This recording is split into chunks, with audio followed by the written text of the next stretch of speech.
Ladies and gentlemen, once again, we ask you to please take your seats.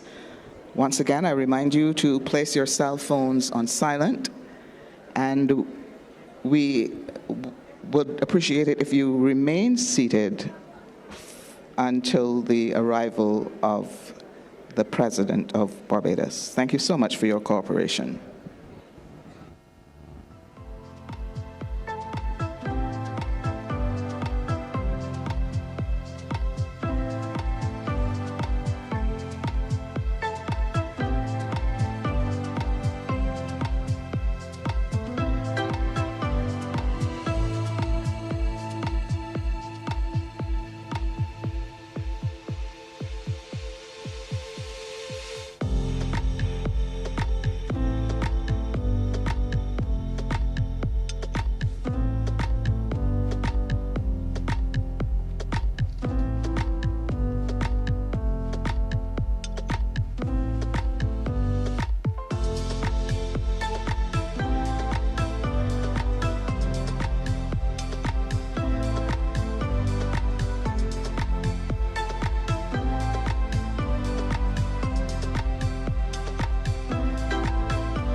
seated. We are waiting the arrival of the president, so we need everyone to be seated at this point. So people are standing up.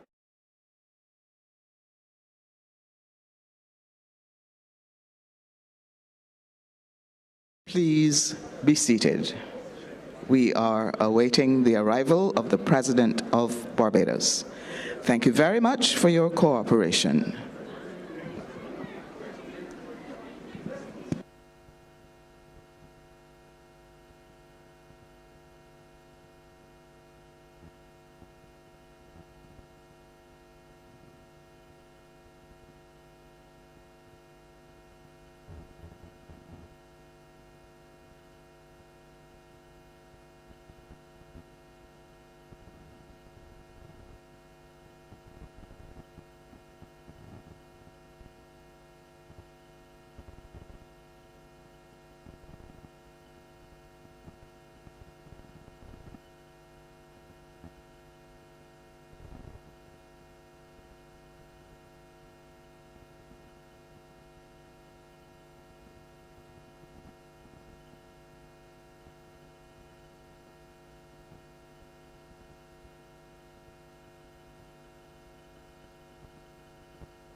Ladies and gentlemen, we announce the arrival of the President of Barbados, Her Excellency, the Most Honorable Dame Sandra Mason.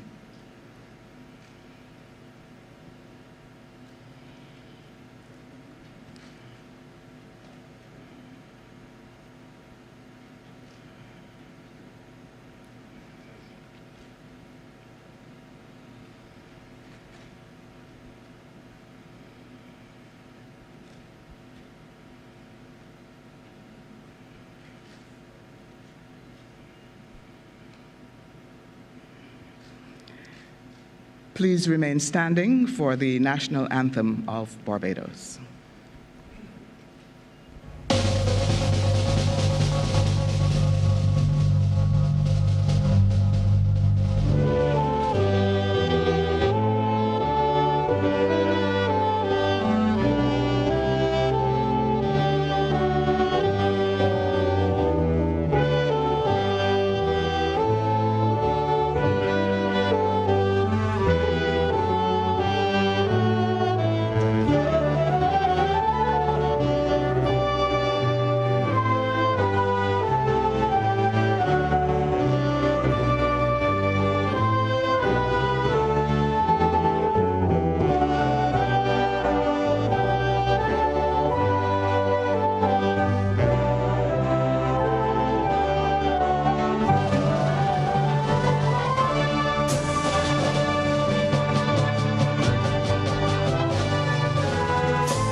Thank you very much. You may be seated.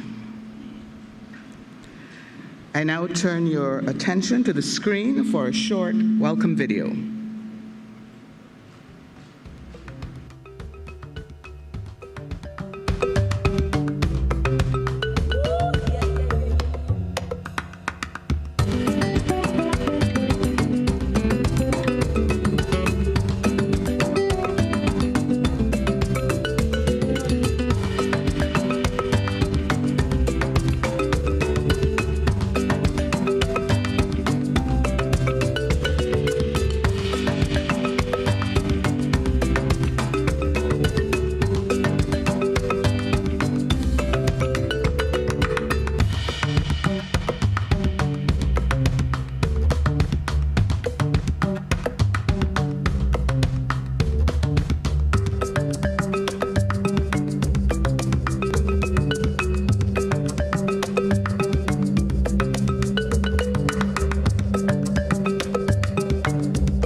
So welcome. Her Excellency, the Most Honorable Dame Sandra Prunella Mason, President of Barbados. His Excellency, Mr. Chandrika Prasad Santokhi, President of the Republic of Suriname. The Honorable Mia Amor Motley, Prime Minister of Barbados. The Honorable Roosevelt Scarrett, Prime Minister of the Commonwealth of Dominica. Dr. the Honorable Terence Drew, Prime Minister of the Federation of St. Christopher and Nevis, the Honorable Sir Patterson Cheltenham, Chief Justice of Barbados, His Excellency Dr. Mahamudu Bawumia, Vice President of the Republic of Ghana, Dr. the Honorable Natalia Wheatley, Premier of the British Virgin Islands, Professor Benedict O.K. Orama, President and Chairman of the Board of Directors of the African Export-Import Bank, Dr. Carla Barnett, Secretary General of the Caribbean Community, His Excellency Mr. Albert Muchanga, African Union Commissioner, His Excellency Mr. Wamkele Mene, Secretary General of the African Continental Free Trade Area, the Honorable Santia Bradshaw, Deputy Prime Minister of Barbados, the Honorable E.J. Saunders, Deputy Premier of Turks and Caicos, the Honorable Dale Marshall, Attorney General of Barbados, senior ministers and other honorable members of the Cabinet of Barbados, the Right Excellent Sir Garfield Sobers, National Hero of Barbados, honorable ministers of visiting states and heads of delegation of Antigua and Barbuda, Cuba, Egypt, Guinea, Jamaica, Kenya, Martinique, Nigeria, Rwanda, St. Lucia, St. Vincent and the Grenadines, Senegal, South Africa, Tanzania, Togo, Trinidad and Tobago, the United Nations Economic Commission for Africa, and the International Trade Center. His Honor, Senator Reginald Farley, President of the Senate. His Honor, Arthur Holder, Speaker of the House of Assembly. Members of the Privy Council, ambassadors and senior diplomatic representatives of Barbados, Her Excellency Dame Billy Miller, His Excellency Dr. Clyde Masco, His Excellency Mr. Alexander MacDonald, High Commissioner of Barbados to Kenya, His Excellency Mr. Chad Blackman, Ambassador of Barbados to the World Trade Organization, His Excellency Mr. David Commijon, Ambassador of Barbados to the Caribbean Community, Mrs. Juliet Bab Riley, Chargé d'Affaires of Barbados to Ghana, Parliamentary Secretaries, Deputy President of the Senate, Deputy Speaker of the House of Assembly, members of the Senate, members of the House of Assembly, Mr. Dennis Denya, Executive Vice President, Finance and Banking Services of the African Export-Import Bank, Mrs. Kaneo Awani, Executive Vice President, Intra-African Trade of the African Export-Import Bank, Mr. Anthony Edordu and Mr. Jean-Louis Ekra, former presidents of the African Export-Import Bank, Board of Directors and staff of the African Import-Export Bank, Mr. John Williams, Chairman of Invest Barbados, Mr. Adrian Padmore. Mr. Padmore is the Chairman of Export Barbados, Ms. Kay Greenwich, who is the Chief Executive Officer of Invest Barbados, Mr. Mark Hill, Chief Executive Officer of Export Barbados, Head of the Public Service of Barbados, Permanent Secretaries and senior government officials, specially invited guests, distinguished ladies and gentlemen.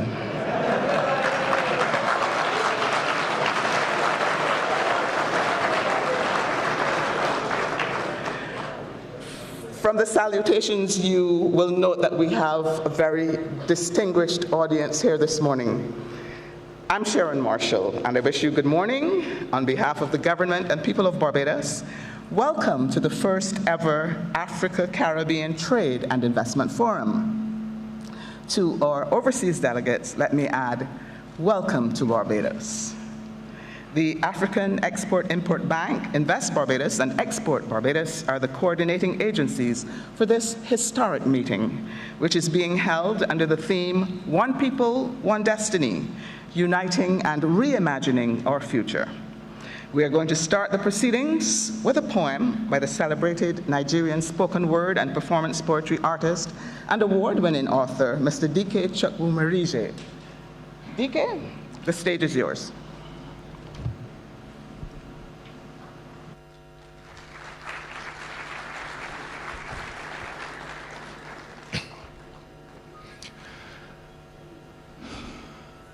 I come to you this morning to speak of our shared history.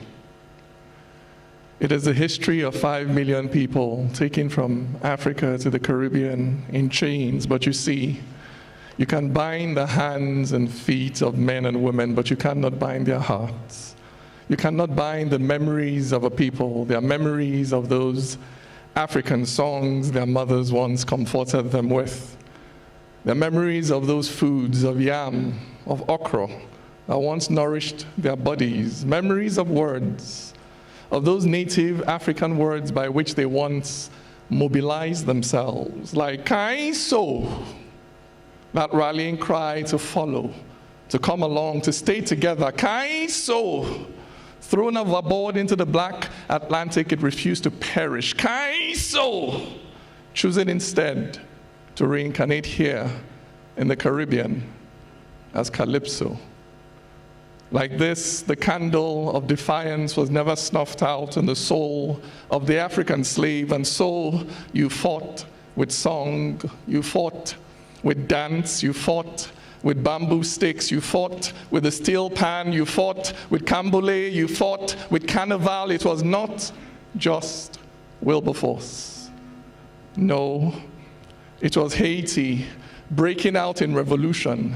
It was Busa troubling Barbados. It was that rebellion at Demerara. These were the things that demonstrated to empire that slavery was not sustainable, that the African would not be kept on her knees. It was the Caribbean bent but unbowed that inspired the poetry of resistance. For Claude Mackay said, "We will not die like hogs."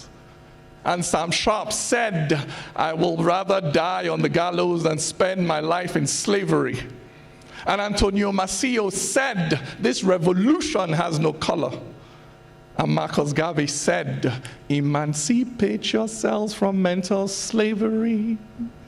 Yes, it was that Trinidadian, Henry Sylvester Williams. It was he who called that first Pan-African Congress.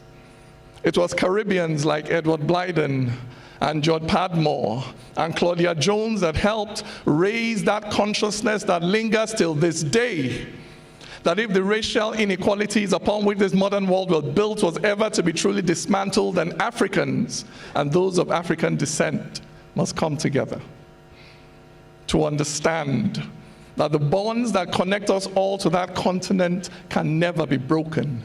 That we are one people, scarred by one trauma, nailed to one cross, followed by one stigma, and our voices will not be heard until we project them together.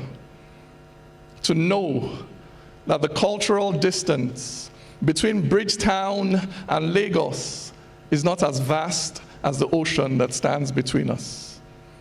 That underneath the differences between Pidgin and Patois, between Anglophone and Francophone, between Yoruba and Creole, we share a past.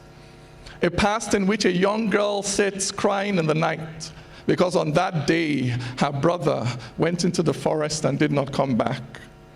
And when she followed his footprints through jungle and valley, when she followed his footprints, they ended at the West African coast. They ended at the edge of the Atlantic Ocean. I am her descendant. I need not need a visa to come find you. You are his descendant. You should not need a visa to come home. So imagine. Imagine a world where there are direct flights between Dominica and Dakar, where there are exchange programs so students from the University of the West Indies can come and study at the University of Nsukka. And students from Nsukka can experience what it was for those Africans like Jaja, like Behanzin that were captured by the colonials and exiled to the Caribbean. Imagine a world where this history is alive, where the sacrifice of Cuba in Angola is immortalized in memory, never forgotten in storytelling. Imagine a world where Africa's biggest exports to the Caribbean is no longer slaves. A world where we trade, where we talk, where the Nigerian naira shakes hands with the Bajan dollar, and a Trinidadian poet can fly into Accra for a gig on Friday evening and be back home by Sunday.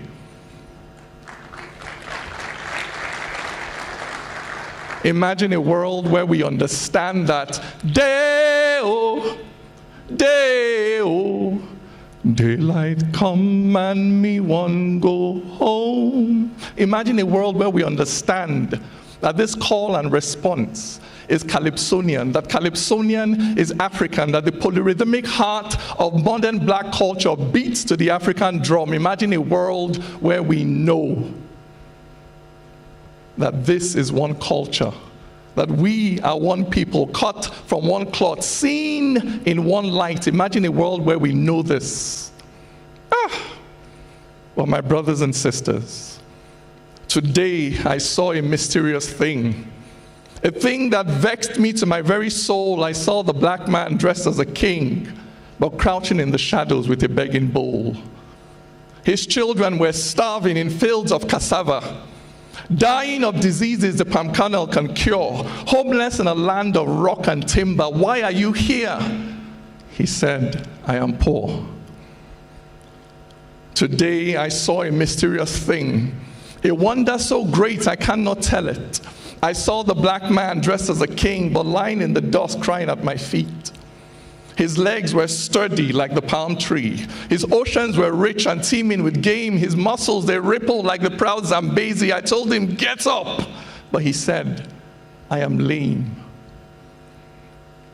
Today I saw a mysterious thing, so shocking I have no words to say. I saw the black man dressed as a king, but standing like the lost by the highway. He huddled in a cage that had no gates. He could see where the keys to his chains were kept. He stood in clamps, but they had no weight. Why are you here? He said, I am trapped. Today, I saw a mysterious thing. How can I tell such a horrible story? I saw the black man dressed as a king, but sharing a sleeping mat with poverty. His poverty was a fat man with a bulging stomach, lying on his back beside a pot full of treasure. This awareness was all that he lacked. that he could get up and reimagine his own future. Thank you.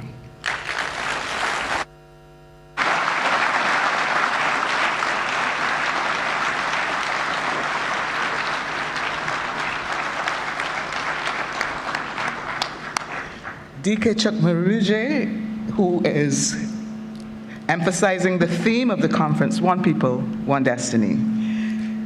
I now turn the proceedings over to His Excellency Ambassador Chad Blackman, who is Barbados' permanent representative to the United Nations at Geneva and to the World Trade Organization. Ambassador Blackman?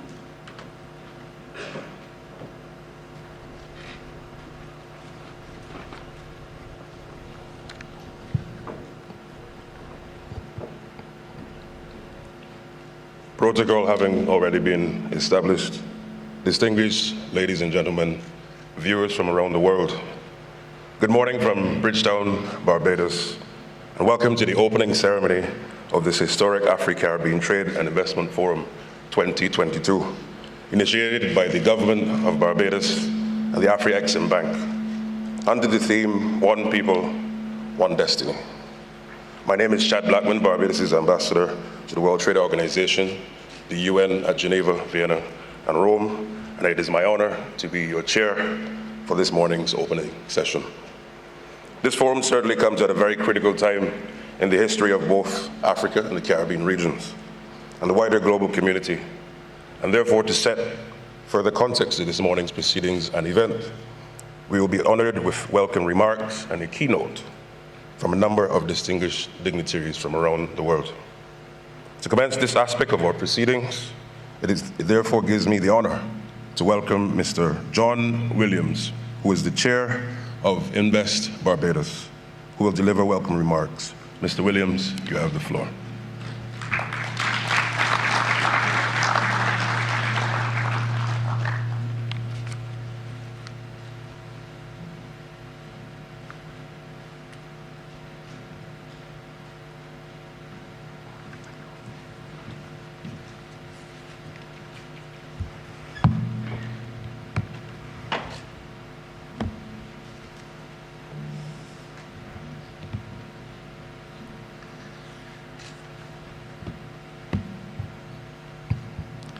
Thank you, Mr. Master of Ceremonies. Your Excellency, the Most Honorable Dame Sandra Mason, President of Barbados, Your Excellency, Mr. Chandrika Prasad Santokhi, President of the Republic of Suriname, the Honorable Mia Amor Motley, Prime Minister of Barbados, the Honorable Roosevelt Skerritt, Prime Minister of the Commonwealth of Dominica, Dr. the Honorable Terence Drew, Prime Minister of the Federation of St. Christopher and Nevis, the Honorable Sir Patterson Cheltenham, Chief Justice of Barbados, His Excellency Dr. Mahamudu Bawumia, Vice President of the Republic of Ghana, Dr. the Honorable Natalia Wheatley, President of the Premier of the British Virgin Islands, Professor Benedict Orama, President and Chairman of the Board of Directors of the African Export-Import Bank, Dr. Carla Burnett, Secretary General of the Caribbean Community, His Excellency Mr. Albert Muchanga, African Union Commissioner, His Excellency Mr. Wamkeli Mene, Secretary General of the African Continental Free Trade Area, Honorable Santia Bradshaw, Deputy Prime Minister of Barbados, the Honorable E.J. Saunders, Deputy Premier of the Turks and Caicos, other excellencies already acknowledged, distinguished guests, ladies and gentlemen. I wish you a warm good morning and a welcome to Barbados. A welcome to the inaugural AfriCaribbean Trade and Investment Forum 2022, which we in Barbados are most honored and proud to host. It is not hyperbole to suggest that today should rank among the most important days in the post-colonial and post-independence history of our regions. The significance of this ACTIF 2022 forum and the 3 days of planned events and engagements under the theme, One People, One Destiny, Uniting and Reimagining Our Future, is not lost on us. The nations of Africa, many of which are participating in this groundbreaking forum, as well as the countries of the Caribbean, share rich yet difficult history that has both been scarred and shaped by centuries of slavery, separation, and colonialism. However, this event is part of a new era, a new approach. For us at Invest Barbados, it is evidence of a relationship that our government, led by our Prime Minister, the Honourable Mia Moore-Motley, has deliberately and strategically nurtured, not only because it is economically beneficial, but because it simply is in the best interests of all of our peoples. The team at Invest Barbados and our energetic CEO, Kay Greenidge, has been working diligently with our sister agency, Export Barbados, led by CEO Mr. Mark Hill, together with Professor Orama, the President and Chair of the African Export-Import Bank, along with the bank's experts, to make this event a reality. Professor Orama, we acknowledge your commitment to this forum by assigning it the highest priority for your team. Our cross-border collaboration to make today a reality is a shining example of the possibilities that exist. This inaugural forum provides us with an opportunity to work collectively and cooperatively to address the huge issues that we all face. We are living in a period of global economic uncertainty and geopolitical upheaval. The result is that peoples of the South, including Africa and the Caribbean, are often caught in the middle with real-life negative consequences. In the financial world, there are efforts by larger countries to determine global tax policy for the entire world. And we are also confronted with critical matters relating to de-risking and the lack of financial inclusion. In agriculture and trade, Africa and the Caribbean face similar challenges in ensuring food security in the wake of the war in Ukraine. It can seem daunting, the responsibility that we carry to improve the lives of our citizens and promote the development of our economies. We are confident, however, that the goals we set for ourselves can be achieved through working together. Indeed, our collective capacity is much more powerful than our individual forces. We have seen this in action during the COVID-19 pandemic, when Barbados and the Caribbean community successfully coordinated with the African Medical Supplies Platform to access much-needed COVID-19 vaccines. This was at a time when industrialized nations were hoarding supplies for their own populations, while less endowed nations struggled to access drugs and medical supplies. Of note, it was AfriCaribbean Bank that raised us US $3 billion to help finance this extensive vaccine and medical supplies initiative, from which we as a region benefit. Professor Orama, we thank you on behalf of many.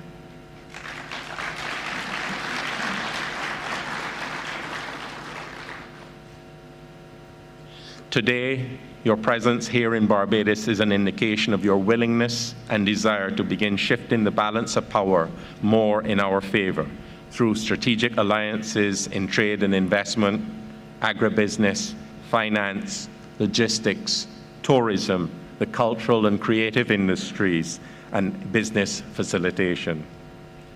These are the kind of partnerships that we in Barbados and the Caribbean wish to foster. Here in Barbados, Invest Barbados and Export Barbados are eager and available conduits in pursuit of these goals. Among our objectives over the coming days are to enhance our interbanking relationships, encourage increased trade and investment between the Caribbean and Africa by creating that enabling space for market identification, for the building of partnerships and alliances, and the sharing of trade and market information upon which to advance our mutual causes. Through ACTIF 2022, we also want to explore and enable a possible AfriCaribbean free trade area, develop creative and cultural industry partnerships, and importantly, to propagate products and initiatives of the Africa Export-Import Bank that support trade between Africa, Africans, and the diaspora, while also reducing the counterpart risk perception, and I emphasize perception, among African and Caribbean businesses who do business among themselves. We do not see these goals as a Barbados-only endeavor. These are objectives that we desire for the entire Caribbean. To this end, we have with us a very top tier of government officials, including leaders of several CARICOM states and the Secretary General of CARICOM with us today. So what are some of the practical and realistic options available to achieve these objectives? By way of example, here in Barbados, we have built an investment platform in international business that is buoyed by an extensive bilateral tax and investment treaty network. Over the past 4 decades, more than 40 such arrangements have been ratified with jurisdictions around the world. We are happy to inform you that our treaty negotiation team are at various stages of discussions to establish similar treaties with several African and Latin American nations. There is absolutely no reason why a multinational corporation in Ghana, in Kenya, Nigeria, or indeed any other country represented here today cannot afford themselves the advantages that North American and European corporates enjoy from investment in Barbados. For instance, corporations and entities around the world are seeking to establish captive insurance companies as part of their risk management strategies, and Barbados is among the top 10 domiciles for such special insurance products. Similarly, the expansion of our diplomatic footprint on the continent is also representative of our desire to change the narrative and seek to correct some misperceptions about how our relationships with countries on the African continent ought to evolve. To this end, we have partnered with CARICOM to share diplomatic offices in Nairobi, Kenya, headed by Ambassador Alex McDonald, who is with us this morning. In addition, Barbados now has in place a chargé and commercial attaché in Accra, Ghana. We wish to therefore use this event as an opportunity to fashion a future that showcases our mutual strengths and capacity to do great things together. A new and exciting future is unfolding, and we must be prepared to position ourselves to follow through.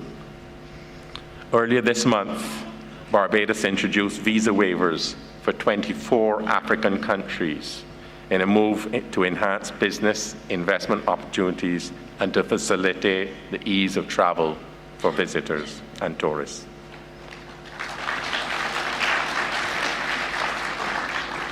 This is a tangible example of our desire to facilitate the exploration of the possibilities that exist and to help remove the literal barriers to entry. Additionally, many of you attending the forum today were spared the excessively long flight via Europe or the USA by connecting via direct charter to the island. This is another opportunity for growth in travel and tourism. In closing, we wish to thank our partner institutions in Barbados, the Caribbean, and Africa for sharing in the vision, as well as our platinum, gold, and silver sponsors, as well as our exhibitors, who have demonstrated confidence in what we're seeking to accomplish here. We wish you all a productive and enjoyable period of engagement, discussion, and appreciation of everything that Barbados and the Caribbean has to offer. Thank you.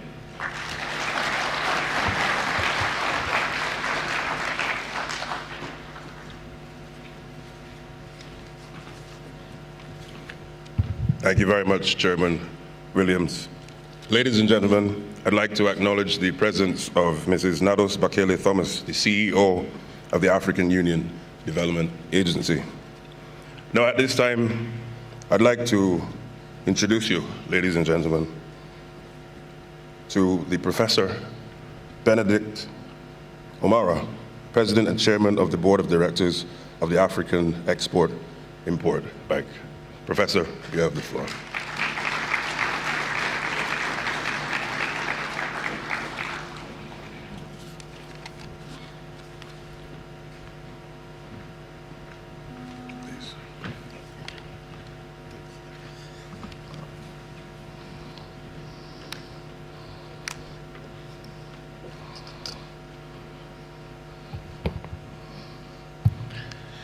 Our host, the Right Honorable Sandra Mason, President of Barbados, the Honorable Prime Minister of Barbados, Maya Motley, and her government,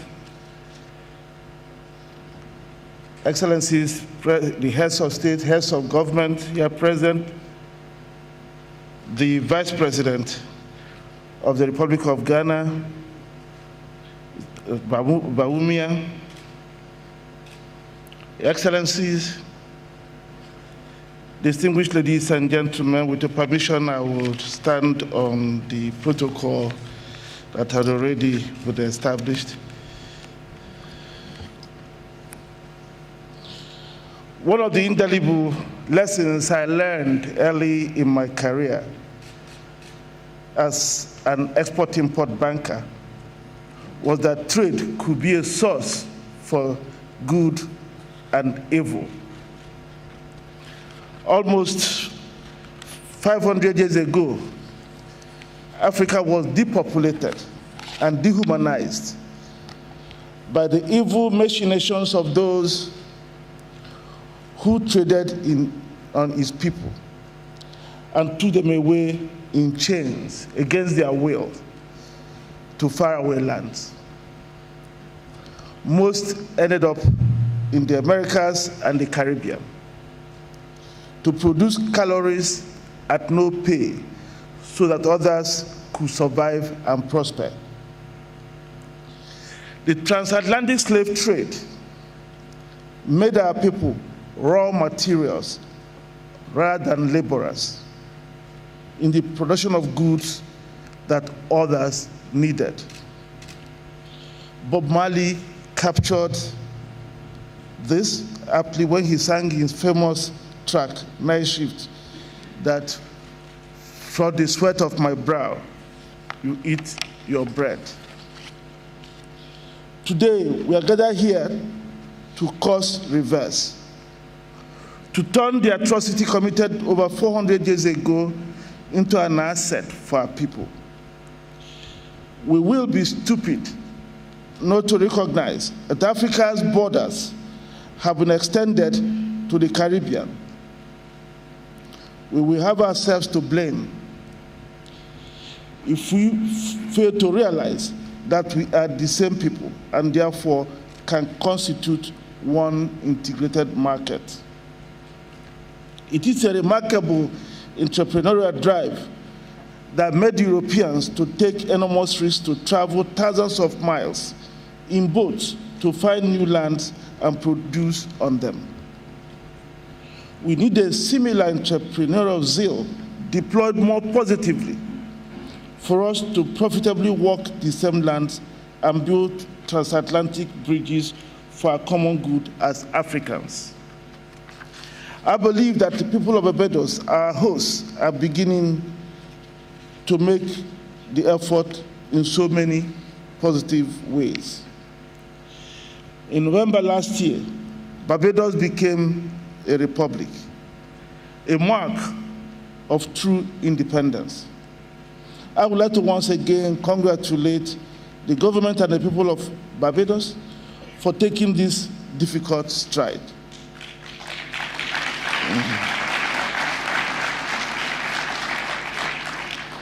I also congratulate Her Excellency, the Honorable Sandra Mason, for becoming the first elected President of the Republic. Congratulations. The monumental milestone is a testament to the strong determination and firm commitment of the people of Barbados to take their destiny into their hands and assert the freedom to engage with their African roots. We know that it is in the roots, not the branches, that a tree's greatest strength lies.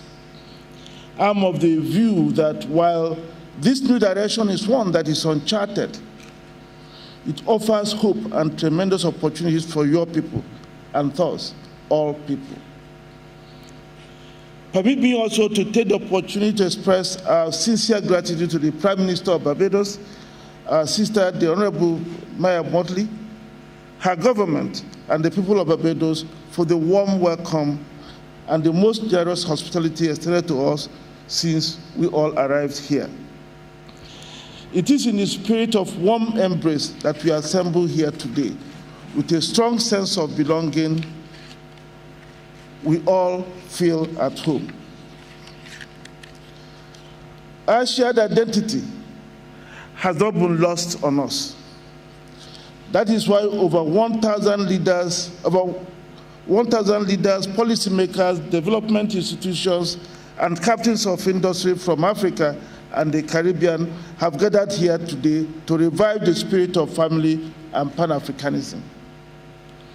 We begin a journey that is long overdue, yet uncharted and potentially filled with pitfalls.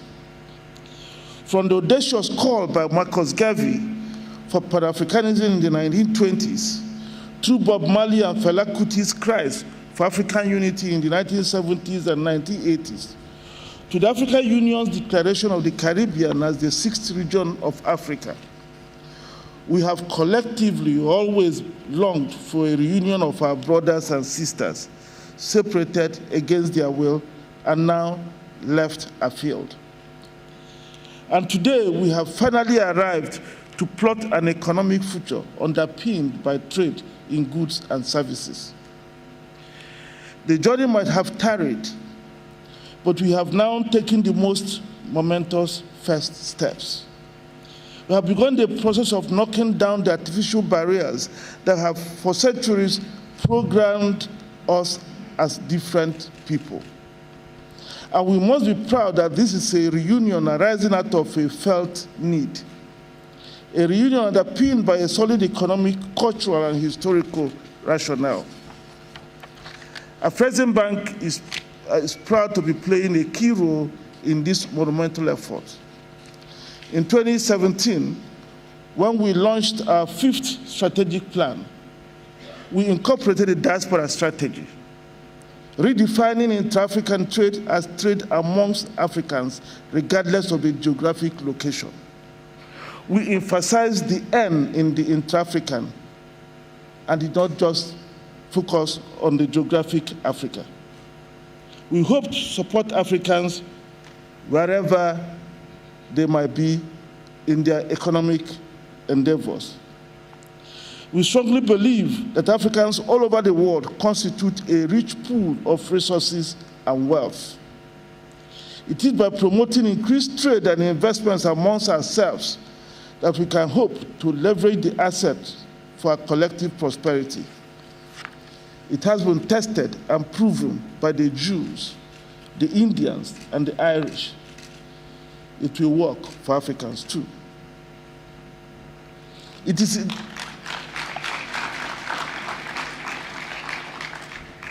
in that spirit that AfriCaribbean, at the prompting of the African Union, integrated the Caribbean into its pooled procurement initiative for essential COVID-19 medical supplies implemented with the African Medical Supplies Platform.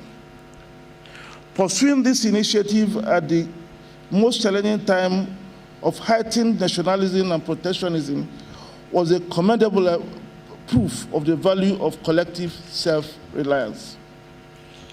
The process of AfriCaribbean first cost and timely access to life-saving test kits, personal protective equipment, and other medical supplies for our people, our brothers and sisters in the Caribbean, as he did for Africans in Africa.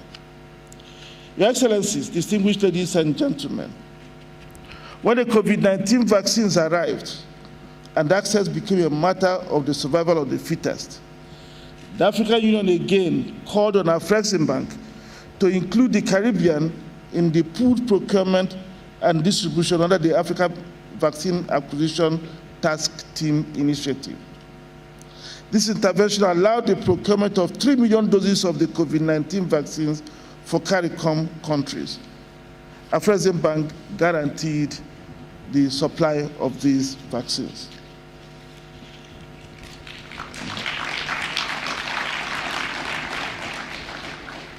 AfriCaribbean implemented these interventions convinced that it is through collective self-reliance that our people can thrive and build a prosperous future for themselves and the generations to come. It is naive to expect others to give us prosperity. We have to work for it. The legendary Marcus Garvey was right when he said, and I quote, "A race that is solely dependent upon another for economic excellence sooner or later dies." As we have in the past been living up on the mercies shown by others and by the chances obtainable and have suffered therefrom, so we will in the future if an effort is not made now to adjust our affairs, unquote. So we stand at the cusp of history to open a well of opportunities for Africa and the Caribbean, and to leverage our individual and collective strengths towards the attainment of our shared prosperity. We will run our race by ourselves and look less to others to give us oxygen. Your Excellencies, distinguished ladies and gentlemen, the vision is clear. However, we must be focused while recognizing that there are so many hurdles to cross. It is estimated that thousands of Africans visit the Caribbean on vacation annually. Yet, the arrangements for hotel accommodation, transportation, and tourism services are made indirectly through agencies neither domiciled in Africa nor the Caribbean.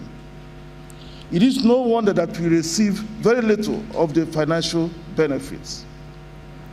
While the Caribbean is awash with fish, Africa imports over $4.5 billion of fish and crustaceans for the global markets annually. The Caribbean accounts for less than 1% of these imports. These data provide glimpses of what is possible if we dare. Your Excellencies, we have come here as a family to assess what we can do together with one another to restore dignity to our people and our regions. We hope that when we leave here, our two regions will have forged an unbreakable bond that opens direct links, enabling the Caribbean to receive a fair share of tourism receipts from African tourists, for example. We will want to live here with actionable proposals on how to open air and sea links between the Caribbean and Africa. We would like to live here with concrete plans to open banking and payment trails, to see joint ventures for industrial projects, to deepen our commercial collaboration in the creative and cultural space, including how to collectively protect our intellectual properties, to share knowledge and jointly invest in climate adaptation projects, and to create institutional arrangements that will enable capacity building and greater daily engagements amongst ourselves, including more Africa-Caribbean marriages, so that the links we are rebuilding will be unbreakable.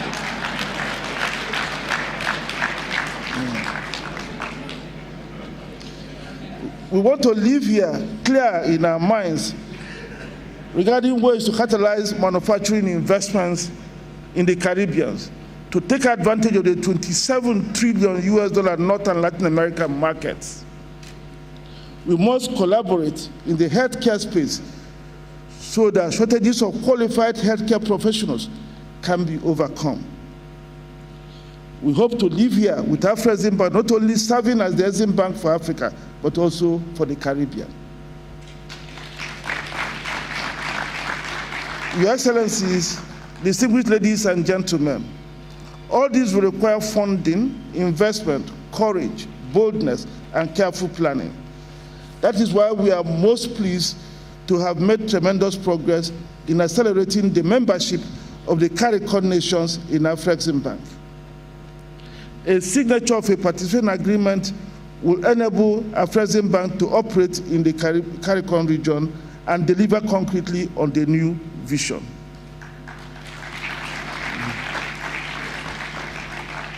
Once these arrangements are concluded, AfriCaribbean Bank will also open an office here in the Caribbean. And if we do agree, the bank will work with the governments of the CARICOM to set up a Caribbean Exim Bank as an AfriCaribbean Bank subsidiary or affiliate.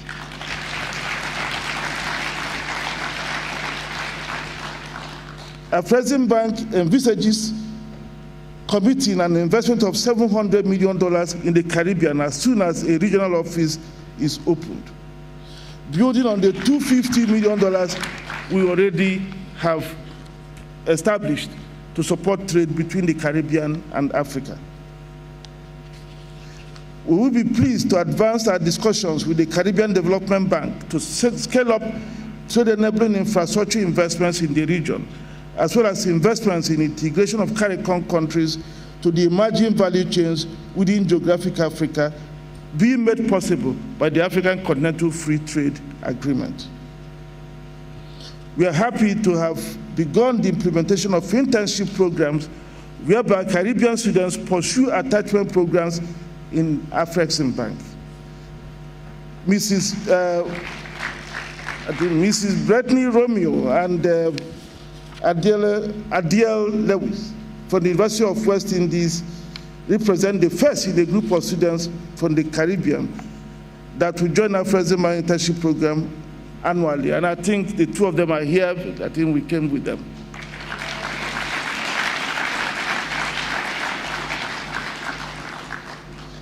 We plan to expand such opportunities and incorporate Caribbean students into AfriCaribbean Bank entrepreneurship program that will qualify them for attachments in leading African banks and corporations. We eagerly look forward to supporting airlines that can begin regular flights between Africa and the Caribbean.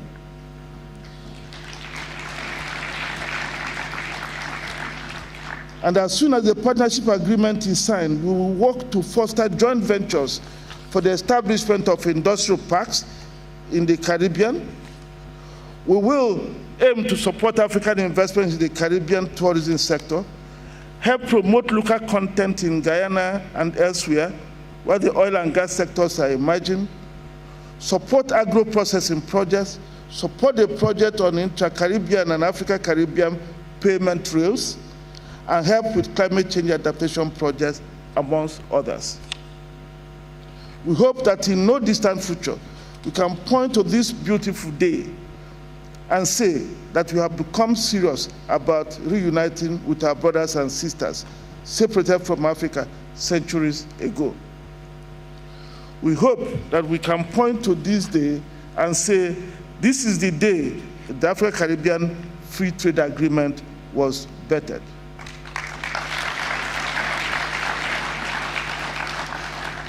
Your Excellencies, allow me to thank our dear host, Her Excellency Sandra Mason, President of Barbados, and Honorable Maya Motley, Prime Minister of Barbados, the government and the people of Barbados for treating us, your brothers and sisters from the continent of Africa, to such legendary African hospitality. I came here a year ago on a mission buoyed by a shared vision.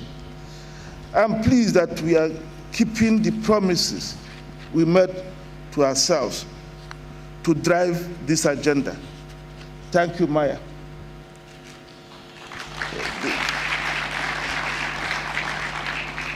We also extend our appreciation to Your Excellencies, Mr. Santoki and Dr. Didasius Jules, as well as the leadership of the CARICOM and the Organization of Eastern Caribbean Countries, for your steadfast support of this initiative and for joining us as we commence this journey today. Special thanks to His Excellency, President of Senegal, and the Chairman of the African Union, Macky Sall, for supporting this effort. When history books are written, they will say it was under your leadership that the remarkable journey began. We also take the opportunity to thank the heads of states and governments from Africa and the Caribbean here present and their representatives for identifying with this project that introduces economic and commercial urgency to the AfriCaribbean political engagements. We count on your continued support. Our thanks also go to His Excellency Musa Faki Mahamat, Chairperson of the African Union Commission, represented by Ambassador Muchanga, as well as the AU Commission, for their strong support for this initiative. The African Union agencies, the African Union Development Agency, the AFCFTA Secretariat, the African Business Council, and all other African Union agencies that are here have been very supportive. I would like to express our gratitude. We also extend our appreciation to the business community as well as speakers, panelists, sponsors, moderators, and participants without whom this event would not have been possible. It will be remiss of me if I don't recognize the work done by the organizing committee from Africa and Barbados, especially Invest Barbados, Export Barbados, to deliver a successful gathering. It was a great teamwork comprising the African Union Commission, the AFCFTA Secretariat, the AU Development Agency, the International Trade Center, AfrEximBank from the African side, and on the Caribbean side, the Caribbean community, the CARICOM Secretariat, the Caribbean Export Development Agency, of course, the Barbados agencies I already mentioned. Thanks for the great teamwork and all the effort over the last year that made it possible for us to gather here today. I must also thank my colleagues, led by Executive Vice President Kana Yawani, who spearheaded this effort on our side.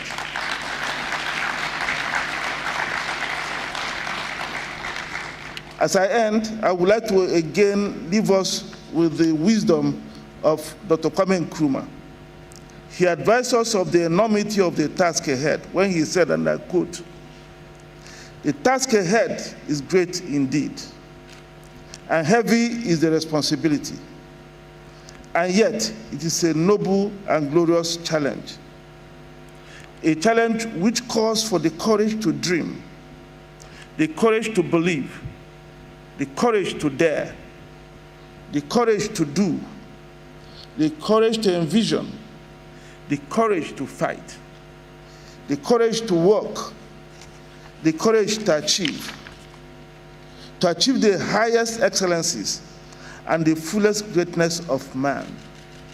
Dare we ask for more in life." I thank you for your kind attention.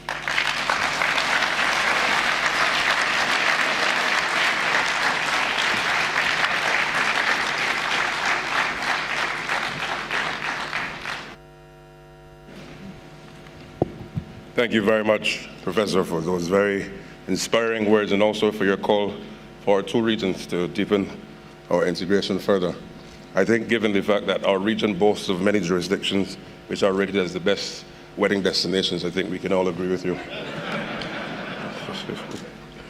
Ladies and gentlemen, to bring us opening remarks from both the Caribbean community and African community respectively, I have the honor to invite Her Excellency Dr. Carla Barnett, Secretary General of CARICOM, who will be followed immediately by His Excellency Albert Muchanga, the Commissioner for Economic Development, Trade, Tourism, Industry and Minerals of the African Union, on behalf of His Excellency Musa Faki Mahamat, Chairperson of the African Union Commission. Secretary General.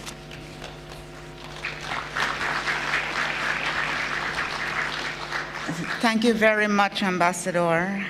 Her Excellency President Sandra Mason, Honorable Mia Moore-Motley, Prime Minister of Barbados, forgive me, all other protocols having been observed. Ladies and gentlemen, the first CARICOM Africa Summit held on September the 7th, 2021, opened a new chapter in the deep-rooted and long-standing relations between Caribbean countries and Africa. It set in motion various initiatives to further deepen and strengthen relations between the African continent and the Caribbean community. In particular, the leaders at that time underscored the need to foster increased trade, investment, air travel, and maritime shipping links, with a view to realizing greater economic integration and enhanced people-to-people contact between Africa and the Caribbean. Here we are, 1 year later, at the first AfriCaribbean Trade and Investment Forum, ACTIF 2022, in beautiful Barbados. I wish to congratulate Honorable Prime Minister Motley and the team in Invest Barbados and Export Barbados for leading this effort in collaboration with the AfriCaribbean Bank and partners, including, of course, ourselves at the CARICOM Secretariat. I wish to extend in particular appreciation to the government and people of Barbados for the warm hospitality extended to everyone and the excellent arrangements that have been made for this event. We really do welcome all of it. Much of what defines our region has roots in Africa, which is the ancestral home for many of us, for many Caribbean nationals indeed. Nations in Africa, nations in the Caribbean have cooperated at the political levels through the struggles of decolonization and independence and through the anti-apartheid struggle. Our political cooperation has laid a foundation on which we can and must build a new trade and economic partnership that promotes mutual development and prosperity. The task is not an easy one. CARICOM and Africa's trade and investment relations are slowly emerging from the patterns that were embedded in our colonial arrangements, which have carried over into our post-colonial economic realities. We must reset these systems and foster real South-South cooperation. This AfriCaribbean Trade and Investment Forum is an important first step. It will build bilateral cooperation and promote trade, investment, technology transfer, innovation, tourism, culture, and other services. The potential to do business together is tremendous. The market represented by the African Continental Free Trade Arrangement is set to reach $6.7 trillion in value by 2035. Merchandise trade within the CARICOM single market stood at $2.2 billion in 2018, and with decisive steps taken recently to reduce non-tariff barriers, especially in agriculture, we expect further growth in the period ahead. We are working to strengthen productivity and overall trade performance with a push to transform our agriculture and industrial sectors. Our 25 by 2025 agricultural initiative already is gaining momentum. We are promoting investment in agriculture, including through 2 excellent agri-investment fora and expos that have been held so far. And we are backing this up with decisive actions to address trade barriers and promote productivity across the region. Work has started on an industrial policy that will complement the positive steps already underway in agriculture. In the area of services, the region is a strong performer, especially in sectors such as travel, tourism, and financial services. There are real opportunities for investment and trade across all those sectors. Consider that in 2018, total CARICOM exports to the rest of the world amounted to $18.6 billion, with total exports to Africa of only $815 million. CARICOM exports to Africa represented, therefore, 4.4% of its exports totally. In that same year, CARICOM imports from the world stood at $33 billion, with imports from Africa of only 603 million US. Africa therefore accounted for approximately only 2% of our total trade. This trade, that was in 2018, since then COVID caused a sharp decline. Trading is beginning to trend back up, but it still remained in 2021 at only 538 million US dollars. The top exports to Africa include anhydrous ammonia, alumina, oil drilling, tubing materials, sauces and condiments, frozen orange juice concentrate, with the main markets being Morocco, Ghana, and South Africa. The top 10 imports from Africa: LNG, vehicles, barium sulfate, bitumen, and coriander, with the main sources being Nigeria, South Africa, and Morocco. Clearly, there is tremendous opportunity for expansion, deepening of the trading relations.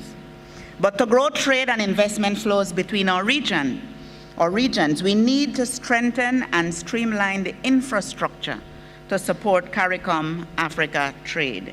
This includes air and maritime distribution and transportation channels. We need to move to establish a multilateral air services agreement between African countries and the community.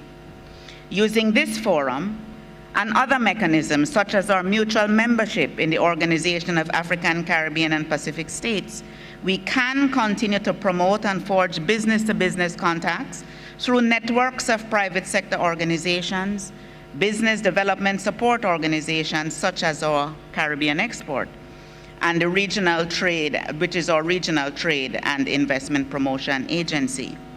We at CARICOM look forward to concluding the Memorandum of Understanding between the Secretariats of CARICOM and the African Union to strengthen collaboration to support this process. In addition to the opportunities provided by the CARICOM single market, CARICOM offers a gateway to partner markets. Our preferential trade agreements with several Latin American and Caribbean neighbors, as well as others, provide significant market access opportunities for investors producing within CARICOM for those markets that represent a combined 11 trillion US dollars in imports of goods and services at this time. With the African Continental Free Trade Area and the CSME presenting solid platforms for trade and economic cooperation between our two regions, I am anticipating that this first, and I say first because there will have to be a second and a third to continue the activity, this first AfriCaribbean Trade and Investment Forum will be a success. We at CARICOM are determined to advance our single market and extend our trade and investment arrangements to drive trade and economic growth, and look forward to further deepening of our partnerships with our friends, neighbors, brothers, and sisters in Africa. Thank you very much.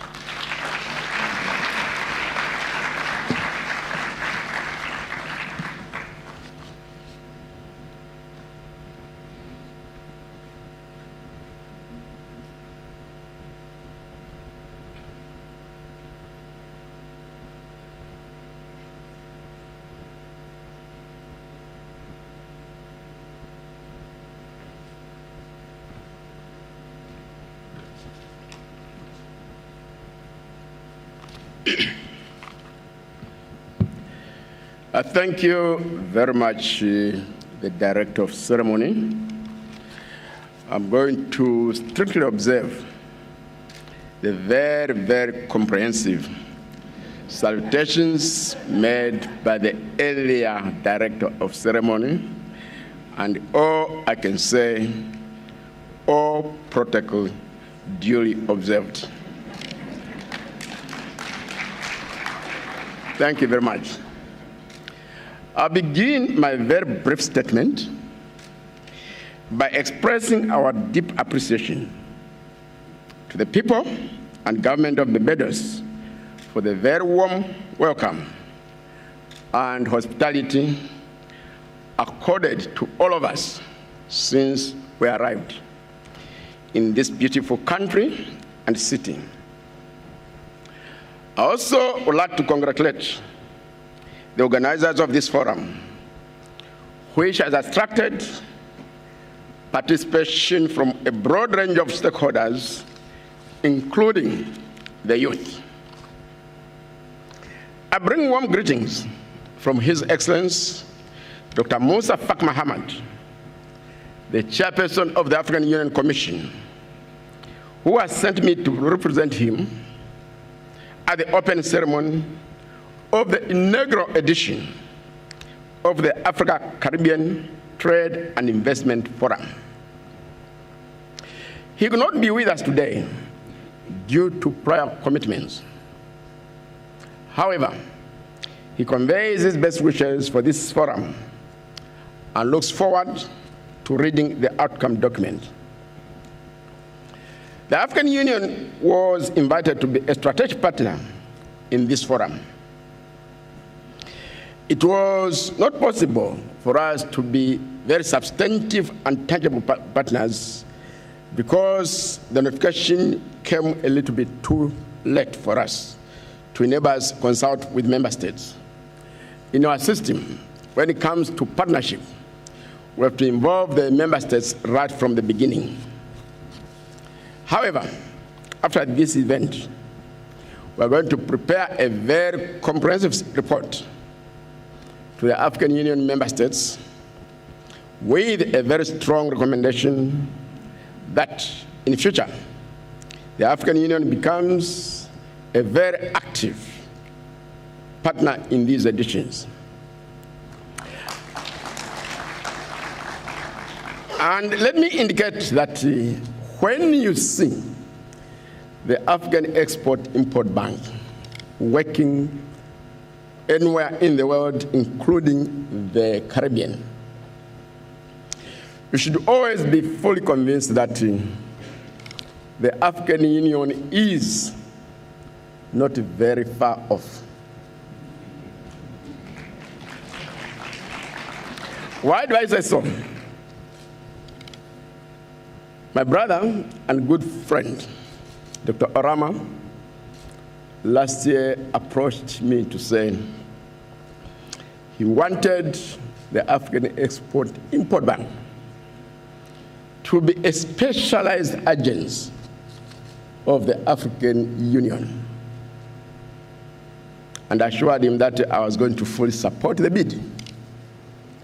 And that has been considered by the ministers responsible for finance. And we are in the final stages of that consideration.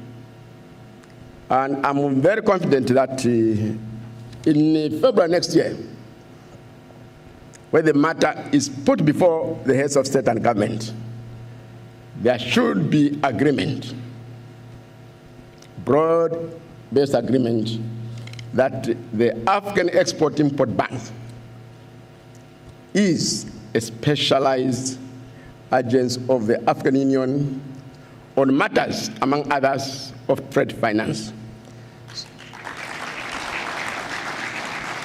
So we are right next to the African Export-Import Bank in the organization of this forum.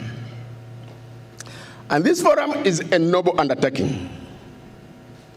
The shifting geoeconomics demands that countries and regions broaden and deepen linkages with other countries in order to create stronger platforms for inclusive economic growth and sustainable development, as well as resilience. This becomes more paramount as economies around the world face multiple threats of recessions, unsustainable debt burdens, reduced flows of finance for sustainable development, climate change, and among several others, global supply chain disruptions. Africa and the Caribbean have a long history of collaboration. And the latest, which came up in the statement of the President of the African Export-Import Bank, is cooperation through the Africa Medical Supplies Platform. With this forum, we are now focusing on moving to the next and higher level of deepening trade and different investment exchanges between the two regions. And the opportunities are very vast. For the sake of brevity, I won't touch on 6. To begin with, let me say we have a very strong, a young, large, and growing population offering a huge consumer base of currently 1.2 billion people. And by 2050, the African population will be 25% of the world's population. We also have entrepreneurs, including the youth, involved in startup operations, who are willing to take risks and invest in the productive transformation of our two regions. And now, work is already underway to create the AfriCaribbean Business Council. And I've accepted it to be at the signing ceremony, which will be done hopefully before we end this meeting. We also have universities awaiting to be transformed into research universities so that they can contribute to research and development, vital to boosting innovation, diversification, and productivity in our production processes. Furthermore, climate change demands localization of production. In this respect, our two regions have the opportunity to develop inter-regional value chains. Already, there's focus on cassava, which is a crop very vital in this age of the green transition. And 6, but not the least, this forum also offers the opportunity to enhance relations between the African Union Commission and the CARICOM Secretariat. Before the end of this meeting, I intend to have a bilateral meeting with Their Excellency, the Secretary General of CARICOM, so that we have a clear roadmap on finalization of a memorandum of understanding between the two secretariats. A day should come when the African Union has an office in Georgetown, Guyana, the headquarters of CARICOM. A day should also come when CARICOM should have offices in Addis Ababa, the headquarters of the African Union. And that will be signals towards deeper relations. Against this background, I've come to this meeting with a wide range of experts, including the Chief Executive of AUDA NEPAD, the President of the African Business Council, as well as from the Secretariat of the Commission, experts on diaspora affairs, trade and investment, as well as the youth. And all of us are committed to actively participate in the deliberations that will take place during the next 2 days. I'll end here, and thank you for your kind attention.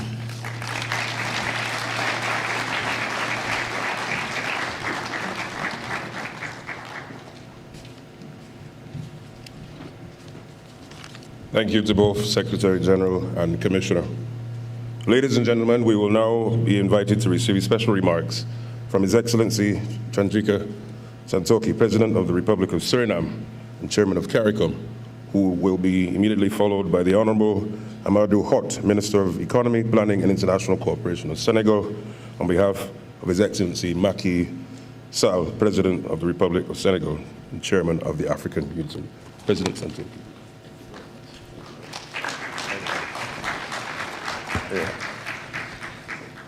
Thank you very much, Master of Ceremony.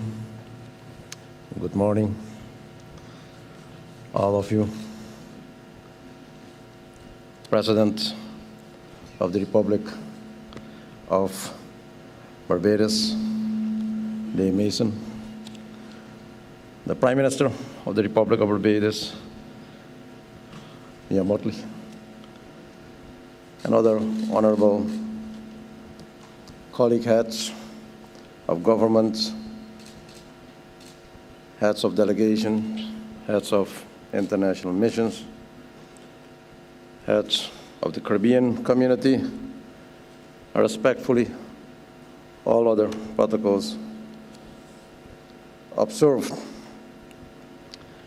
Allow me at the onset to express my most sincere gratitude to the Honorable Prime Minister Mia Motley for being the driving force behind this cooperation and her effort to make this first ever AfriCaribbean Trade and Investment Forum a reality. And indeed, a timely and unique opportunity to insert new forms of interregional cooperation in an era where so many countries are challenged and affected by global developments beyond their doing. The genesis of this cooperation started 7 September 2001 with the historical first Africa-Caribbean Heads of Government meeting. Therefore, 7th of September is now recognized as the CARICOM African Day. And I'm delighted that many African and Caribbean nations are represented here at this investment conference. This is promising for the intended deepening and widening of ties between our two regions. Governments should strive to promote sustainable economic integration and cooperation for the benefit of the peoples of both regions. Therefore, ladies and gentlemen, today is a joyous and historical day that both regions have come together to give further substance to our historical ties, the long-standing friendship and cooperation. This cooperation has been limited mostly to our engagement in multilateral arenas, political consultation, and diplomatic initiatives. While these have at times proven to be meaningful and useful, now it is time to go beyond solidarity and kinship. The Caribbean and African continent have an interlinked history of more than 400 years. However, this relationship has never been extensively exploited. And I'm pleased to see that some Caribbean companies and banks have ventured in the African continent. We need more of that.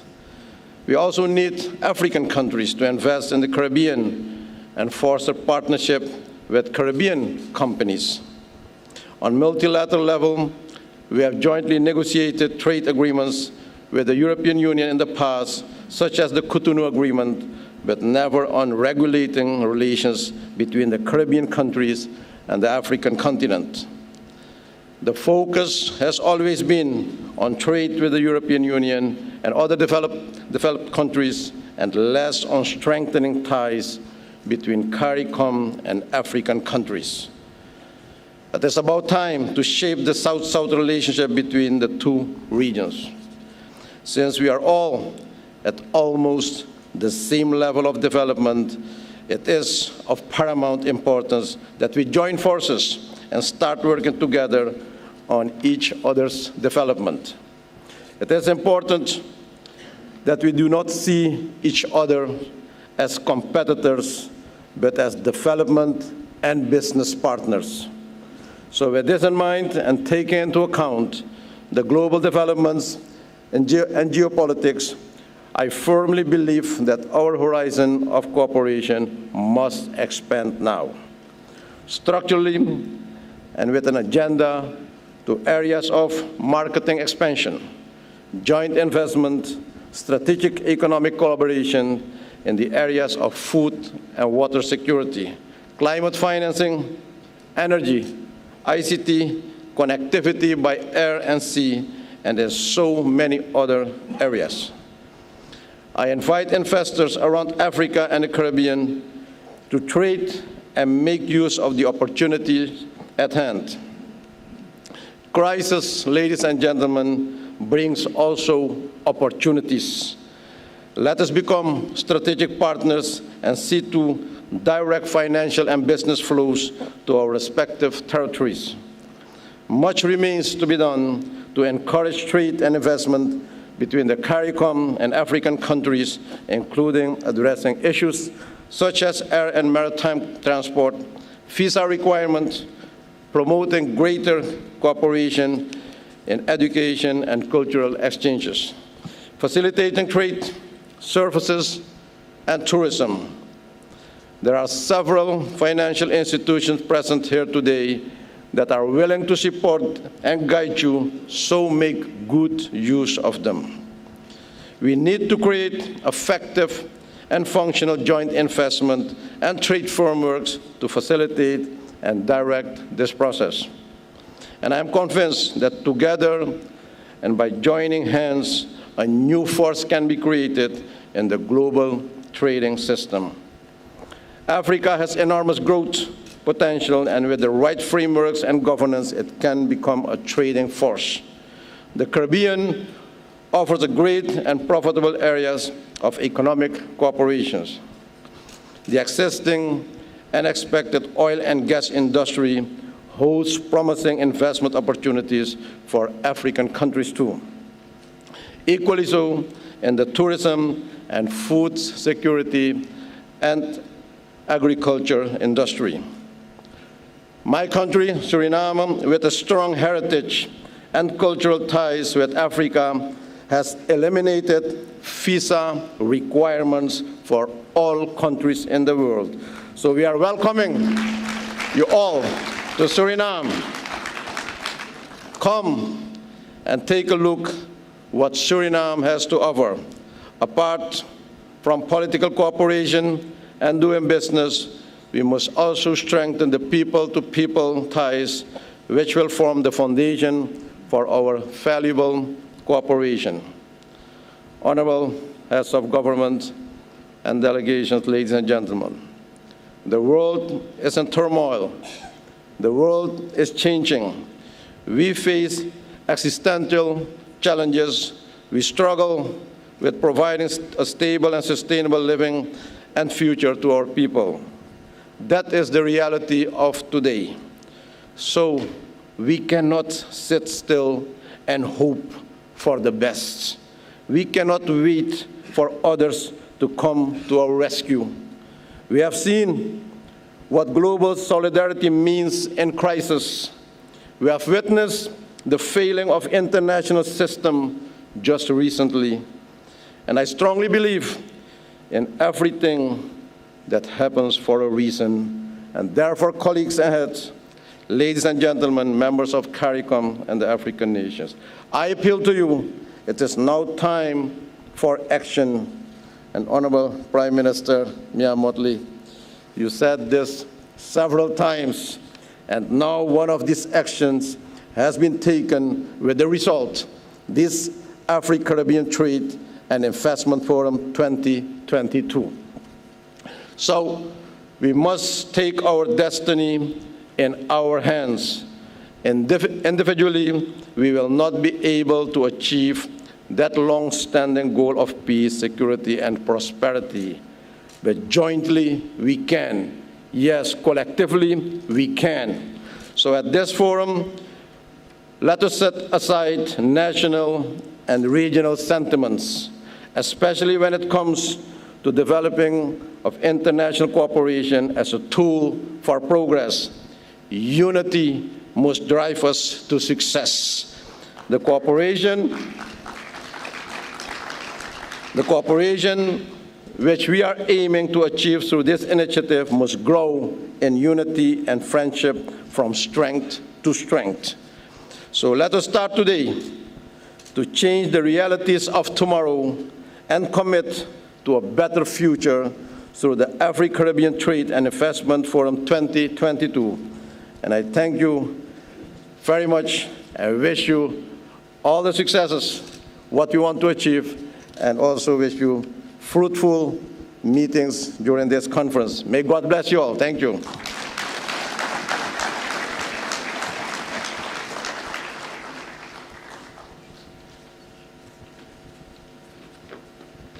Thank you very much, President Santoki.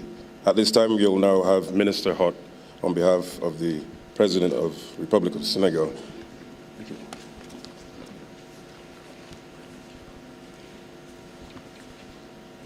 Good morning, everyone.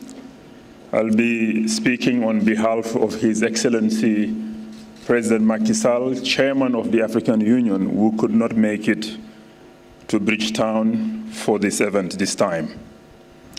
Her Excellency, the Most Honorable Sandra Mason, President of Barbados. His Excellency Chandrik Apasad Santoki, President of the Republic of Suriname and Chairman of the Caribbean Community. Her Excellency Mia Amor Motley, Prime Minister of Barbados. Dear Prime Ministers, heads of government, the Vice President of Ghana, dear ministers, Secretary Generals, other excellencies, Professor Benedict Orama, President of the Afri-Exim Bank, Albert Mushanga, Afri-Union Commissioner, honorable guests, dear CEOs, heads of companies, ladies and gentlemen. It is an honor for me to represent the President of the Republic of Senegal, His Excellency Macky Sall. It is a pleasure to be in this beautiful city of Bridgetown, which is full of history, with a unique blend of African, American, and British heritage. Let me start by thanking Her Excellency, Mia Amor Motley, the Prime Minister, who has been kind enough to invite Senegal to this forum, and therefore offer me the opportunity to discover this country with its clear, crystal clear waters, white sand beaches. I welcome this excellent initiative that is intended to foster strategic partnerships between Africa and the Caribbean community, with a view to boosting trade and investment flow in our countries. This impulse of economic rapprochement must be a shared characteristic of our two communities, which are yoked together by history, despite the geographical distance separating them. Indeed, Africa and the Caribbean have deep ties, founded in a common origin, history, culture, identity, and values. We have a common heritage that stems from our shared difficult past, and our peoples share the same hopes, aspirations, and determinations to achieve development in a world replete with multiple and diverse challenges.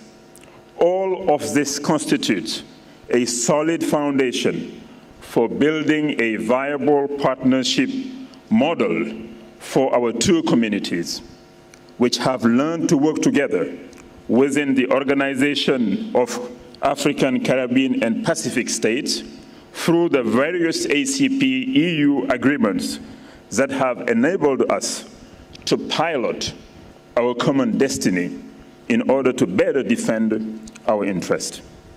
Ladies and gentlemen, the time has now come for Africa and the Caribbean to use our strong historical ties as the means to deepen our socio-economic relationship by co-creating new strategic partnerships to address our shared challenges, such as the COVID-19 pandemic, climate change, food security, energy transition, digital transformation, and industrialization. We have the economic potential to achieve this. We can also count on our valiant human resources. Moreover, the global trend of creating large groups to cooperate in trade and investment imposes this reality upon us. Speaking of economic potential, I have been seduced by the richness of the Caribbean tourism, which has been developed as part of a diversification strategy geared towards adapting to the changes and economic realities of the islands, which have become a service economy while remaining cognizant of the need for industrialization. The geographical location of the Caribbean, which is at the crossroad of Europe, Africa, and North and South America, is also a major asset that should be leveraged.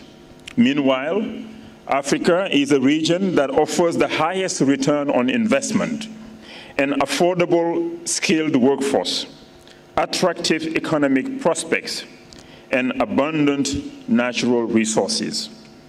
Africa and the Caribbean, united under the African Continental Free Trade Area and the Caribbean Community, will constitute the world's largest market by 2050, with over 2.5 billion consumers. Our leaders are well aware of these challenges and opportunities, having set important milestones at the September 2021 summit, which brought together 69 countries.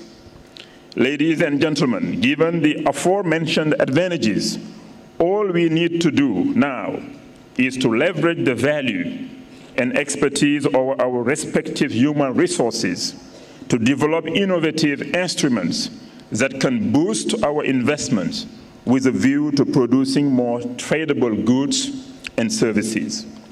May I seize this opportunity to pay a heartfelt tribute to Professor William Arthur Lewis, a gifted student, brilliant development economist, Nobel Prize winner in economics, and the first president of the Caribbean Development Bank.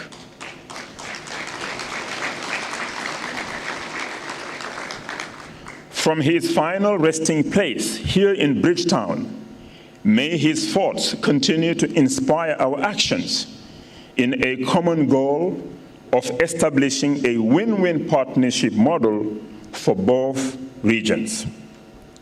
In the march towards this goal, I would like to share some proposals.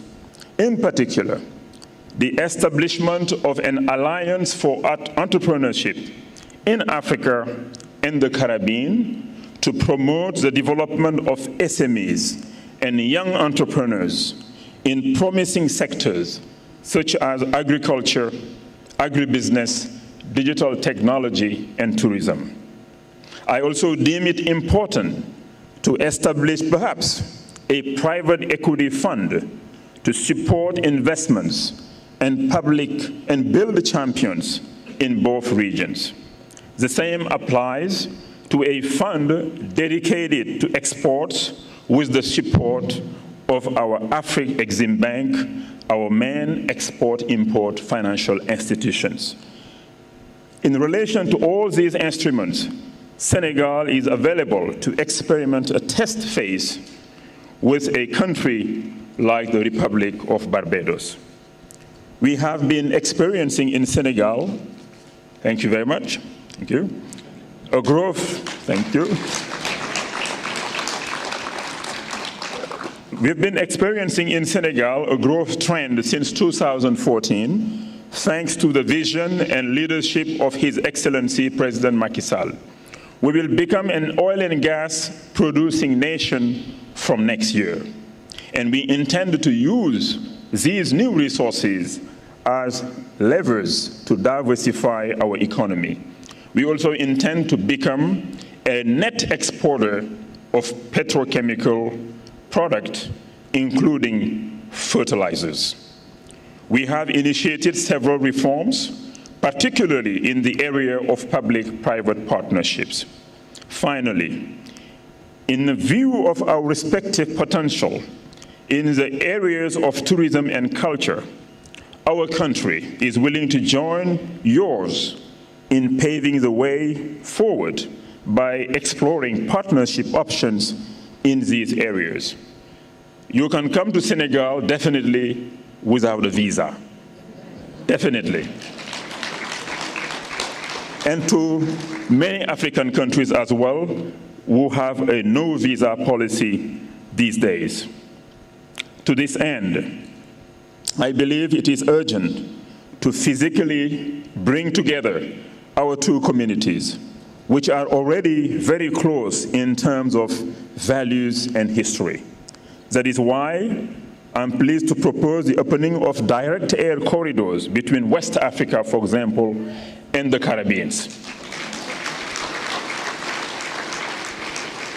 Having missed our connection in New York yesterday, the total journey time has become 28 hours from Dakar to Barbados. And it should be only 6 hours or 5 if we had a direct flight. So I think we need urgently to work on that. Dear heads of states and government, may this gathering that will help us build bridges, economic and trade ties, lead us one day to merge the African Union and CARICOM to create the AfriCaribbean Union or the AfriCaribbean Reunion. Thank you very much.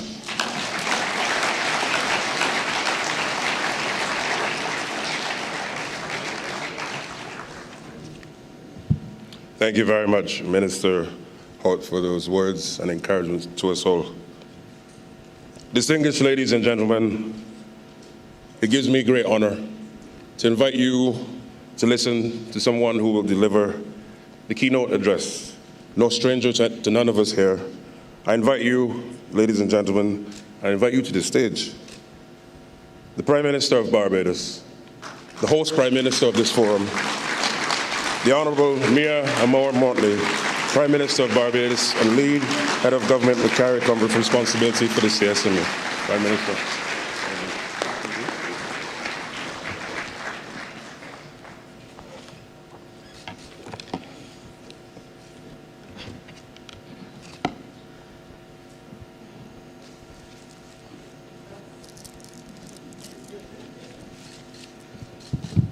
Good morning, all. The Most Honorable Dame Sandra Mason, President of Barbados, President Santoki, my colleague, Prime Ministers, brothers Prime Ministers, one day I'll be able to say, and Sister Prime Minister.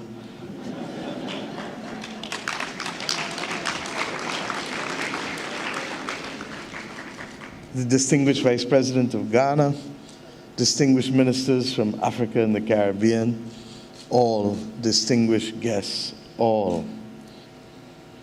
How did we get here? And where are we? Today, on the 1st of September, we gather for this historic moment to focus on that which others focused on about us for centuries. Trade, investment, making money, and keeping people out of poverty. We stand today, one day after the United Nations declares that August 31st shall be celebrated as the Day of the People of African Descent.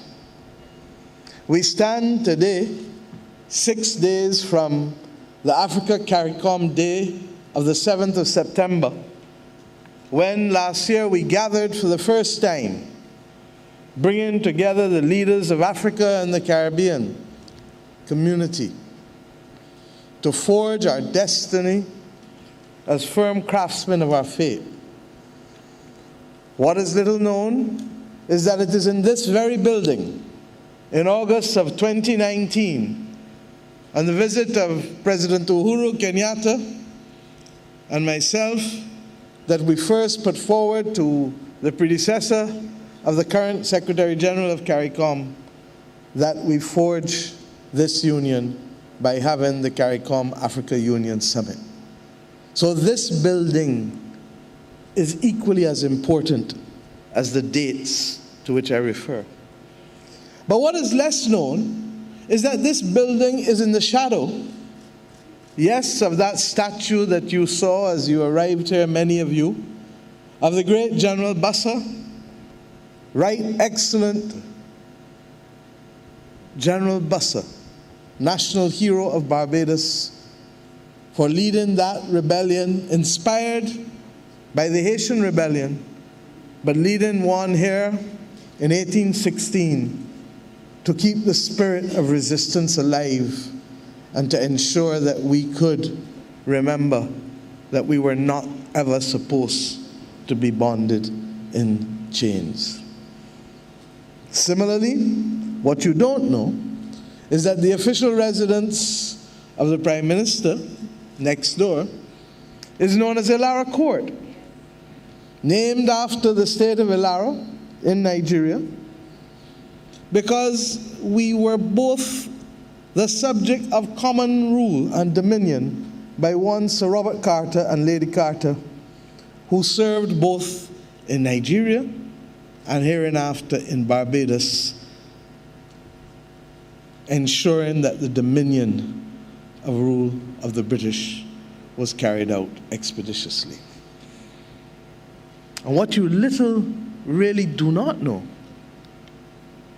and I hope that my friend Herbert Wigwe has joined us, is that when King Jaja of Opobo was tricked and put onto a boat for what was supposed to have been a meeting to discuss the improvement of relations between the people of Opobo and the British, that the next time he saw land was in Bridgetown. And he came to live within the shadows of this very building. Regrettably, only to be remembered by those who were not schooled in the majesty of his rule in a folk song, King Jaja won't let back alone. That is the past, but today is about the future. And we have come here cognizant that even though our peoples have worked together for more than a century in the various Pan-African Congresses, that, as you heard earlier, the political union, though essential, the political cooperation, though essential, is not sufficient for the journey that must be made to reverse the underdevelopment of Africa and the underdevelopment of the Caribbean. And we, the children of independence, have determined that we shall not allow another generation to pass without bringing together that which should never have been torn asunder.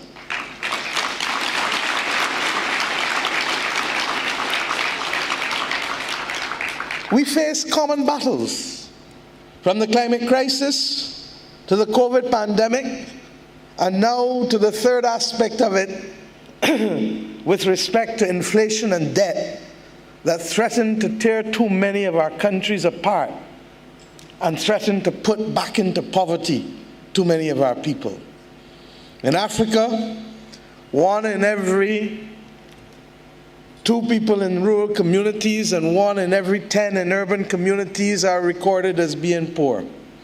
In the Caribbean, recent statistics show that numbers have gone from 1 in 6 and 1 in 5 to as high in some countries as 1 in 3 because of the food insecurity and because of the disruption of the last few years. Tourism and travel dependent Africa and the Caribbean have literally been thrown on their backs. And we seek to fight this battle of bridging and reclaiming our Atlantic destiny on both sides at the very time when the travel and tourism industry is facing its greatest challenge in decades. In particular, the travel industry that still is reeling from the impact of sick leave and COVID. But we can choose to record that that is but another major battle. Or we can say, as my country has done, even in the midst of an IMF program, that if we do not seize our destiny now, we shall never seize it. We have within our capacity to remove, as I reflected last year on the 7th of September as I closed my statement at the African Union, to remove the middleman, to remove the middle leg, and forever to remove the scars of the Middle Passage.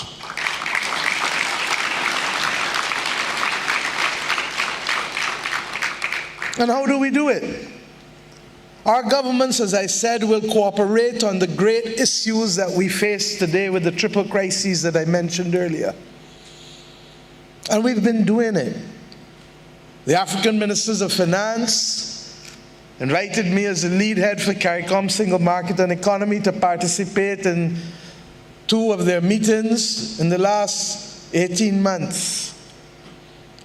Our dear friend Vera Songwe, who is now departing yesterday from the United Nations Economic Commission for Africa, has continued to work with us shoulder to shoulder as I chaired the Development Committee of the World Bank and the IMF.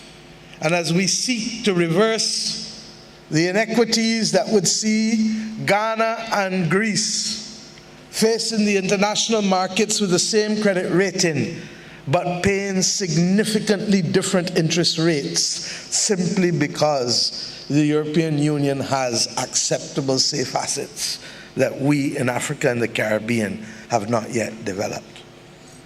But I don't come here to complain. I come here today to ask us to seize the moment. You heard President Arama, our distinguished sponsor, and whose courage and commitment has brought us to this place today, I say unashamedly. You heard him refer to the distinguished words of the most excellent Marcus Messiah Garvey. To recognize that our future can never be determined by someone else. And if that is what we want, to make life easier day by day by day, then those who continue to remain in poverty in our nation shall not easily leave that state of affairs. It is within our grasp. We have the collective brain power, the collective creativity, the innate discipline and resilience, and above all else, yes, the capital between Africa and the Caribbean to make that defining difference now. We've begun to understand that when we know each other, business becomes that much easier. My visit to Dakar earlier this year to speak at the opening of the African Basketball League and the opening of sports in Africa, that can present, and the opportunities for bridging the Atlantic destiny of our people, not just for political actors, not just for bankers, but for ordinary people. It allowed me to understand fully that it can only be a mindset that stops a plane from traveling 2,000 kilometers less between Bridgetown and Dakar than between Bridgetown and London. 2 hours less, 2,000 kilometers less. But yet, you have a 28-hour delay through New York.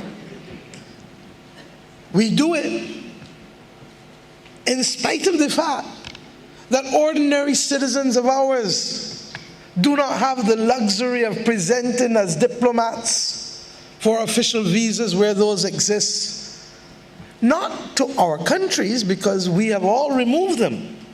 But if the only way to get here is through North America and Europe, then how will you get the transit visa to move people here if we don't build the bridge across the Atlantic through air bridges?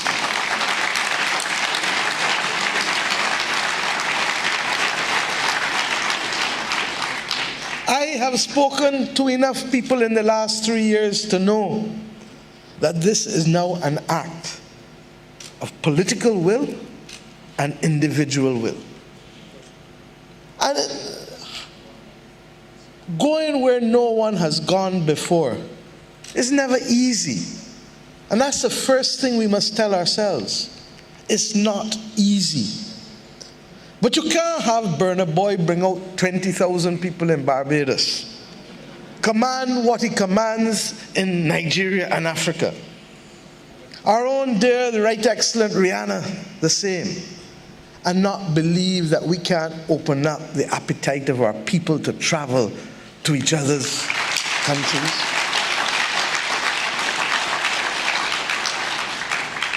And by the presence of the Africa Export-Import Bank, we hope in the Caribbean, and Mr. President, I've spoken to you and indicated that like the Caribbean Development Bank, you will be accorded the same privileges and immunities in Bridgetown once you decide to set up in this region.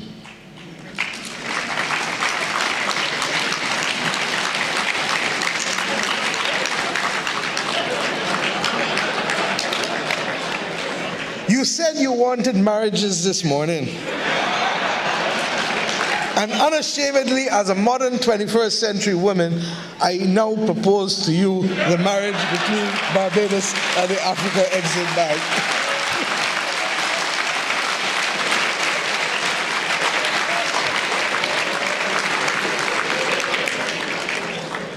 But seriously, our brothers and sisters in Trinidad have led the way with the establishment of the Republic Bank in Ghana.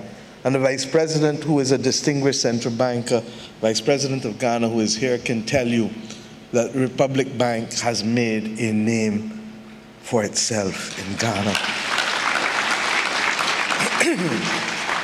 I am aware that Access Bank and others who dominate the continent of Africa are also willing to come into this region at the very time when, regrettably, we are seeing the shrinking of the footprint of Canadian banks that have been with us for decades and in some instances a century from our region.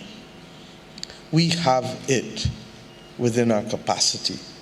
And we've seen it in the post-independence era in each of our countries, where the credit union movement and the multitudes that have come to the fore of economic prosperity through the appropriate policies have been able to rise and to allow for the creation of wealth among many of our people, but not yet sufficient of our people.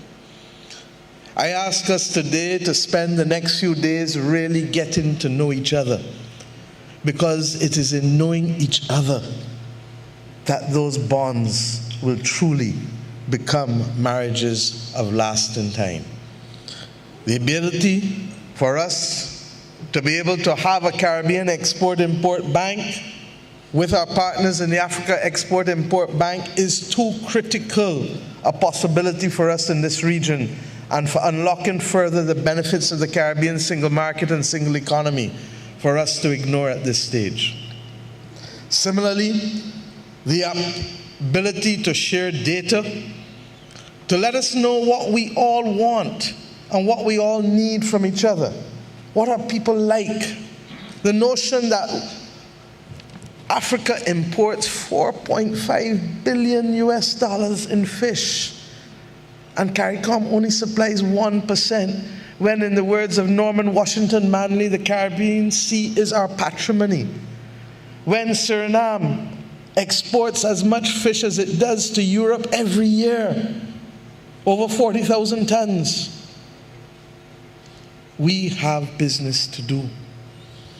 And that is why, as chair of the Caribbean community 2 years ago, as the COVID outbreak took us by the scruff of the neck, and when we didn't know where we would turn, my brother Uhuru and Dr. Tedros from the WHO called and asked if I would speak to my brother leaders and see whether they would be interested in coming together in the Africa Medical Supplies Platform, and thereafter put us in contact with Strive Masiwa, who did the excellent work that allowed the African Exim Bank, under the leadership of President Orama, to be able to assist Caribbean people with a supply of over $3 million worth of vaccines.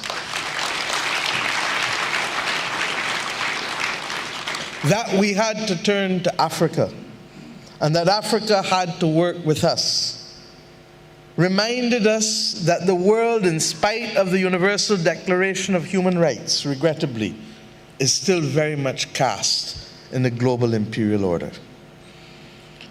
It must not escape us that we come to cooperate today, 100 years in particular after that decade that had the greatest amount of Pan-African Congresses. 1920s, first being 1919, and there were 4 more in the 1920s. And when independence came, they waned and waned and waned. The last one being in 2014. The fact that in the post-independence era, over 80 years, that we've only had 3 or 4 should speak volumes about our lack of consciousness, our lack of focus, and our lack of determination to bridge history, the history that separated us. I hope we are now turning this corner for the very, very last time. And that reuniting of our people, that will create opportunities, more opportunities for our tourism providers in the Caribbean, who continue to price product between winter and summer as if we see snow.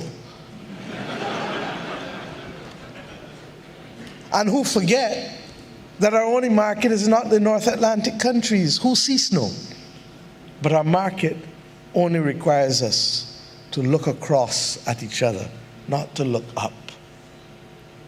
If we can, through our partnership, remove from the Caribbean that awful period of summer tourism, where our average daily rates are a fraction of what we can achieve during the winter, then our bond of friendships and trade will have gone and worked for us.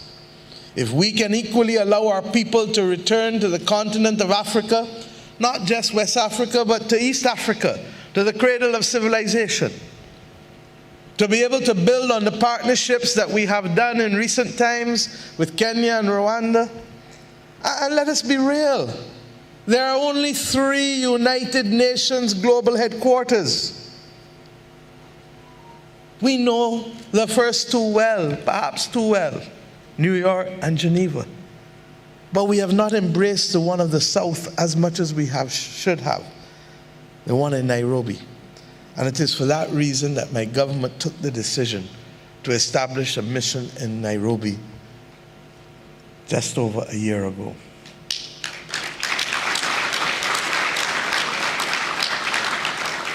It happens and it helps that it is also the home of the United Nations Environmental Program at the time that we fight the greatest existential crisis for our countries, which is related to climate.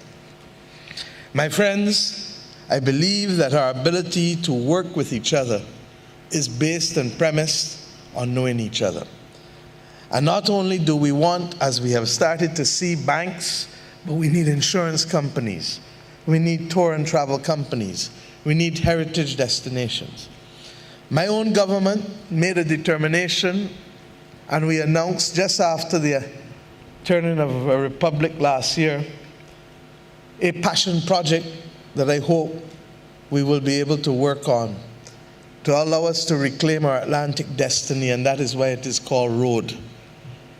At Newton Plantation, over the last 40 years, archaeological work has shown 570 slaves who were buried. The skeletal remains have been unearthed. And we have determined, as a government and as a people, that that site shall be the location for us to leverage one other piece of activity that we have. Barbados is that country that has the second largest transatlantic slave records for the British Atlantic slave trade. Of course, the one that has the most is the one that perhaps is not justified in retaining the integrity of it, and that is the United Kingdom. We have a responsibility to tell our story because we were chosen to be that place from which modern racism in the Americas would be forged.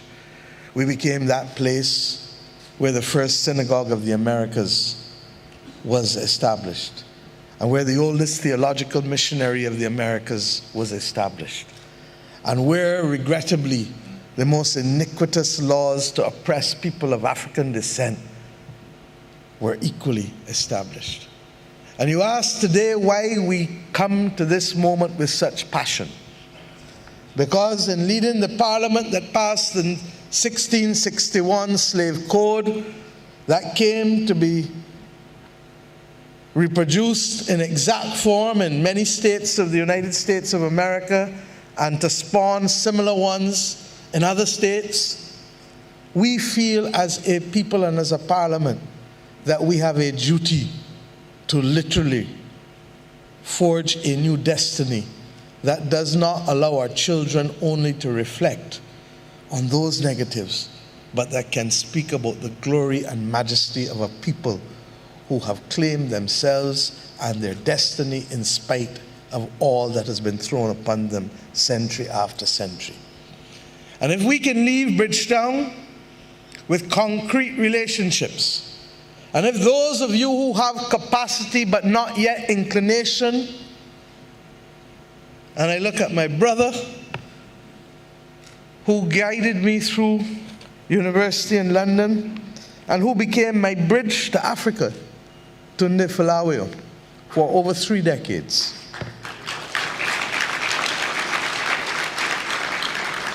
If we, in this period of our lives, not our children's, can make real that which has only been the dreams and aspirations of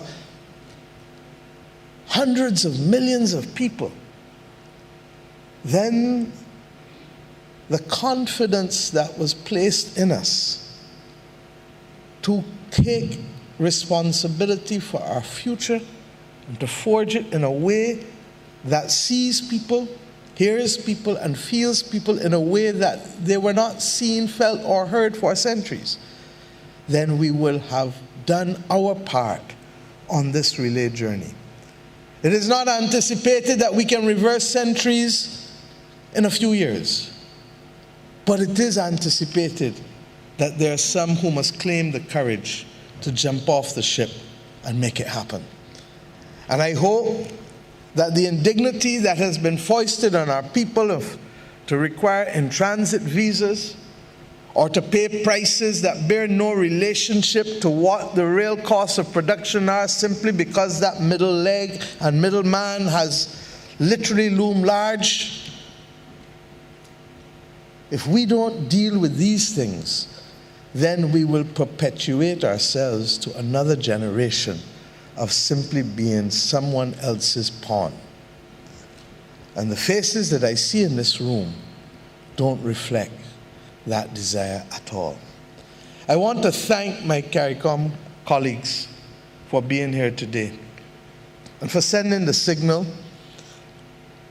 many of them, of the willingness to sign the partnership agreement with the Africa Exim Bank. In that, we literally unlock the potential for far more funding from the continent of Africa than has been made available to us as a region from many other better endowed regions of the world.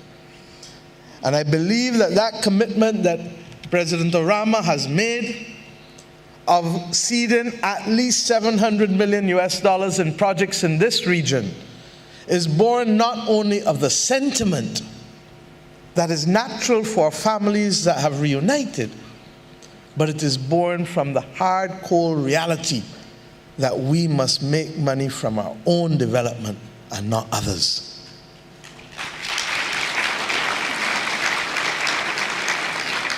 So my friends, we end today, therefore, confident that it is now ours not just to walk, but to run this race, and to run it with passion, and to bring along those who might make the journey easier. In Barbados, I say all the time that many hands make light work. And if we have to create legs across North America, the Caribbean, West Africa, and East Africa to make the flights viable, and if we have to create the direct logistics links between our ports of entry so that we can export directly and not go north to come back down south to make our products uncompetitive, then let us make those bonds and those relationships today that can unlock that, to remove 1 in 5, 1 in 3, 1 in 2, 1 in 10 from a life of poverty. And let us do so conscious in the lyrics of that great Caribbean calypsonian whose country celebrated its Diamond Jubilee yesterday. The people of Trinidad and Tobago, we congratulate them on 60 years, as we do the people of Jamaica, on 60 years of independence. But that independence also signaled from us the breaking of unity. And that unity we were reminded of in that seminal calypso, Kaiso Dike, of Black Stallion, that we came on the same ship, that we are one race, that we are one people, and that we must now forge a common intention. He said to make a better life for we women and we children in our region. I say to make a better life for our people. In the words of President Orama, of the Africans, where the N is the most important, because the N is not the END, but the N is the UNITY of Africa and the Caribbean. May you enjoy my country, and those who have come as visitors, may you leave conscious that you are really carrying back now the bonds of family and friendship that have been rekindled. For as I told the people of Ghana when I addressed the Parliament of Ghana in 2019, Barbados was an Akan-speaking nation in the 17th century. And we have not forgotten the yam, the okra, the plantain. We have not forgotten the winners and the unners. And above all else, as some may say, and we are still blinging on both sides of the Atlantic. God bless us all. Thank you.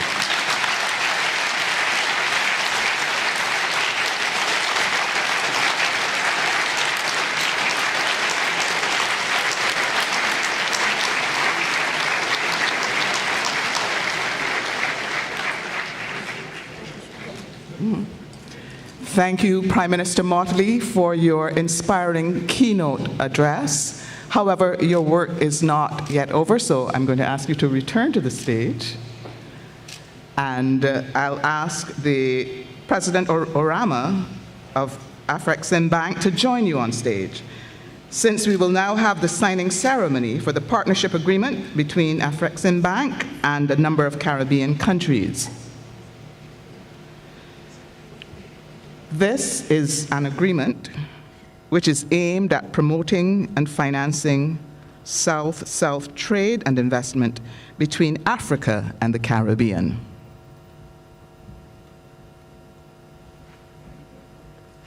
The first country to sign will be Barbados, represented by the Honorable Mia Amor Motley, QC MP, Prime Minister.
Thank you, Prime Minister Motley. Next on stage, the Republic of Suriname, represented by the President, His Excellency Mr. Chandrik Santoki.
Next is the Federation of St. Kitts and Nevis, represented by the Honorable Dr. Terence Drew, Prime Minister.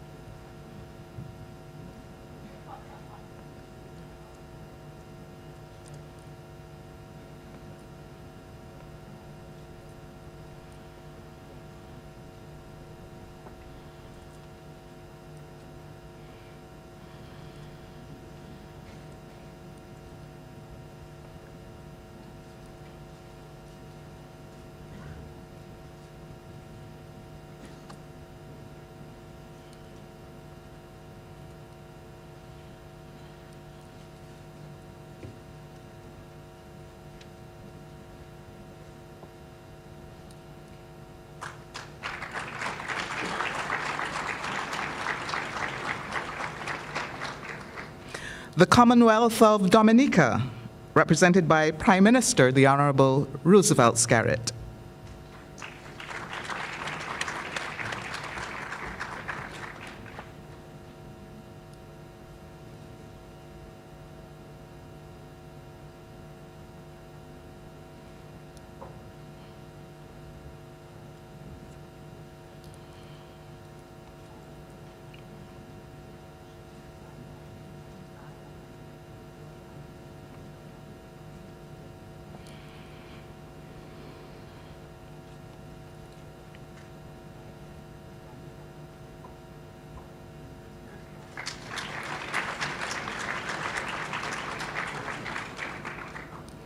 St. Lucia, represented by the Honorable Emma Hippolyte, Minister of Commerce.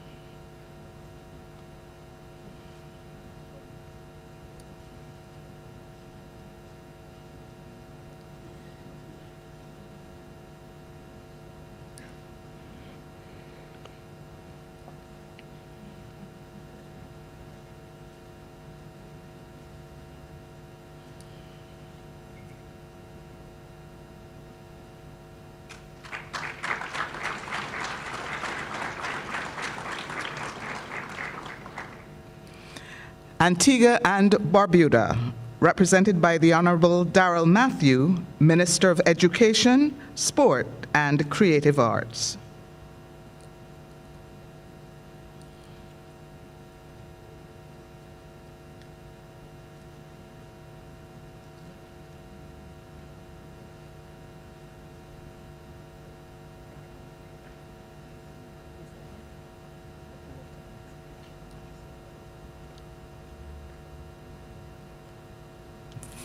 Then we move on to St. Vincent and the Grenadines, represented by the Honorable Kizal Peters, Minister of Foreign Affairs and Foreign Trade.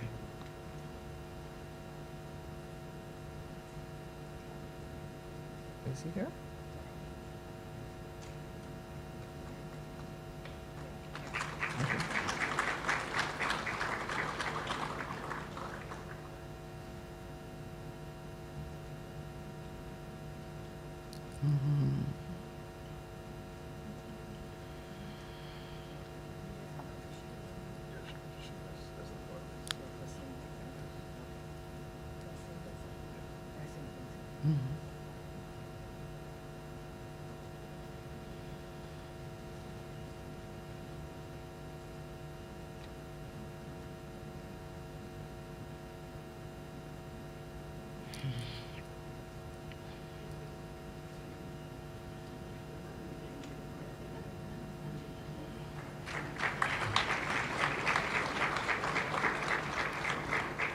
Thank you very much, ladies and gentlemen. Just to alert all the signatories, we will need to have you take a group photograph during the break.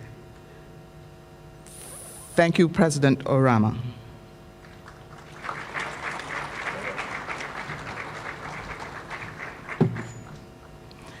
We began this program with poetry, and we end with poetry.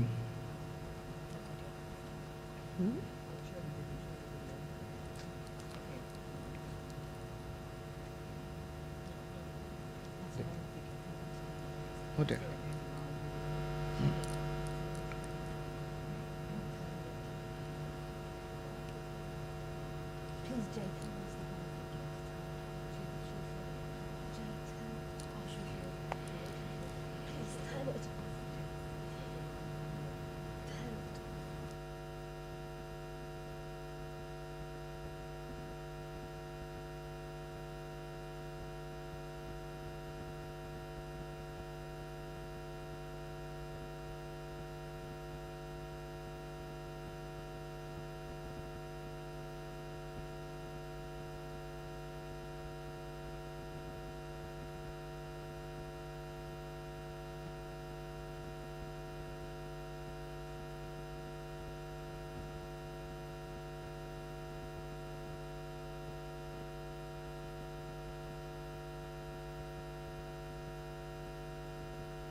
Little glitch in the program there, but as I was saying, we began the program with poetry and we end with poetry. It is the turn of award-winning Barbadian poet Cindy Celeste, who will perform a piece entitled Sankofa. Please welcome her.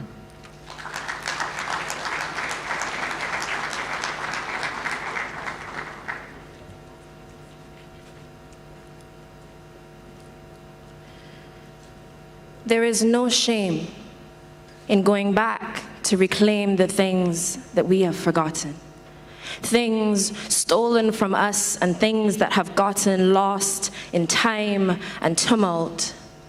This is a difficult task.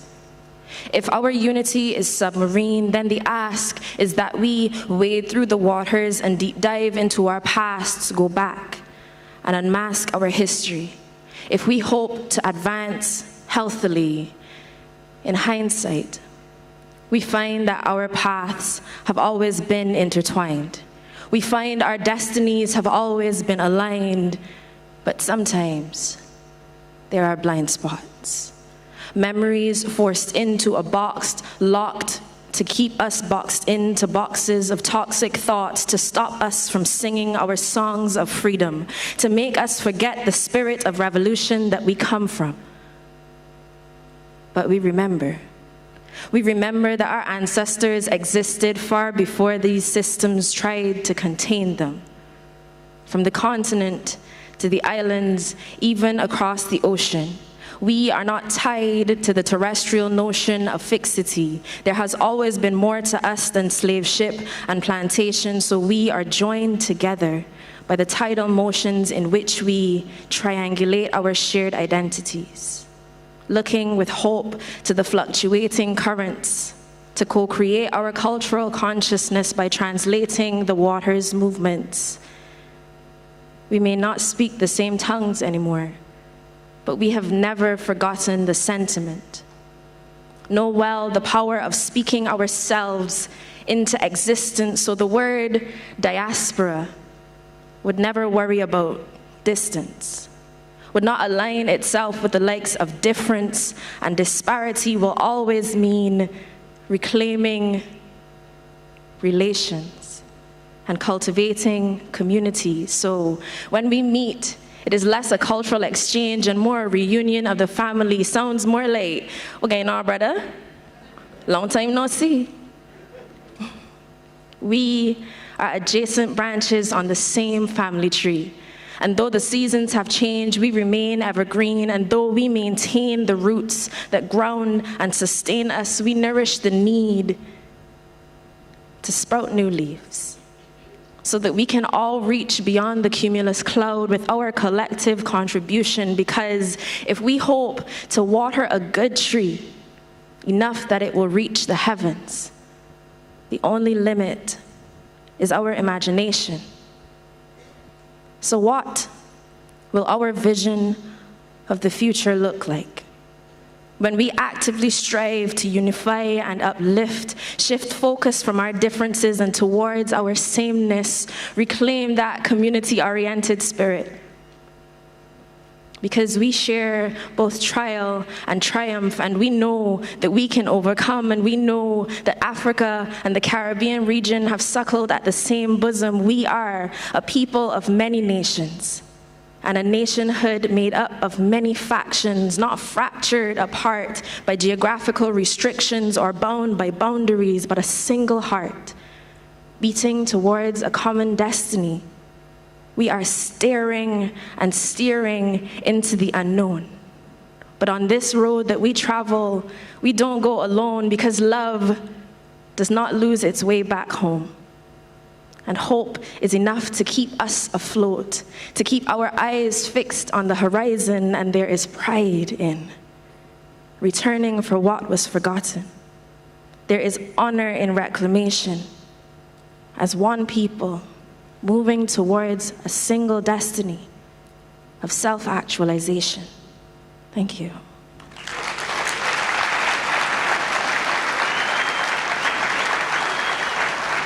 Cindy Celeste, ladies and gentlemen, Sankofa.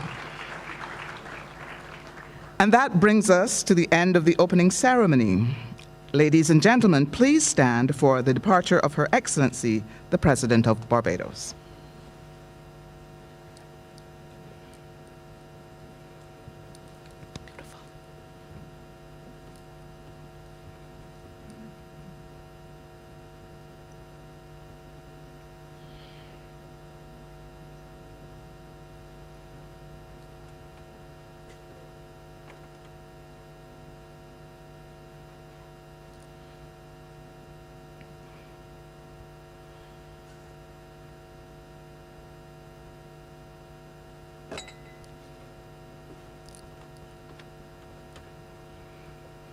As Dame Sandra makes her exit, I'll ask the representatives who signed the partnership agreement to come on stage for a group photograph.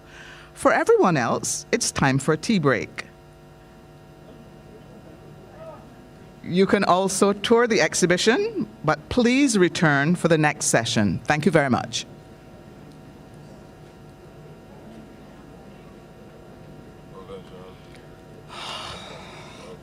Could have been easier.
Ladies and gentlemen, we'd like to call the attention of all the participants in the presidential panel, which will be taking place immediately. Can you please make your way to the stage?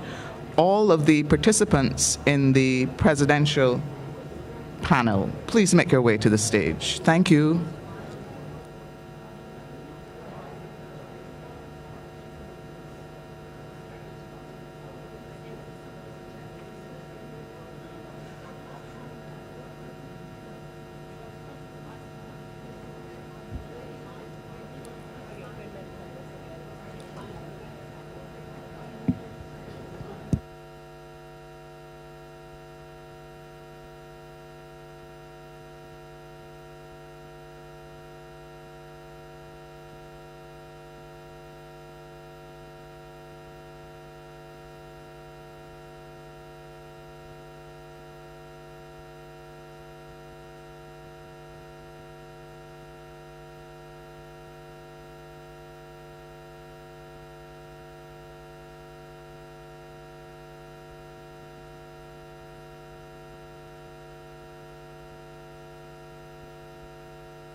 panel. And this particular panel is going to be focusing on leveraging the shared history we've heard so much about this morning. The culture and also the identity to exploiting the opportunities that this agreement will offer. Does history and culture and a shared identity actually matter? And how does that translate into economic development? That is going to be one of my main questions to our esteemed panel today. It's also hoped that we're going to outline some of the specific areas such as tourism, the blue economy, manufacturing, financial services, healthcare, and the creative economy. The creatives often complain that they're only remembered when a country is branding itself. So, culture, creativity, identity is spoken a lot, has been spoken about a lot today, but just how important is it for those of you in the audience today and also for those that are sitting on the stage? So as we begin, I would like to introduce our panel guests today. First off, we have the Honourable Dr. Natalia Wheatley, the Premier of the British Virgin Islands. Thank you for joining us.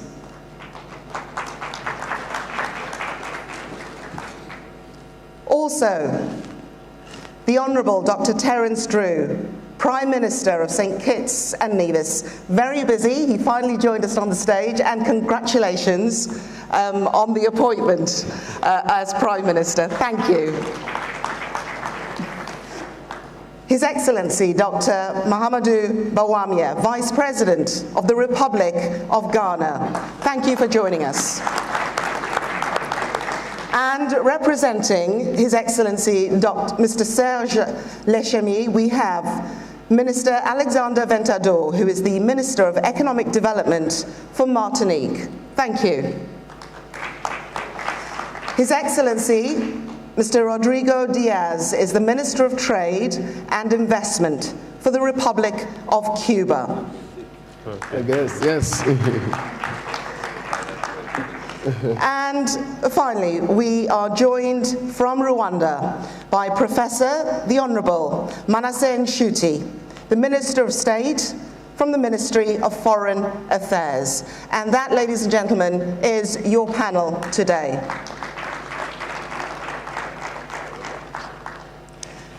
So I would like to begin by asking our panel. We've heard a lot, haven't we, about marriage today, and that drew a lot of laughs and reaction from the audience, and obviously this is important. Marriage is an institution, though. We heard about the championing of marriages between the continent of Africa and also the Caribbean. It's a game of compromise. It's a long game. So I would like to start, please, by asking you, how long is this vision going to take to be realized and become a true institution with firm foundations?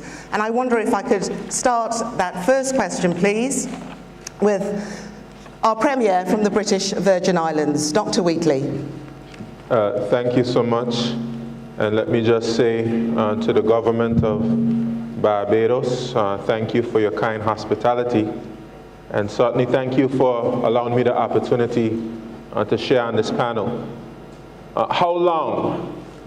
I think the most important question is how long it will take us to take steps.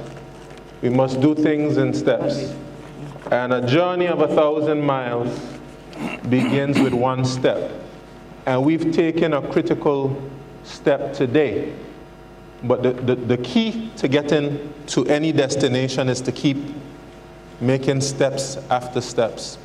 So of course, the present global economy that we have has been established over a period of 500 years. And certainly you don't expect to make 500 years of progress all at one time.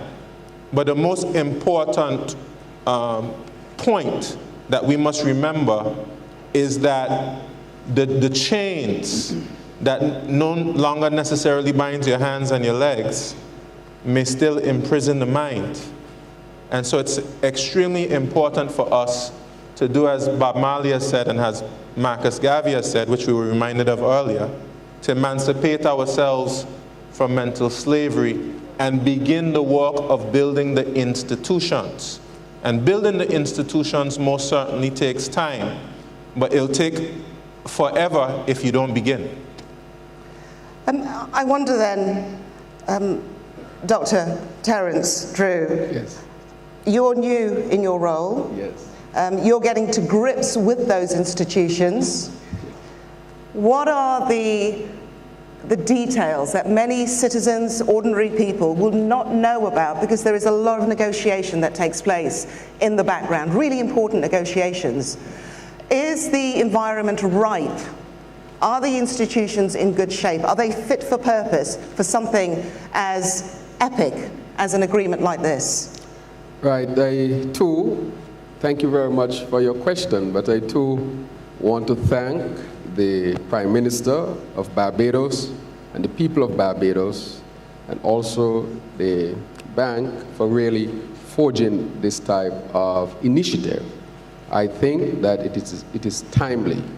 For many years, we would have had some sort of link with Africa, even though it was not that tight. Through the Rastafarian movement, we know that they would have continued to remind us of our shared culture and the very fact that we are really descendants of the African peoples and from the African continent. And so today really is that a real tangible journey in making sure that we as a people come together, not only culturally, but it gives us the opportunity to build a real economic foundation. In my own country, we have medical schools that we call offshore schools, and we have had the opportunity to have many Africans in St. Kitts studying medicine. And so in a real sense, that has contributed directly to our economic development in St. Kitts and Nevis, and as a result, also cultural exchanges. And I think that there are some real marriages in St. Kitts between Africans and the local people. And that initiative of having those schools and bringing Africans to St. Kitts and Nevis to study has really set this path forward. So this is not anything new to us. We are looking at this now as a next step in the journey. And I think our people who have had and continue to build tangible and real relationships with African people, this would be easily digestible by our people. And I think our institutions now will definitely come on board. So this for us in St. Kitts and Nevis is not anything that we would not expect. And yes, we know that there are hurdles, as was mentioned before, but I think because of already having those cultural links, already having real marriages, and having Nigerians and other Africans becoming citizens of St. Kitts and Nevis, I think that something like this is really going to take off in our country. So our institutions are ready, our philosophy is ready, our cultural links, those are also ready. And so from my perspective in St. Kitts and Nevis, this is the right thing to do. And even though I have been there for such a short time, this is in keeping with our agenda, our political agenda, which is to forge a relationship with Africa and the African people. As we would have seen, that Africa offers a market of over 1 billion people. We are naturally linked by our ancestry and other commonalities, and therefore we should also make sure that that relationship works in having economic growth. Just to wrap up, just recently I had the opportunity to speak to our robotics team, and I had the opportunity to speak to a number of young people who were going off to study. And I said to them that our country is small, but the possibility of having a much wider base of people to cater to might be in the billions. And I said to them then that I had attended a Zoom meeting with respect to what we are dealing with today. And so when they educate themselves, do not limit their minds to just the confines of their country or the Caribbean, but they must also expand their minds to their ancestral continent of Africa. So I'm pleased to say that we are ready to welcome this. Thank you very much. Prime Minister Drew, thank you very much indeed. And before I join you with the seats, I'd just like to apologise. We had a gentleman join us just at the last minute, and I wanted to confirm the details. So my apologies, and to introduce him and introduce you to our audience, we have with us also from the Commonwealth of Dominica, the Honourable Kenneth Daru, who is the Minister of Foreign Affairs for International Business and Diaspora Relations. Thank you very much for joining us. Thank you. So on to our third question, and I already said in our introduction that culture is coming up as a common theme time and time and time again, and this sense of common identity. In researching the history of the ACP and trade relations with the Caribbean and Africa, I came across some interesting comments, and some of those were, without culture, there is no future.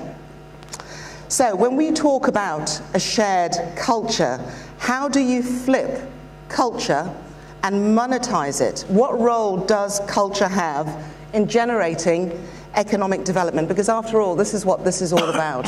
It's about show me the money. That is what we're talking about.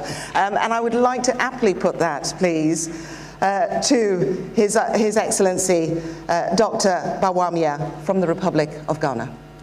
Thank you very much. I would also like to join in thanking the government and people of Barbados and the AfriCaribbean Bank for hosting this particular forum. I think we should not really lose sight of the fact that what has happened here this morning is truly historic. The idea for this conference is just about a year old, and it has been actualized. And I think part of the reason why we've had this happen, of course, is leadership, but culture also plays a major role in doing this. I think the people of the Caribbean and the people of Africa pretty much are the same people. We've been separated by 400 years of slavery and colonialism and all of that. But I think that because we are children of the same mother, we share common culture, common heritage.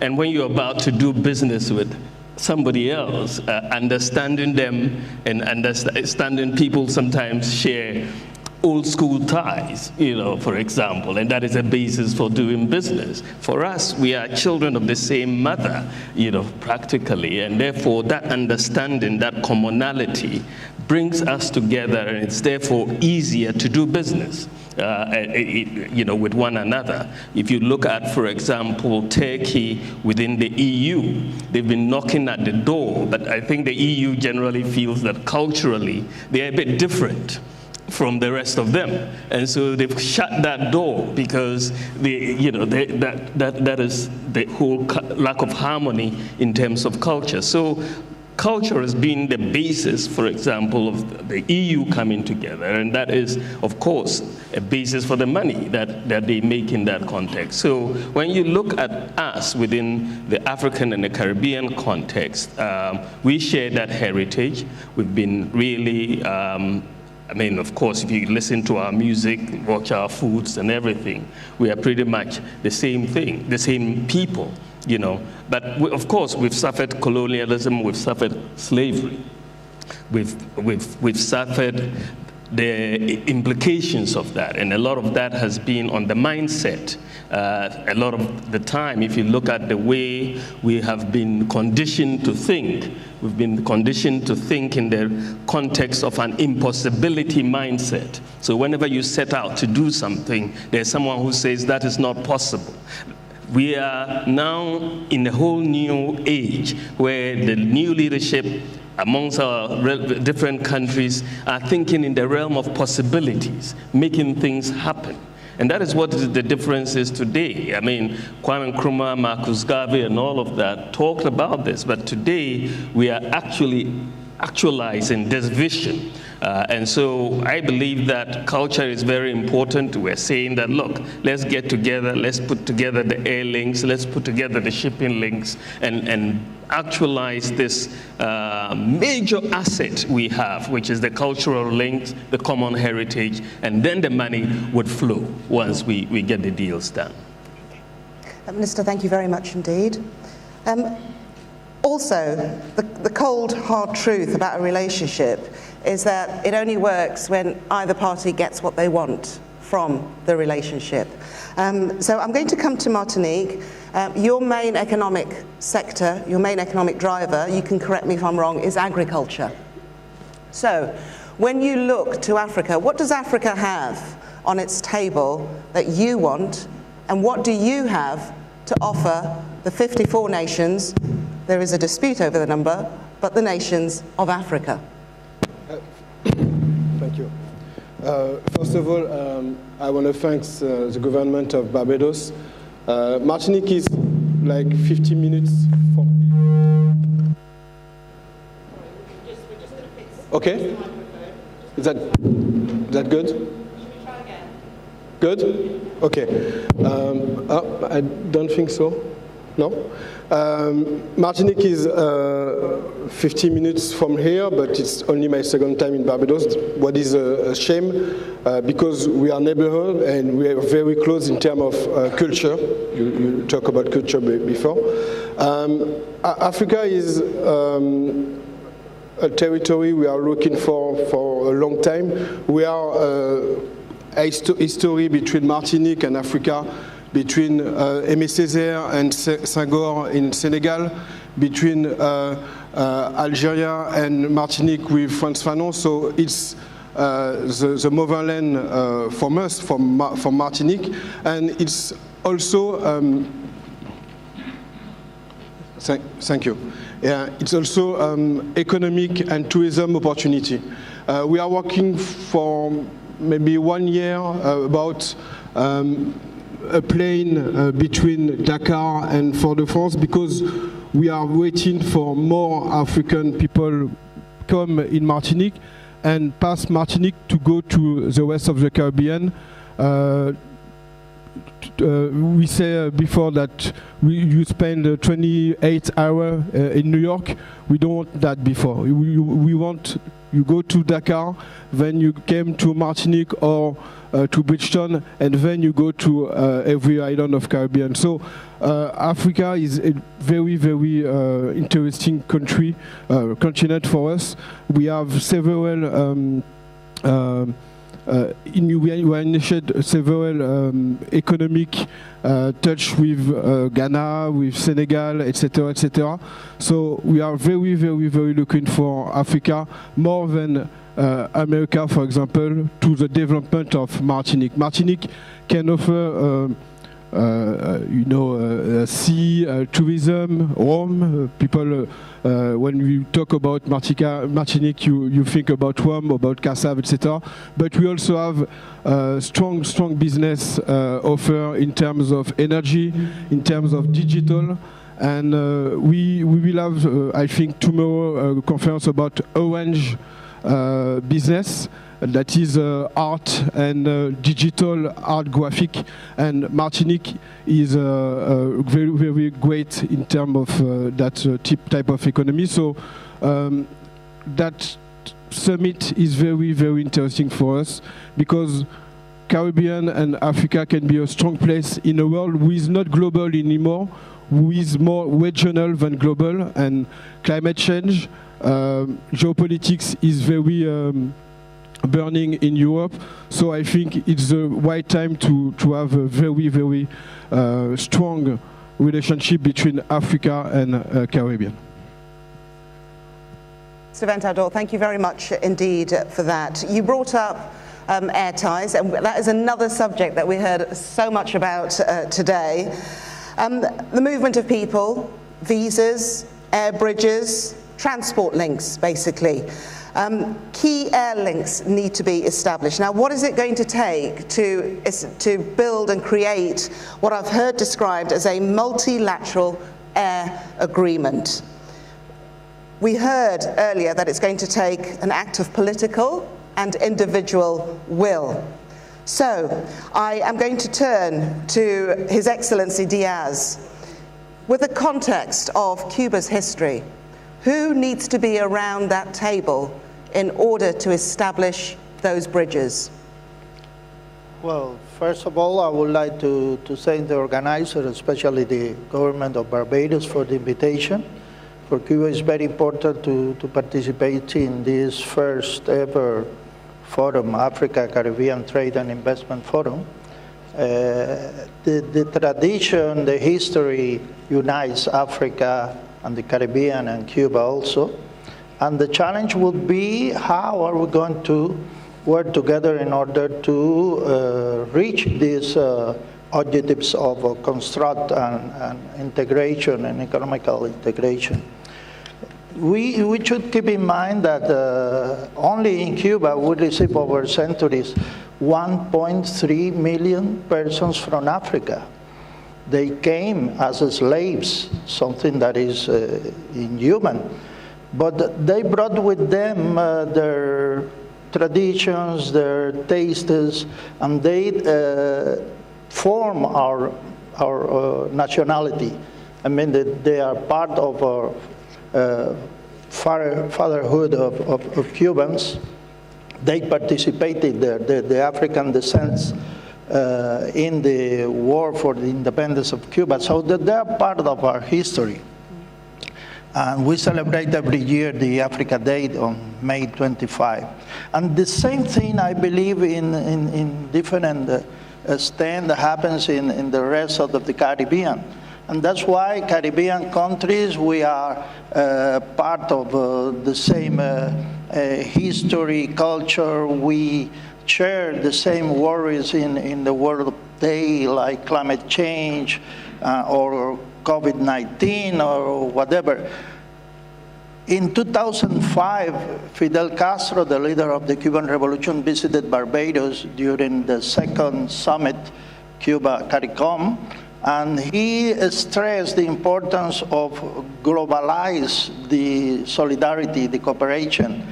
To face the neoliberal globalization is very important that we act in unity. It's very difficult for us to survive in this world if we are not united. So these kind of initiatives are very important. We support it very strongly. And from Cuba, who is a particular country because we are submitted to an economic, financial, and commercial blockade by the US for more than 60 years, something that I have to say that it has been rejected for Africa and the Caribbean strongly during all these years. But even so, we have the possibility to insert the Cuban economy also in this important effort we are promoting today. Your Excellency Diaz, thank you very much for that. I turn now to a representative from a country that has, I think, led and is a shining beacon on the African continent when it comes to technology. And many people often speak of Rwanda and how it'll blow people away when they arrive. And that is partly because of ignorance, I think, when people travel to the continent for the first time and will enter Rwanda. So my question to you, Professor Nshuti, is we heard about a new approach being needed.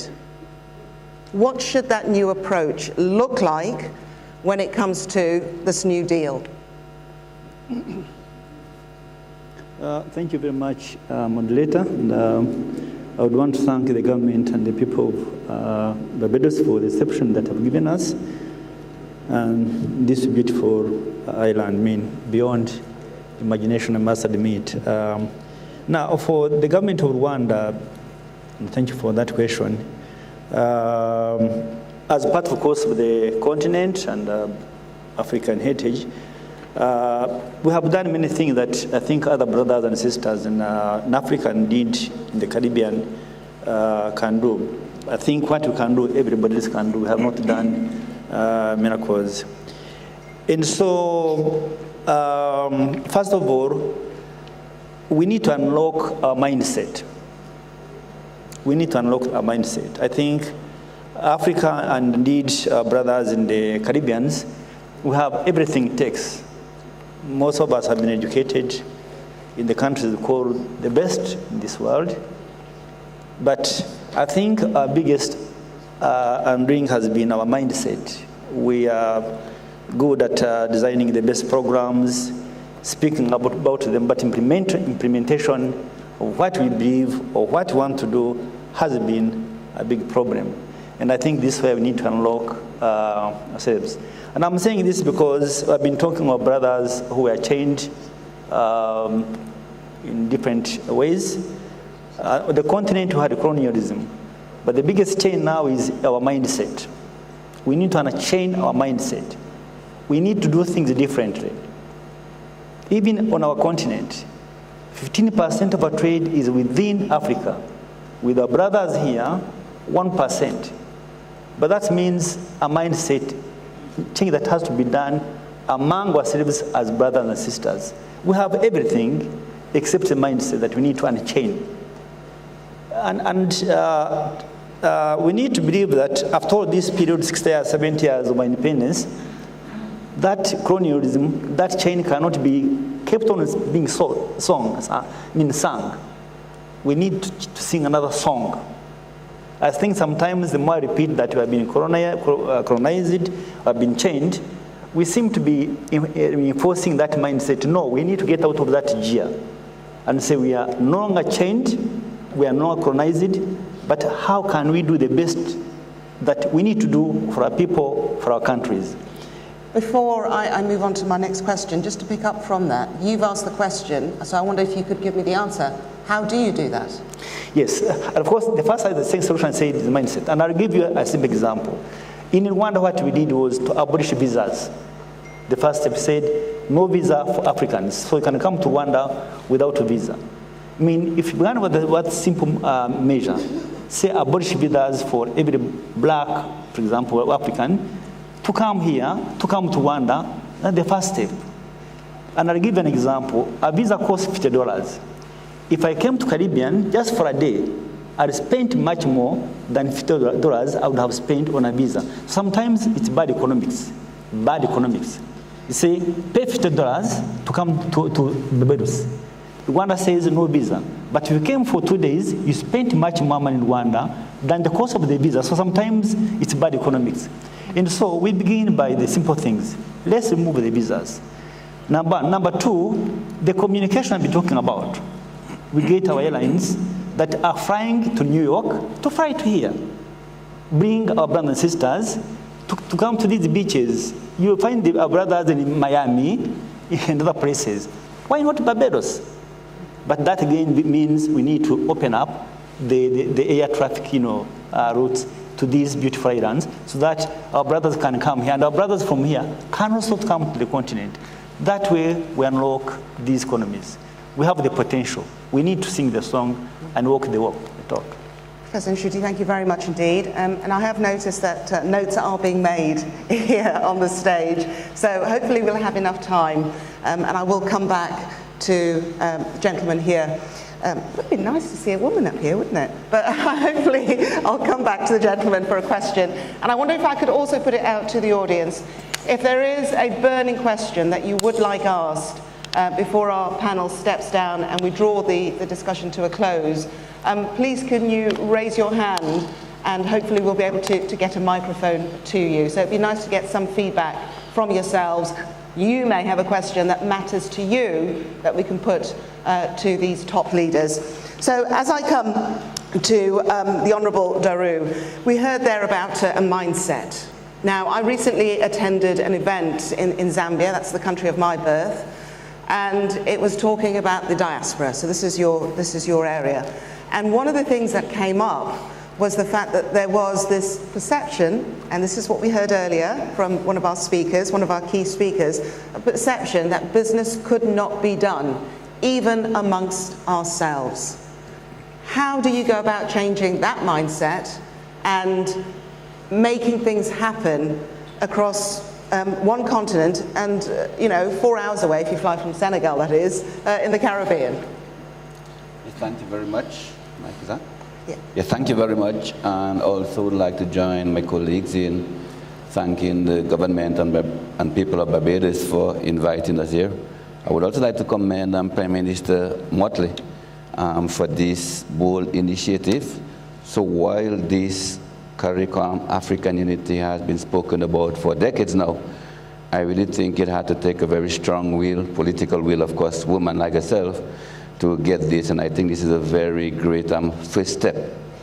Of course, I also think that the signing of the agreement between a number of the CARICOM countries, OECS, and the African Exporting Biometric signals, I think the region, that is CARICOM's region, to, of course, move forward in this relationship. Like I said, a lot of the issues that have been spoken about in this forum, I don't think they should be taken in isolation. They should not be insulated. Tourism, trade, even our relationship with our diaspora, all of this should be looked at as one. And of course, a lot has been said about political will.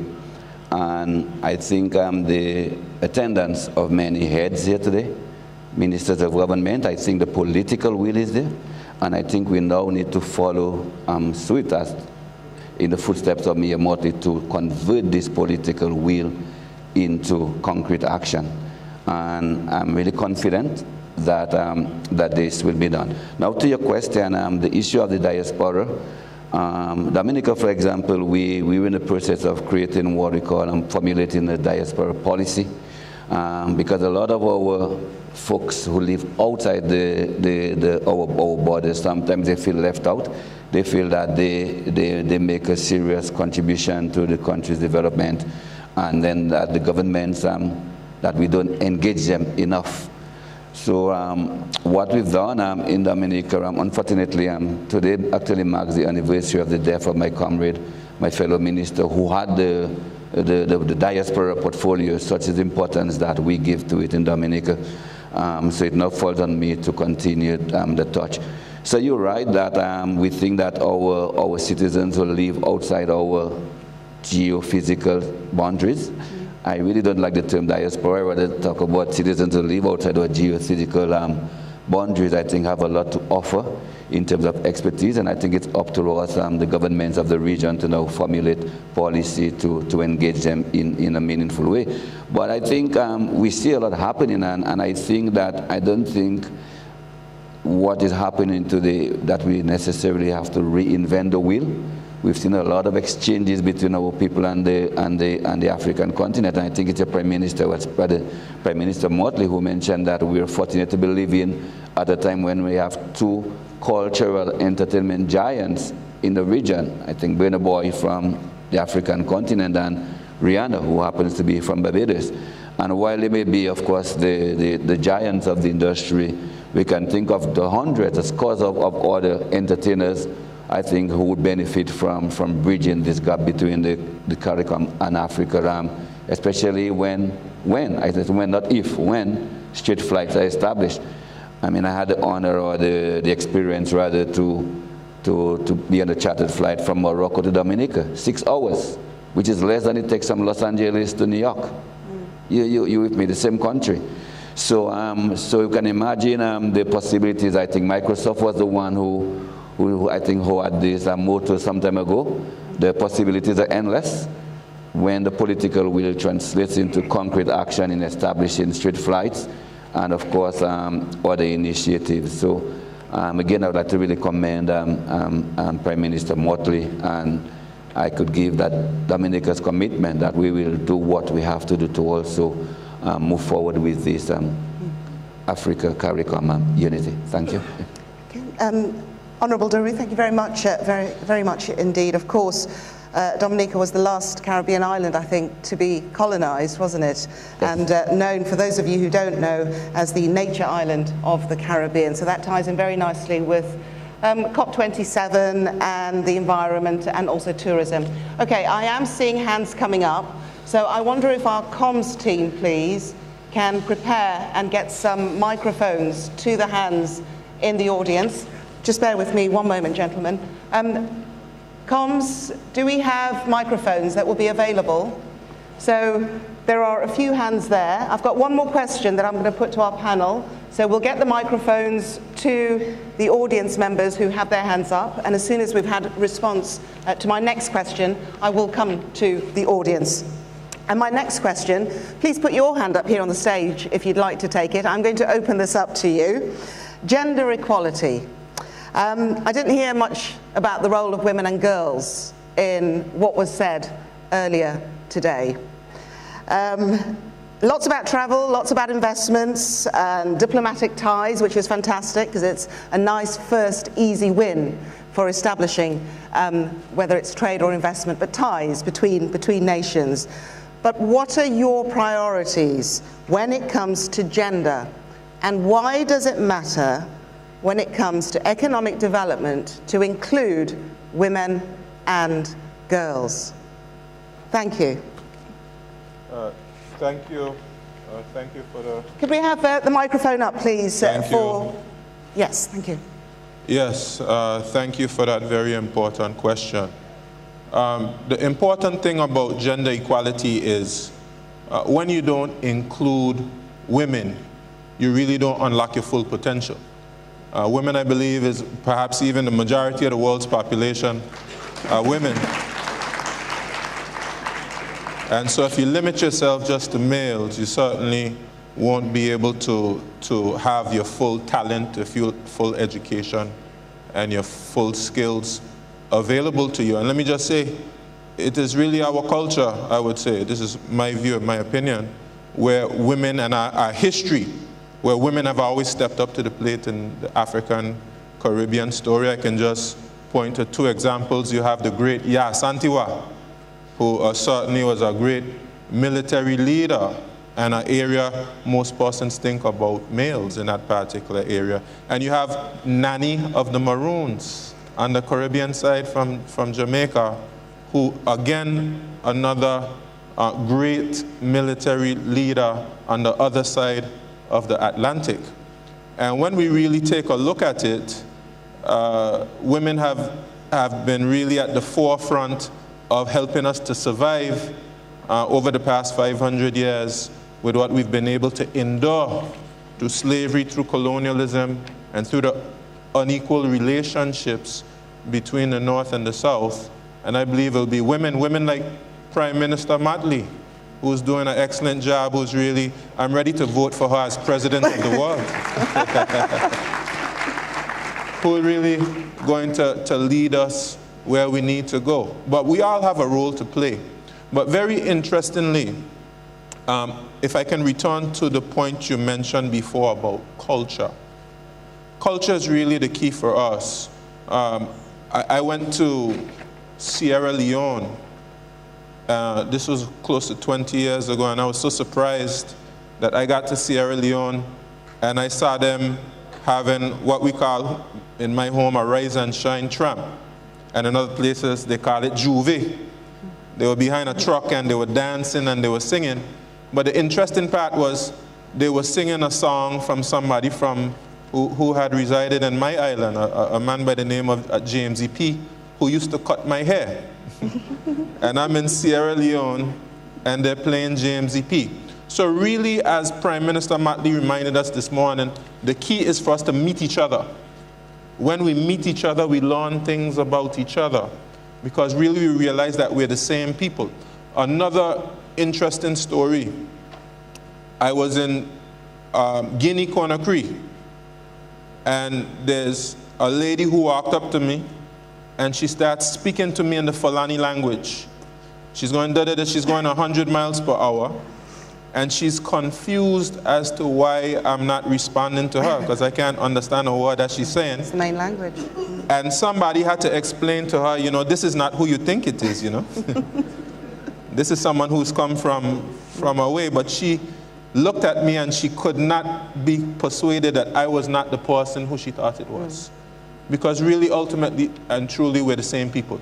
We dress the same, we walk the same, we listen to the same types of music, we eat the same types of food, And what we have to train our minds to do is to not allow others to exploit our talents, exploit our creativity, and exploit all our skills for their own benefit and use it for our own benefit. Professor Wheatley, before I put this to the other members of the panel, I'd like to hear a response from Africa on the question of gender. So if you can just have a think, and oh, fantastic, we've got two. But when you spoke there, Premier Wheatley, about the culture, the importance of culture, your island has a very mixed culture. Yeah. A third of your total population are on work permits, foreign work permits. Yes. They are expatriates. How does that work for you? We have perhaps over 100 different nationalities in the BVI because, of course, persons have come there to live and to work. And we've been able to integrate with each other. We have persons who've come from the African continent. Mr. Cherno Jallo, who is at a very prominent position in our financial services sector, financial services being one of the two main pillars of our economy. We have many persons from St. Kitts and Nevis. We have persons from Barbados, from Antigua. And really, in places where you have lots of migration, I believe really can become really central points for pushing the global and the regional agenda, both the African-Caribbean relationship as well as Caribbean integration. We have to be at the forefront and at the lead because, of course, we've been taught for so long that we have differences which divide us. And we focus on some of the very minute differences as opposed to focusing on the overwhelming similarities between us. So it's also about a mindset, as we've been speaking about before. People like Marcus Garvey, people like Kwame Nkrumah, Wilmot Blyden, which when I went to Sierra Leone, Wilmot Blyden, who's from the Virgin Islands, and I saw a statue of Wilmot Blyden. But these persons are heroic because they remind us of all our similarities. And just like with the visas and all of those different types of things, we have to take concrete steps and legal steps to show the unity and similarity between us. Okay, Professor Wheatley, thank you very much. And Fulani, of course, is the most widely spoken language on the African continent, not Swahili, as many people think. So we're going to get an African perspective. I am coming to the audience. Going to get an African perspective on gender equality, and I'm going to go to Your Excellency Bawumia first, and I will come to Professor as well.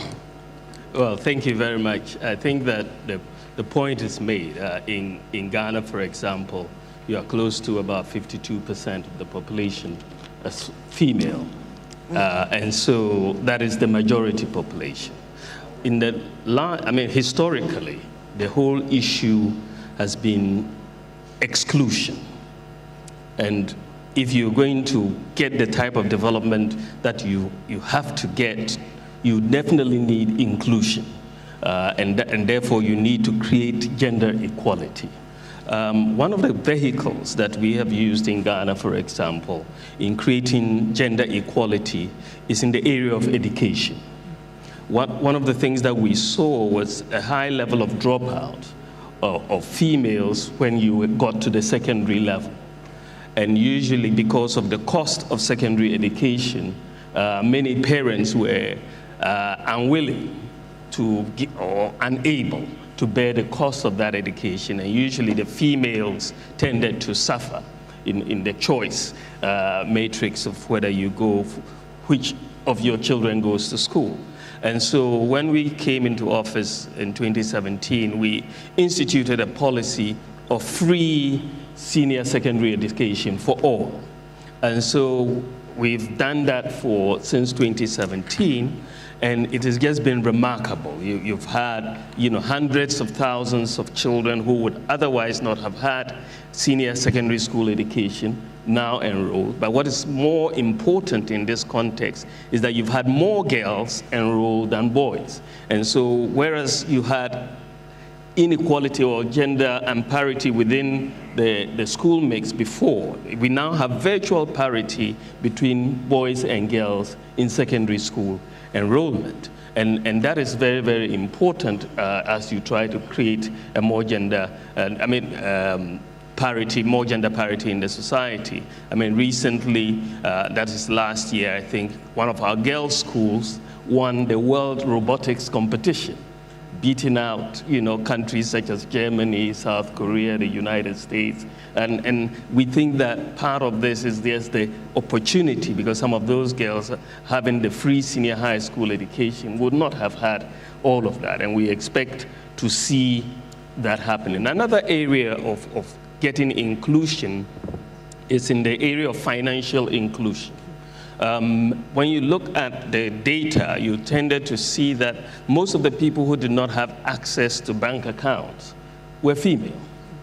And so what we have done is introduce, because most of them have mobile accounts, and we've introduced mobile money interoperability, which makes the bank account interoperable with the mobile account. And so with that interoperability, I mean, most people now, about 90% plus of the population, now have access to bank accounts. And that means more females have access to bank accounts than before. Then you have the whole area of maternal mortality and how you bring down maternal mortality by making sure that, especially in the rural areas, mothers who are giving birth have access to critical black blood supplies during birth. And all of that. Ghana, following Rwanda, has implemented a policy of drones to deliver medical supplies, vaccines to very remote areas. And today, Ghana is the world's largest medical drone delivery. Most people don't know that, but that is where we are. And we have about 6 drone centers. And each day, you have about 100 flights from each of the centers. And each flight is saving a life. And that is what you see in Ghana. Rwanda also has drones which are delivering medical supplies. But this tells us, for me, that Africa can be in the lead. And the Caribbean we can be in the lead when it comes to the technologies, because we don't have legacy systems, and therefore we can really leapfrog in many, many areas. And this is one area I think that we can all do that. But I think that the more we use technology to build an inclusive society, the more gender parity we create. And that is how we should proceed. Your Excellency Bamia, thank you very much for that. Thank you. And so as I turn to Professor Nshuti to get your response, I just want to bring into context how this question came up for me. I don't know if you were able to enjoy the festivities and celebrations of last night. And I walked around the museum and I saw some of the exhibits. And one of the exhibits showed the market traders. And the wording on there was pointing out that economic development and economic financial management within families and within communities was managed by women. So, bring it forward. Why is it important for you to have women there again as we move forward? Thank you very much. Can we have the microphone on, please, for Professor Nshuti? Can we try again? Yes, I think for us as Africans, gender mainstreaming, whatever you may call it, sometimes we get lost in the premix. It's a right of ladies, women to be part of us in the business, in the government. And I'll tell you what we did in Rwanda. About 20 years ago now, we made it a priority as a government. And right now, we have 60% of our women in the parliament, 67%. 50% are ministers in the cabinet. So, but this is drawn the fact that, first of all, what percentage of women do we have in the population?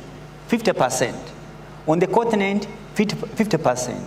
Why would you lock out this population in the economy, in the government? Because it's a productive force.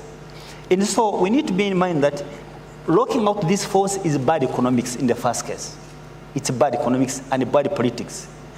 And it's the same mindset I was talking you shortly, that we need to unlock this force to bring it in the mainstream to be productive.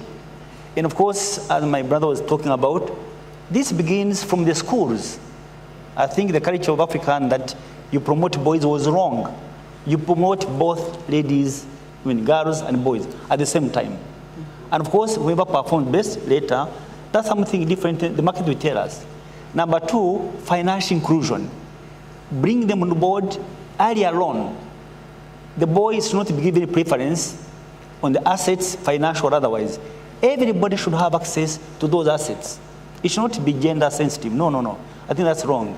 Once you do that, then we shall be at par in our economies.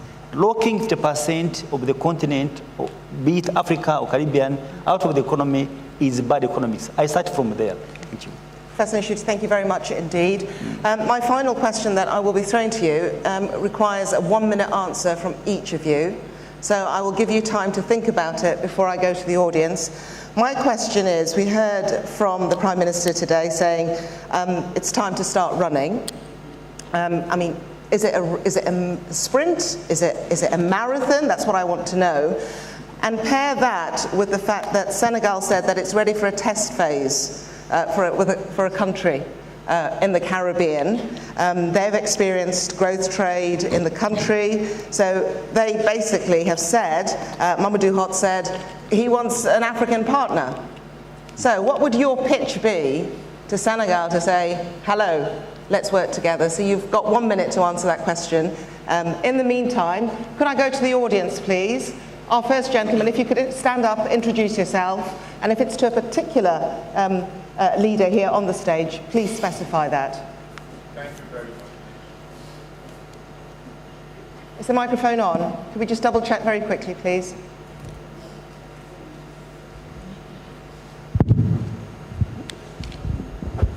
Okay, thank you very much. My name is Shegun Ajayi Kadri. I'm Director General of Manufacturers Association of Nigeria and Co-Secretary Pan-African Manufacturers Association. It is quite refreshing to see great demonstration of political will by our leaders, starting from September 2021, the CARICOM African Business Forum that we had, and the political leaders were there, of course. So what I want to ask, what time should we start to create a platform that should allow some uniformity in terms of the incentives that are being given by different African countries? Some are saying you don't require visa to come to our country and so on and so forth. If we have differential incentives or differential policies to facilitate our interaction, we are not likely to gain depth when we start implementation. And secondly, I think that platform should take on board facilitating the participation of the private sector or removing the binding constraints that in the first instance has limited our capacity to relate together, to trade amongst ourselves, and to prioritize the engagements that we have. Because we've realized we have shared destiny, and that together going south-south is the way to fully realize our potential. So I think our political leadership ought to have a platform for maybe something like peer review, policy review, to ensure that they are not working at cross purposes, but working in the same direction. I thank you. Okay, thank you very much. Who would like to take that question? Unfortunately, I can only get one answer, one response because of time constraints. Who would like to take that question? When do we start? When should the platforms be ready? This question is pertinent when we think about the AfCFTA. Thank you very much. Right. That's a very good question, because if what we do today does not have any starting point or the platforms on which we can build, then today will just be a ceremony that will not result in the fruits that we all hope that today's activity would result in. And I say that we have to start almost immediately working on it. I think a question was asked if this is a marathon or sprint, but I think to some extent it can have components of both. For example, in my country we have a citizenship by investment program. I don't think that our program has been leveled well enough to the African continent. It is leveled to other areas around the world, and actually there is an opportunity for that. But with respect to your question in terms of creating the platforms that can create more opportunities for us to work, I think that that needs to start almost immediately. Today, in my delegation, I brought the Foreign Minister, the Minister of Trade, my Financial Secretary, PS in the Office of the Prime Minister, and my Cabinet Secretary, and also a representative or President of the Chamber of Commerce and Industry. And the reason why I brought along that delegation is that these are the main persons who can actually start to do exactly what you are speaking about, so that they can have first-hand knowledge, so that they can interact with the various persons. And I think that these relationships that we've been talking about, that if we can establish them on different levels, not just as the hierarchy of the politics, but also on those functionaries or those persons who really get it done within the government, I think it can accelerate it. And this is really a demonstration of my country's commitment to make sure that we can accelerate something like this and for long-term benefits as well. Prime Minister, Drew, thank you very much for that. Unfortunately, we've run out of time. I would have liked to have taken one more question, but just to come back to my final question, to a strict 1 minute pitch from you. Senegal is ready for a test phase for a country in the Caribbean. Amadou Hott said that they are ready. What would be your pitch to Senegal to say, yeah, I'm ready, let's do it? How would you sell your country? And I will start from the end. Honourable Daru, please. Okay, thank 1 you. minute. Sure. Yeah, thank you once again. Of course, as we said earlier, that a lot has already been happening. That is not a matter of reinventing the wheel. I think it's my Prime Minister from St. Kitts Nevis, I think, who mentioned that medical schools, and I think Dominico too, we have a cadre of medical schools where I think 75-80% of the students are already African students. So the collaboration is there already. I think we now just have to get the political directorate to now put things in place. Visa-free policy, for example. A lot of these visa-frees, they do not have to go through the parliament. It's a simple cabinet decision that can be taken, an executive decision to, and I think we could start right here, visa-free for the certain group entertainers and etc. Okay. Yes. Okay. Thank you. Noted, duly noted. Professor Nshuti, 1 minute. Well, thank you very much. Where do we start? I think we should start from here. I think that the fact that we have met was also very important. But I think this now should be periodic. Now, we met in Barbados, we need also to meet in Africa. So we bring our brothers from Caribbean to Africa to see the opportunities that we have in Africa. That's very important for us. And of course, once we know each other's, Prime Minister Mabus said, then we can know where to start, how to interact, trade between ourselves, visit each other in terms of tourists. And I think from there, we should be able to build a bloc that is all African. Thank you. Thank you very much. Your Excellency Diaz, Senegal and Cuba, how sweet a relationship would that be? Well, I will stress in 2 points. We need to put the entrepreneurs together. We need to create conditions for them to exchange views, to identify possibilities. Even in the crisis, you can identify possibilities. You have seen this with the COVID-19. Cuba developed vaccines. Cuba helped other countries with medical personnel. But I believe the entrepreneurs need to be capable to identify the possibilities. Each country has its own advantages. I don't know, tourism or this or that.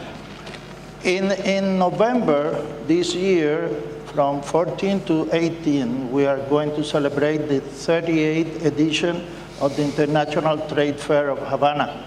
This is a splendid possibility for entrepreneurs of all over the world, but especially from Caribbean and Africa, to be together in Cuba and not only see what Cuba offers, but others offers. In those exchanges is when you create the possibilities to do concrete things. Your Excellency, of course, Senegal is welcome. Your Excellency Diaz, thank you for that. Minister Ventador, how would you sell Martinique in 1 minute? Yes. Yes. Maybe, yeah. As I said before, the partnership... I wonder if you could use the microphone. Yeah, sorry. It's okay? Yes. Yes. As I said before, the partnership has already begun between Martinique and Senegal because of the cultures and history with Cedar Senghor and Aimé Césaire, and we are very, very interested in have a strong partnership because our administration is working hard to be able to welcome Senegal, but Senegal plus all the country around who want to come to Caribbean, who wants to be one of the hub of Caribbean. French Caribbean is a small part of Caribbean, but we are strong in terms of economy, politics, and culture, and Senegal could be a hub for all the Middle West Africa. Okay, Minister Ventador, thank you very much indeed. And Ghana and Senegal, is that relationship ripe? Oh, very much so. I think the COVID-19 pandemic and the ensuing vaccine apartheid that we saw in the world, made it very clear that for us in developing countries, we have to build the capacity to manufacture our own vaccines looking down the road. Senegal has a very solid pharmaceutical industry, and like Ghana, we are also in the process of establishing vaccine manufacturing capacity. And I believe that cooperation in this area, especially with the mRNA technology in the area of malaria, for example, vaccines, I think this is where Ghana and Senegal need to cooperate. Okay, so an excellent example there of the AfCFTA coming into play, so another trade agreement. I turn now to Prime Minister Drew. Well, I'll wrap up by saying, one, that our country is well educated, about 98%, so you have an educated workforce. Secondly, our country is accustomed to having persons from overseas coming to invest through our CBI program. We have the St. Kitts Investment Agency, which is well poised to welcome new investments.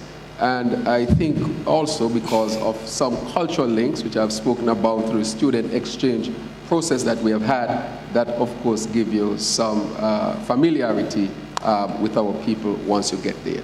So I would like to say that we have what it will take, and the fertility, of course, to allow investments to flourish. So I want to say to you that St. Kitts Nevis is open to the world, open to investment, open to economic growth, and to establish mutual relationship that would be mutually beneficial to all.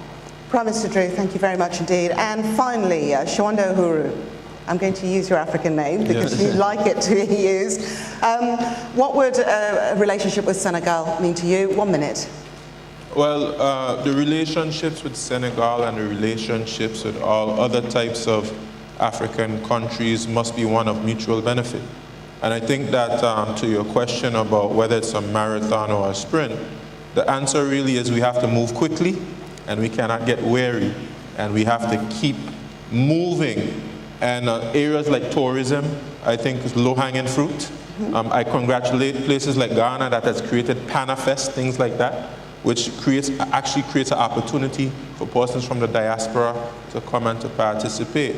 And there are other areas for tourism as well. And the multilateral organizations, okay, the African Union, the CARICOM, those statements that were made earlier about establishing closer relationships, those are really the right steps that we have to take. And then we have to work out the details. And we've established relationships based on country strengths and based on the opportunities which present themselves. And whichever country has a particular strength, let's give them our support. And whichever country needs us to help to provide an opportunity, let's get together and work to provide those opportunities, and all of us will benefit in the end. I think that's an actionable. Thank you very much indeed. So just to finally say, the Honourable Natalia Wheatley, Premier of the British Virgin Islands, thank you very much for your time. Also thank you to the Honourable Dr. Terence Drew, Prime Minister of St. Kitts and Nevis, His Excellency Dr. Mahamadou Bawumia, who is the Vice President of Ghana, thank you for your time today, and also Minister Alexandre Ventador, Minister of Economic Development for Martinique. Also joining us today was His Excellency Mr. Rodrigo Diaz, who is the Minister of Trade and Investment for the Republic of Cuba. Thank you. And Professor the Honorable Manasseh Nshuti, Minister of State in the Ministry of Foreign Affairs from Rwanda, and the Honorable Kenneth Daru from Dominica. Thank you very much for your time. I'm Loquesta Burak. Thank you. Thank you.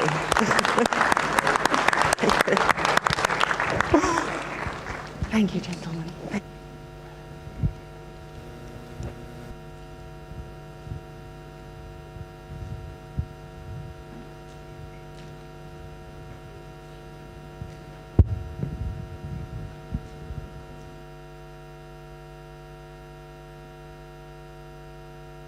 Thank you very much for the presentation in the presidential panel. If you look at your program, you will see that the next presentation, which should have started at 12 o'clock, is now starting at 20 minutes after. It means that your lunch is going further and further away. So I'm going to ask the upcoming presenters to kindly keep a very tight timeline in making their presentations. I now invite Dr. Len Ishmael, the former ambassador of the Eastern Caribbean states to the Kingdom of Belgium and the European Union, to make a presentation on Africa-Caribbean historical links and the opportunity the future offers in today's global context.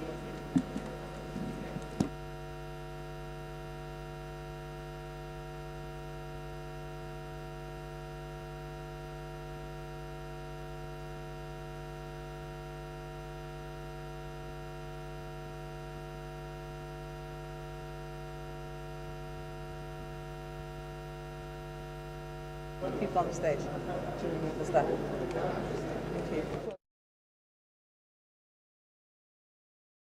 You're taking off all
Ladies and gentlemen, good day and apologies.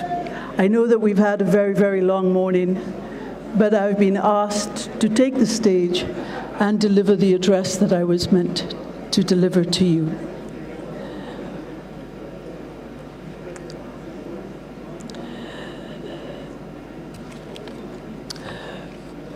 Permit me the opportunity to congratulate the Prime Minister and Government of Barbados for hosting this remarkable conference and to thank the conference host for their generous hospitality.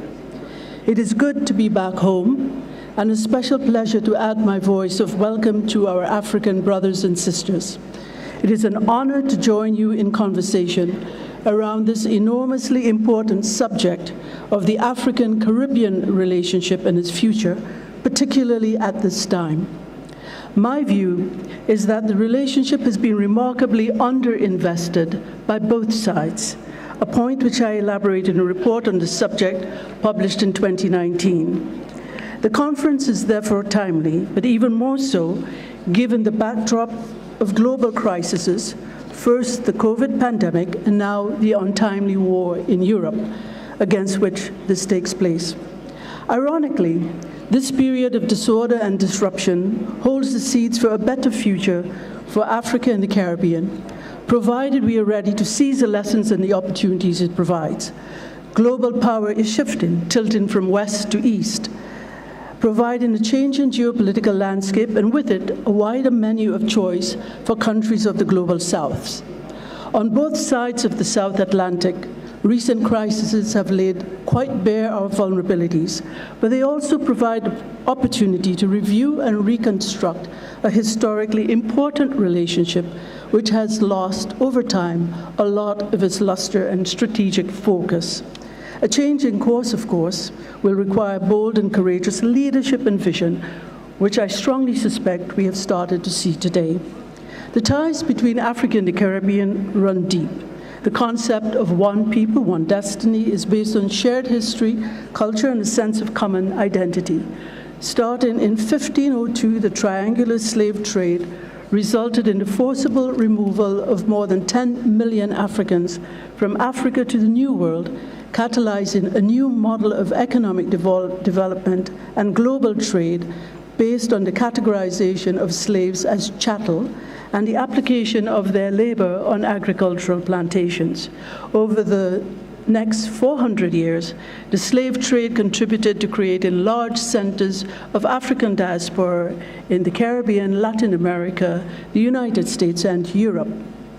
This common historical experience inspired formation of the Pan-African movement in the early 1900s, led by the diaspora in the cities of the great colonial powers of those times. Paris, London, Manchester became natural hubs for the exchange of ideas, radical political thought, and exploration of socialist, Marxist, and communist ideology. Spanning several decades, organized a common agenda of decolonization and racial equality. This early period marked perhaps the most rich, vibrant, and dynamic period of African-Caribbean relations. A Trinidadian, Henry Williams, is credited with having coined the term Pan-African and organizing the first Pan-African conference in London in 1900. In attendance were members of the diaspora also from America, including W.E.B. Du Bois, who would later become one of the founders of the National Association for the Advancement of Colored People in 1909 in the United States. The group of early activists included the Caribbean's Aimé Césaire and Harold Moody, Nigeria's Ladipo Solenk, and Nathaniel Fadipe. Trinidad's George Padmore and Jamaica's Marcus Garvey championed the cause of people of African descent in the United States.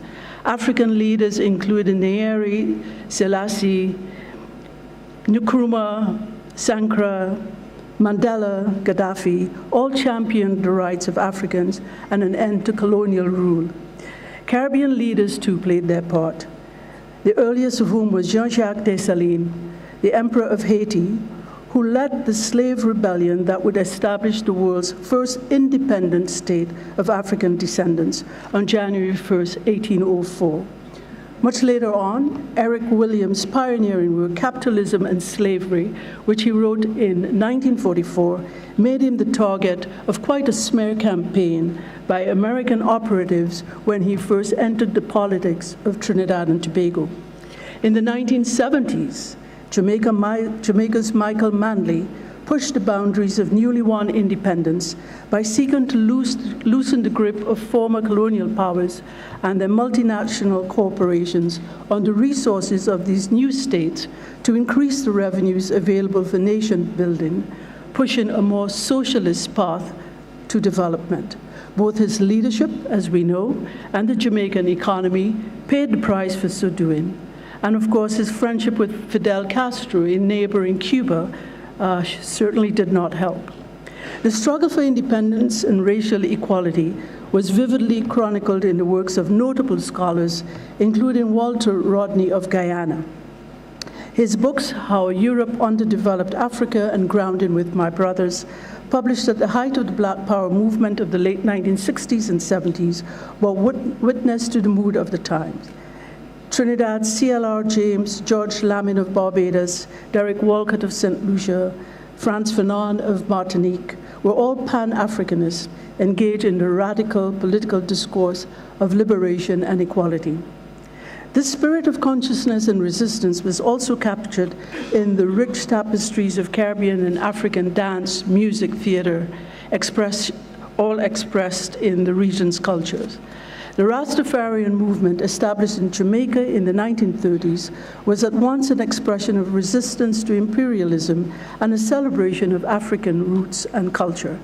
Jamaica's Bob Marley remains the most celebrated symbol of the Rastafarian movement. His lyrics, "Together stand up for your rights, don't give up the fight," became an anthem of sorts, denoting black pride and resistance, as did the music of South Africa's Lucky Dube, urging newly independent states in Africa to guard against the hard-won independence being appropriated by puppeteers in his refrain of a Mickey Mouse independence. As it was, the big struggles of the day, the civil rights movement, the Black Power movement, the fight for independence, an end to apartheid, all sprung from the same well and were mutually reinforcing. The Pan-African movement's Atlantic Charter unified responses to colonialism, not only in Africa and the Caribbean, but also in Asia, establishing the foundations for the non-aligned movement, the Organization of African Unity, and contributing to an end of apartheid in South Africa in 1994. And where are we today? Today, Caribbean and African countries engage with each other through multiple points of contact, in multilateral fora, including the G77 and China, the non-aligned movement, the African, Caribbean, and Pacific group of countries, the World Trade Organization, and others. They cooperate regionally through the mechanisms of the African Union and the Caribbean Community, through which a number of important initiatives, especially those related to the diaspora, have been concluded, but in which concerted action is still needed.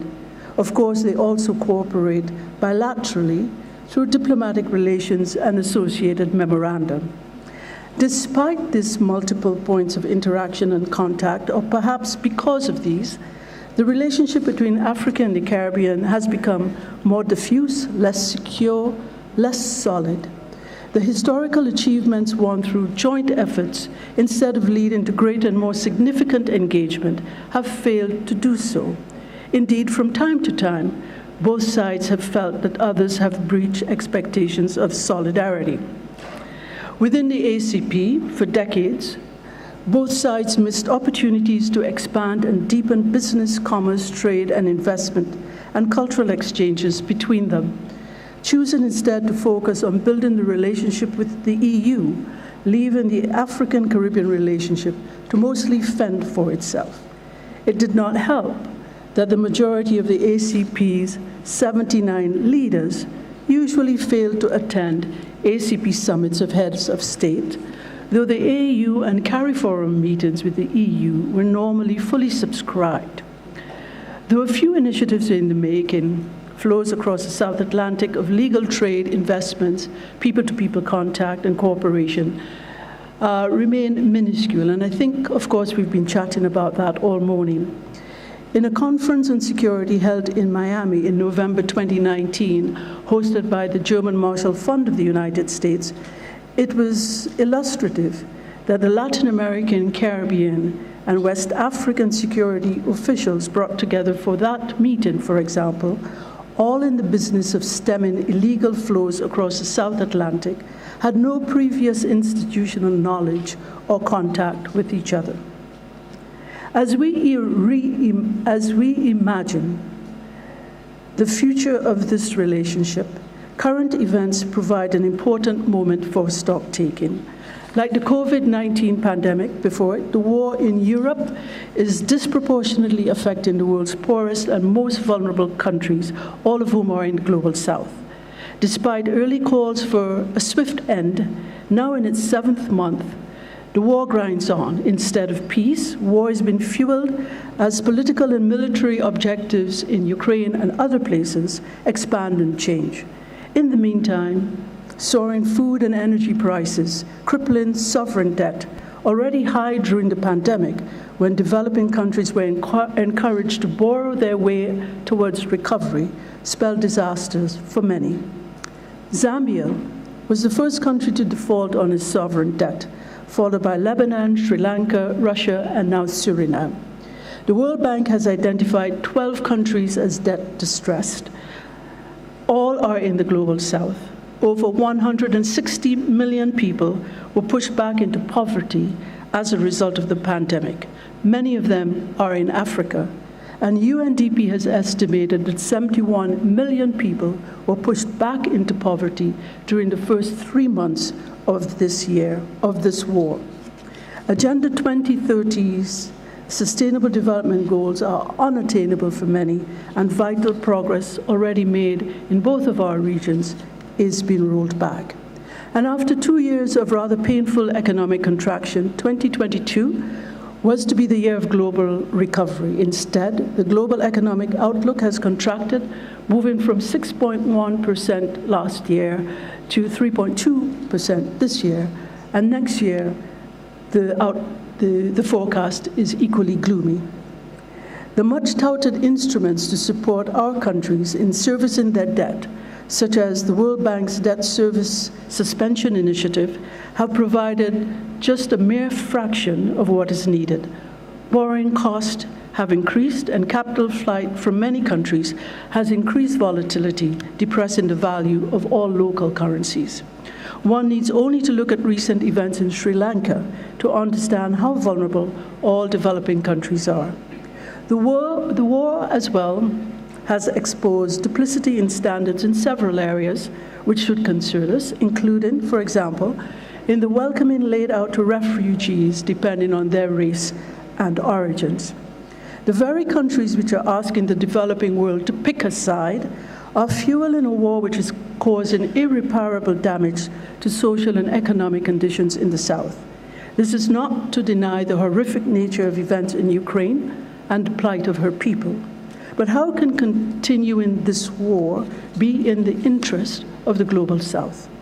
Examination of the way in which countries have voted at the UN General Assembly with respect to resolutions deploring Russia's invasion of Ukraine is reflective of the varying interests at stake. While many countries voted in favor, those who have not or have abstained, including US allies, interestingly, Saudi Arabia and Israel, represent more than half of the world's population and are all mostly from the global South. The war and its implications spill over to various other theaters as well.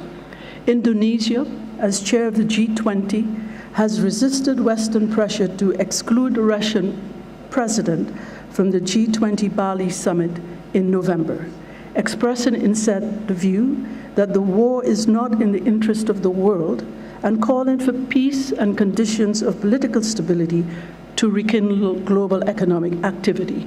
Indeed, only half of the G20 countries, Australia, Japan, Canada, the USA, the UK, and the EU bloc, have imposed penalties on Russia.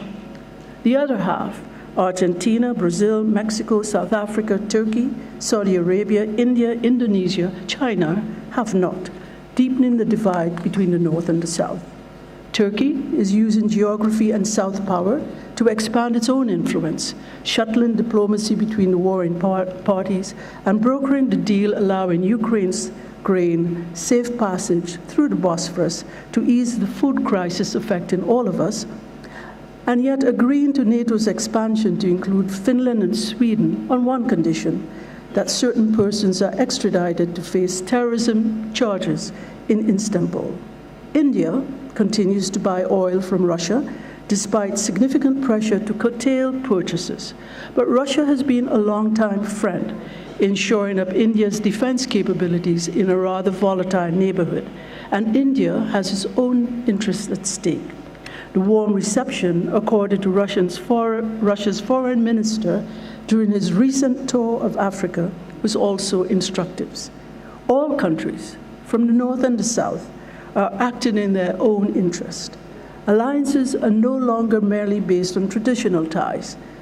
Global power is changing, bringing with it a wider range of options, and these are being exercised by all. China, of course, remains the elephant in the room. The country is the first and second trading partner of more countries than the United States. The depth and reach of its global influence, including in Europe, is enormous. The objective of an impoverished, isolated Russia as a consequence of this war allows the US and allies to operationalize the so-called strategic pivot to the Pacific and China. An isolated Russia is therefore not in China's interest.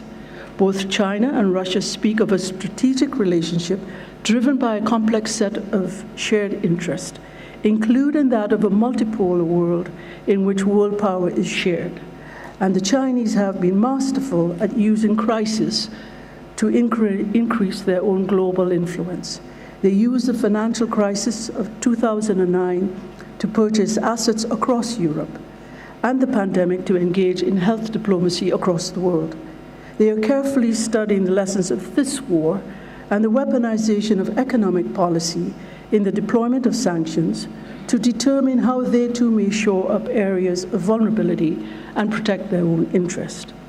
Fear of being cut off from global financial systems is a very real one for many developing countries, certainly for this region as well as for Africa. China is no exception. The Chinese are quietly promoting the use of their own cross-border payment facility as an alternative to SWIFT. Payment of trade deals is being facilitated using local currency, bypassing the US dollar. Work is progressing towards the use of the Chinese currency as an international reserve. These initiatives are not without their challenges, but they provide important alternatives which will grow over time. And Africa and the Caribbean need to be doing the same.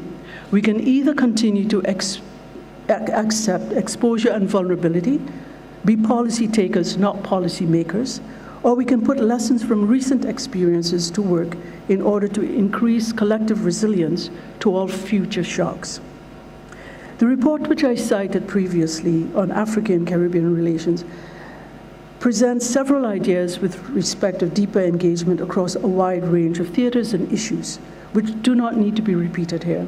However, as we get into the closing moments of my address this morning, allow me just a few observations. The first, the relationship between Africa and the Caribbean needs to be placed on a more secure footing. Regular summits between Caribbean and African leaders are not the norm, yet high-level summits around strategic agendas aimed at influencing policy and debate on the global stage would send a powerful political signal with respect to the value of the relationship to three important constituents: African and Caribbean citizens, the diaspora, and the world. Second, the African-Caribbean relationship and its goals should be reviewed through a wider strategic lens. More than 60 years ago, in an entirely different era, with far less resources, Caribbean and African countries joined others as members of the non-aligned movement. NAM's early successes were many.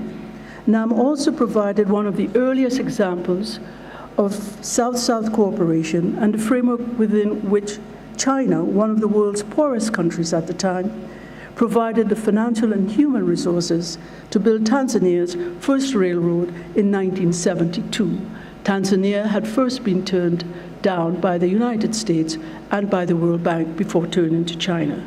50 years later, China is a global actor. Just a few days ago, the country canceled 23 interest-free loans for 17 African countries, valued at $113 million. The country had previously canceled $3.4 billion and restructured $15 billion in loans for African countries between the year 2000 and 2019. So prospects for South-South cooperation loom large, but they need to be catalyzed. And again, we've been speaking about this morning. What does the African-Caribbean relationship stand for today? What are its strategic objectives, its agenda? What interests need to be promoted, projected? In the global arena of shifting power, what new alliances are emerging? How can these be optimized? How do we balance and accommodate competing interests? What is our grand strategy as Africa and the Caribbean?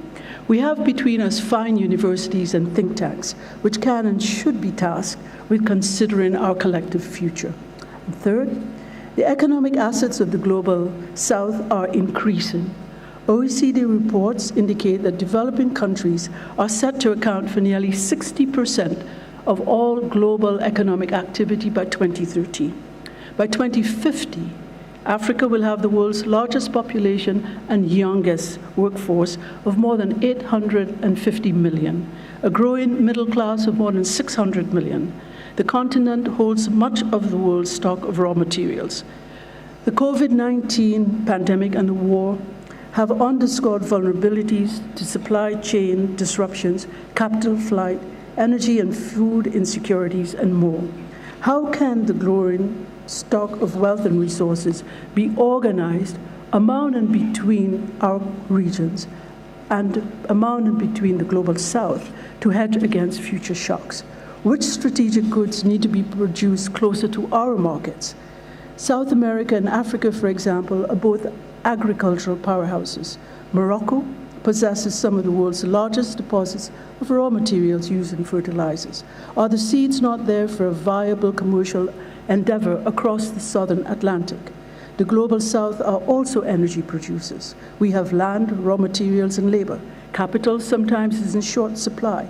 Might this not be the time for us to review our investment strategies and resurrect former President Lula's call for an investment bank of the South, which is why the signing which we witnessed here this morning was so much a step in the right direction for all of us.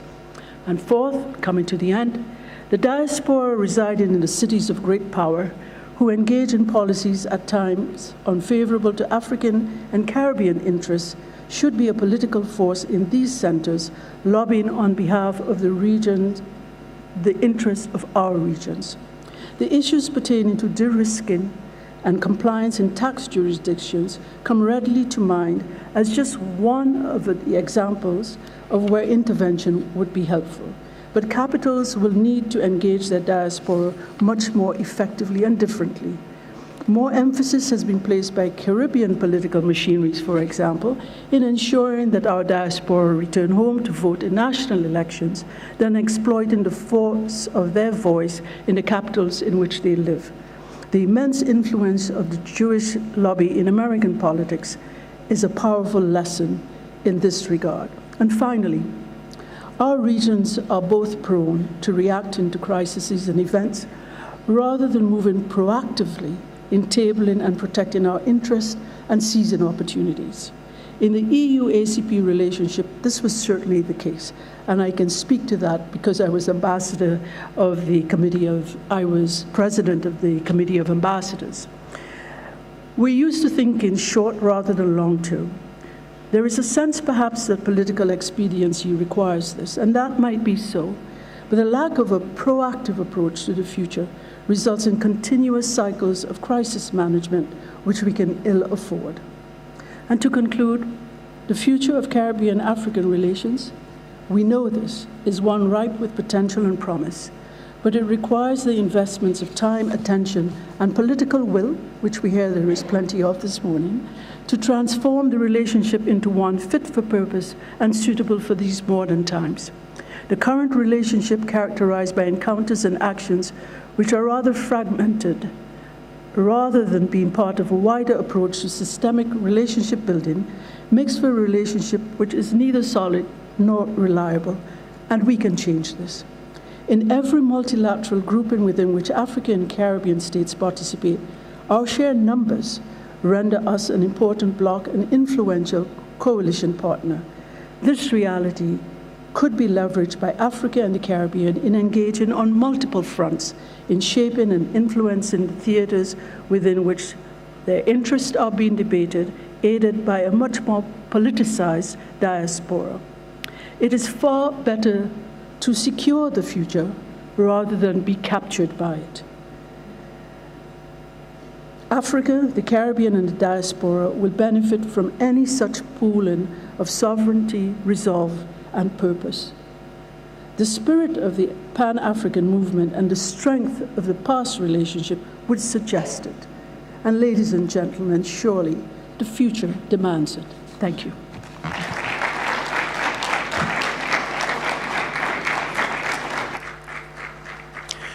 Thank you very much, Dr. Ishmael, for your presentation. The next presenter is Ms. Pamela Coke-Hamilton, Executive Director of the International Trade Center. Ms. Coke-Hamilton.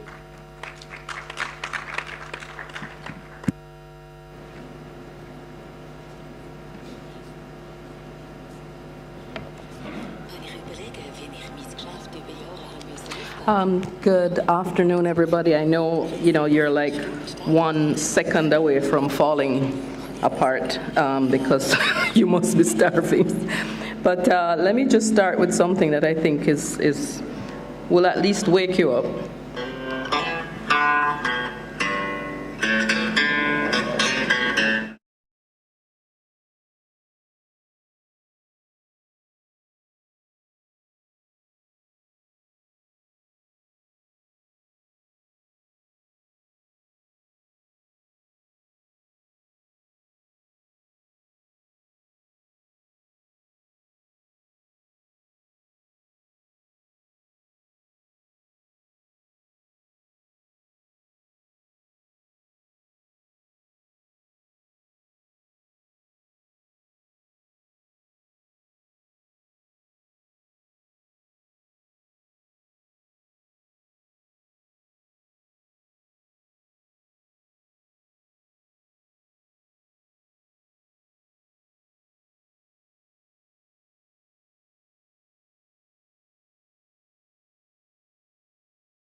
To step down, but let me at least do what they told me to do.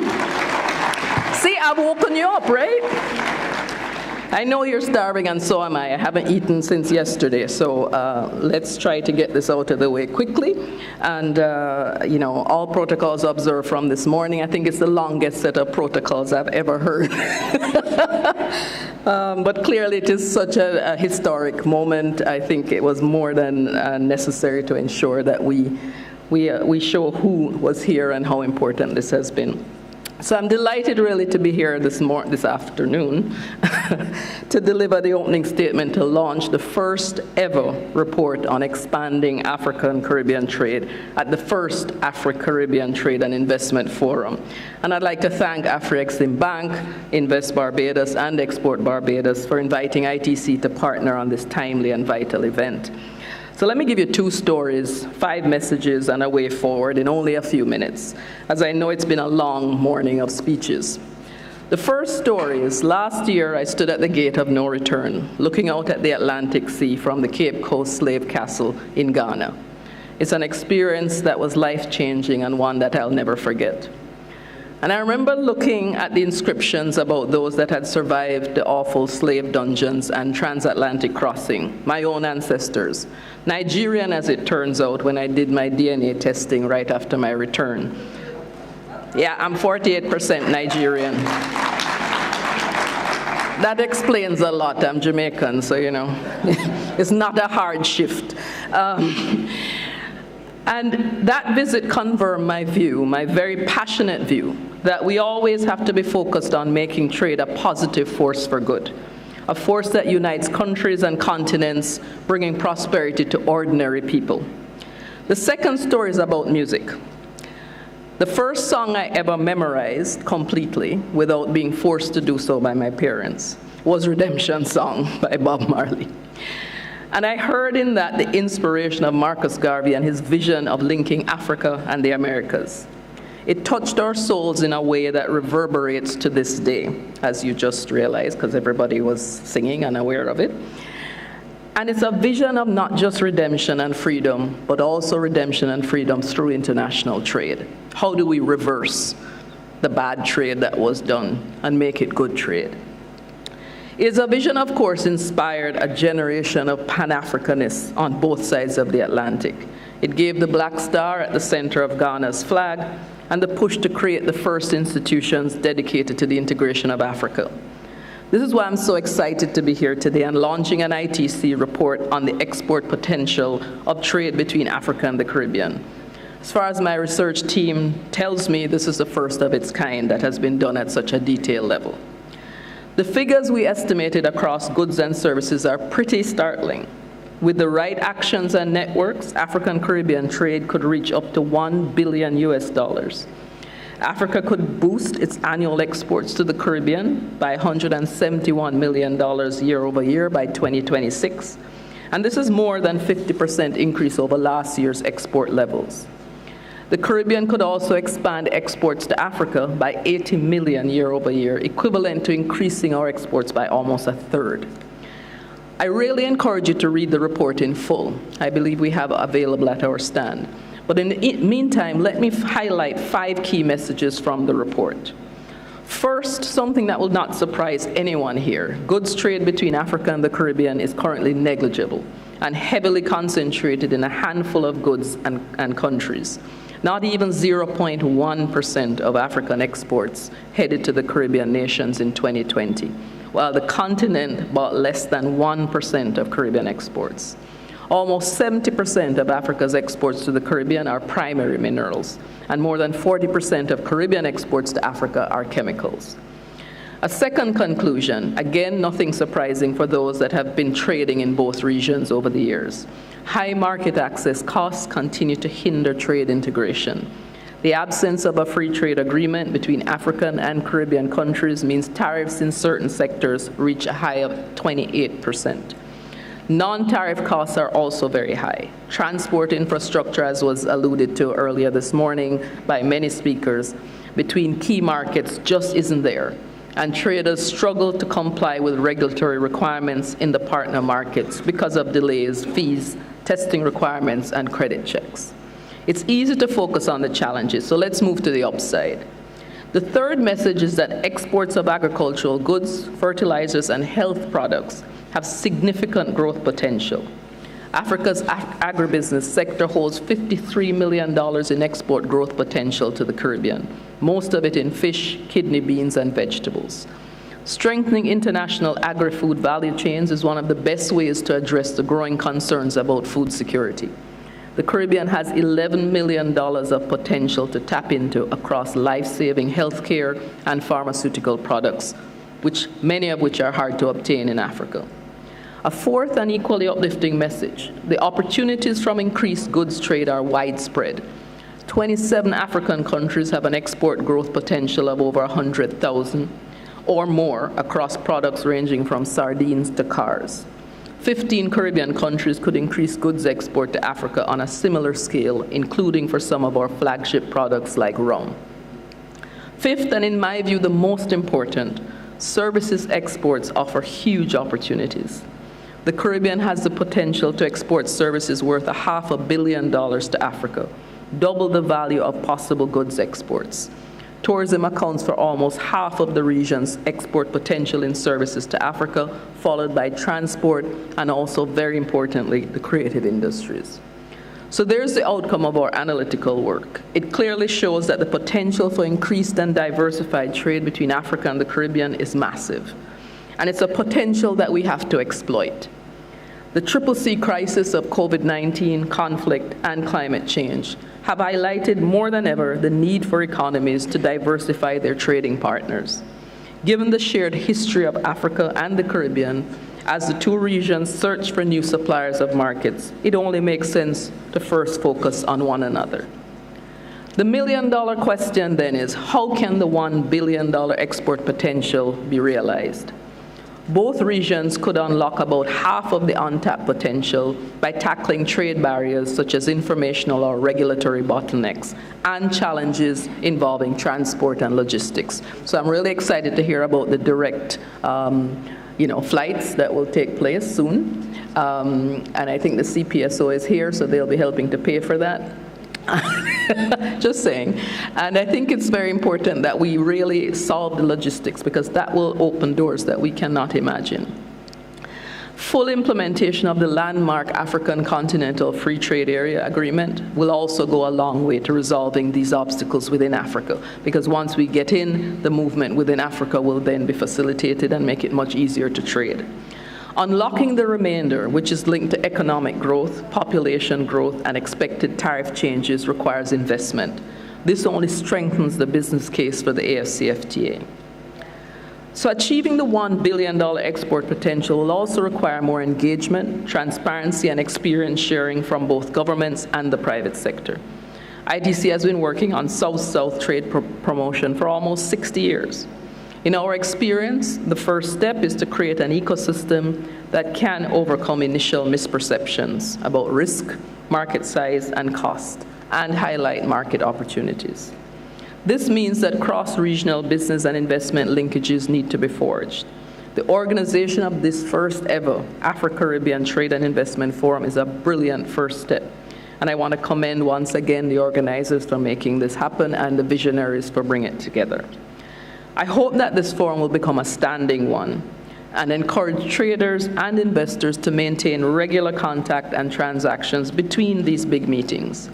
The decision to establish a new Africa-Caribbean Business Council, and I see both my colleagues from CPSO and the African Business Council. I'm already talking about it as if it exists, and also with AfriCaribbean. And we want to be able to help in providing a framework for this through promoting increased business connections between the two regions. I do hope it leads to more trade fairs, more B2B meetings, and eventually signed contracts. So let me conclude, and this is a real conclusion, let me conclude by reassuring my African and Caribbean family that IDC is here to work with you to help you realize the $1 billion potential and more. Since taking office as Executive Director, I've been working hard to build linkages between ITC's programs in the African continent and the Caribbean.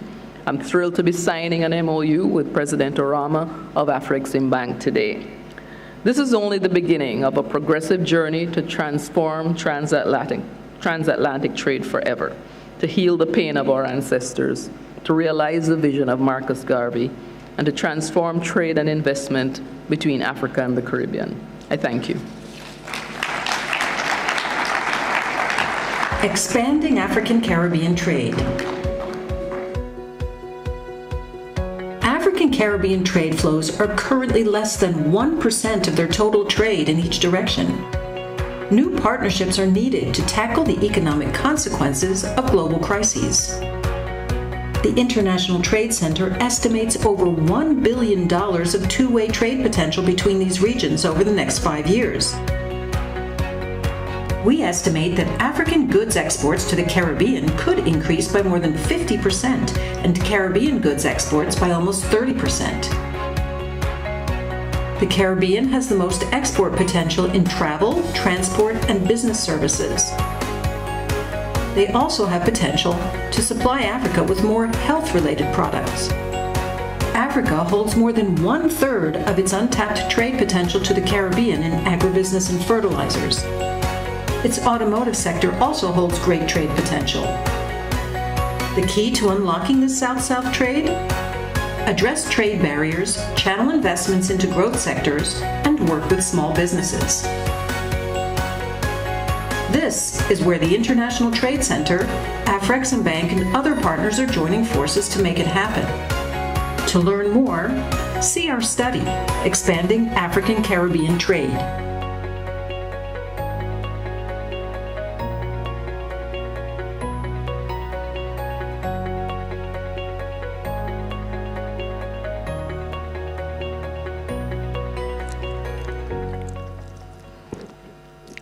I now invite Ms. Kanayo Awani, Executive Vice President at AfriCaribbean, His Excellency Albert Muchanga, Commissioner for Trade, Industry, Tourism and Minerals at the African Union, and Dr. Amani Asfour, President of the African Business Council, to join Ms. Coke Hamilton on stage for the presentation of the report.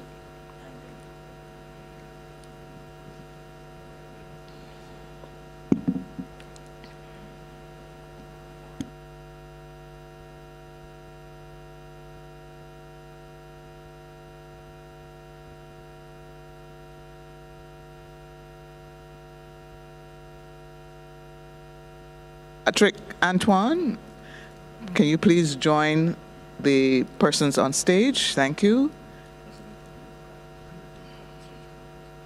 Dr. Antoine is president of the Caribbean Private Sector Association. Thank you.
But it's time for lunch. Lunch? No? No lunch? Oh, there is one signing. Okay.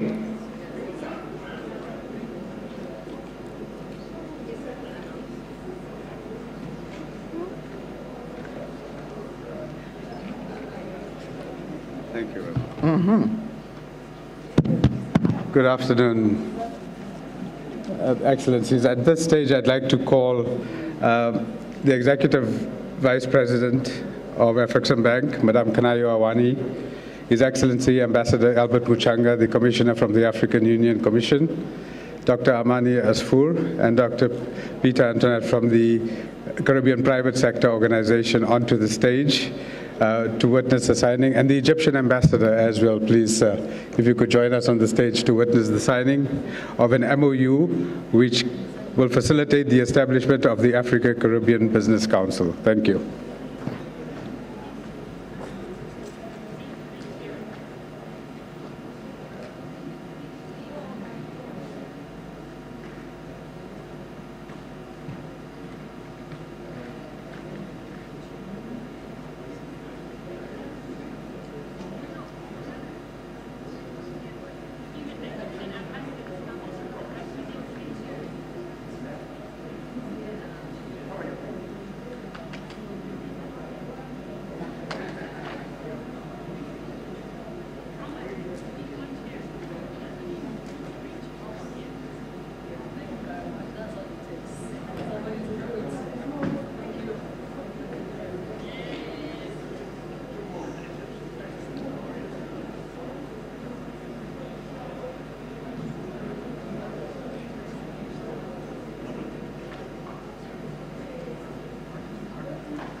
So now it's really time for lunch. Lunch is served in the tented area. You go through the lobby and just outside and turn left, and lunch is served under the tent. And we want to have you back here at 2:30. We begin at 2:30, and you don't want to miss the next session after lunch with Alhaji Aliki Dangote. 2:30. 2:45 then. 2:45, so you have 30 minutes for lunch. Be good. Thank you.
Tell him to open the mic backstage, because I'm calling it out here.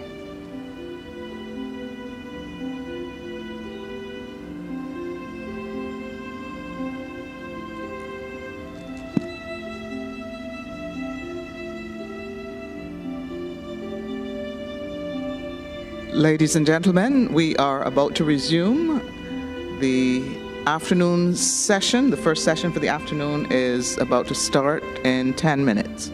Please return to the hall and take your seat.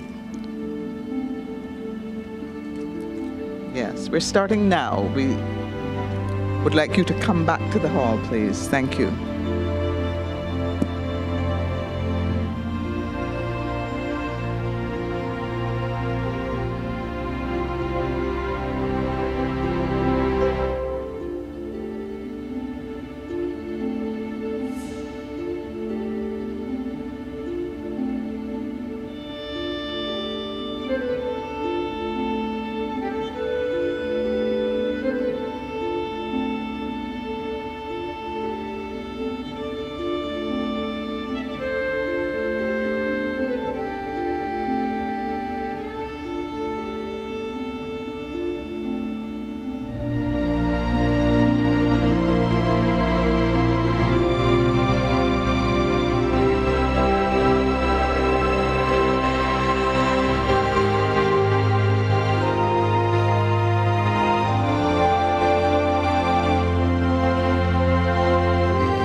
We're ready to start. Ladies and gentlemen, please make your way back to the conference hall.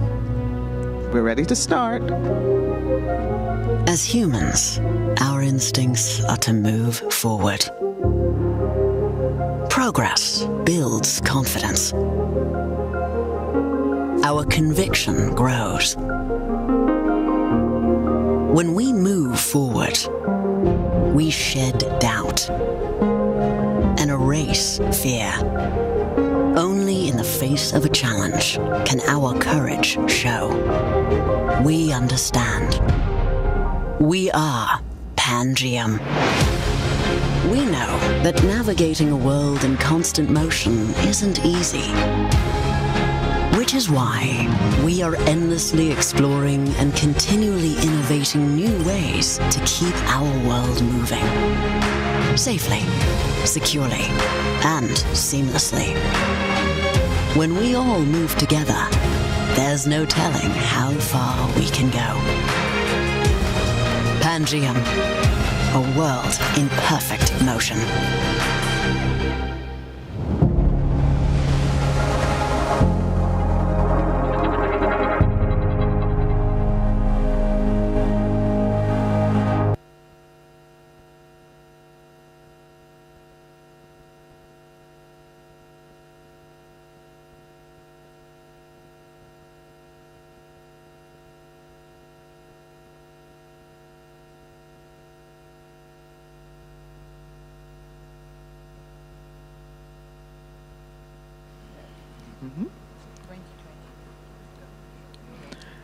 Our panel is ready to begin the session on accelerating industrialization and manufacturing in Africa and the Caribbean through special economic zones and industrial parks.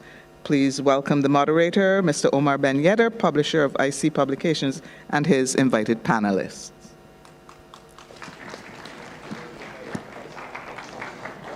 Mrs. Ben.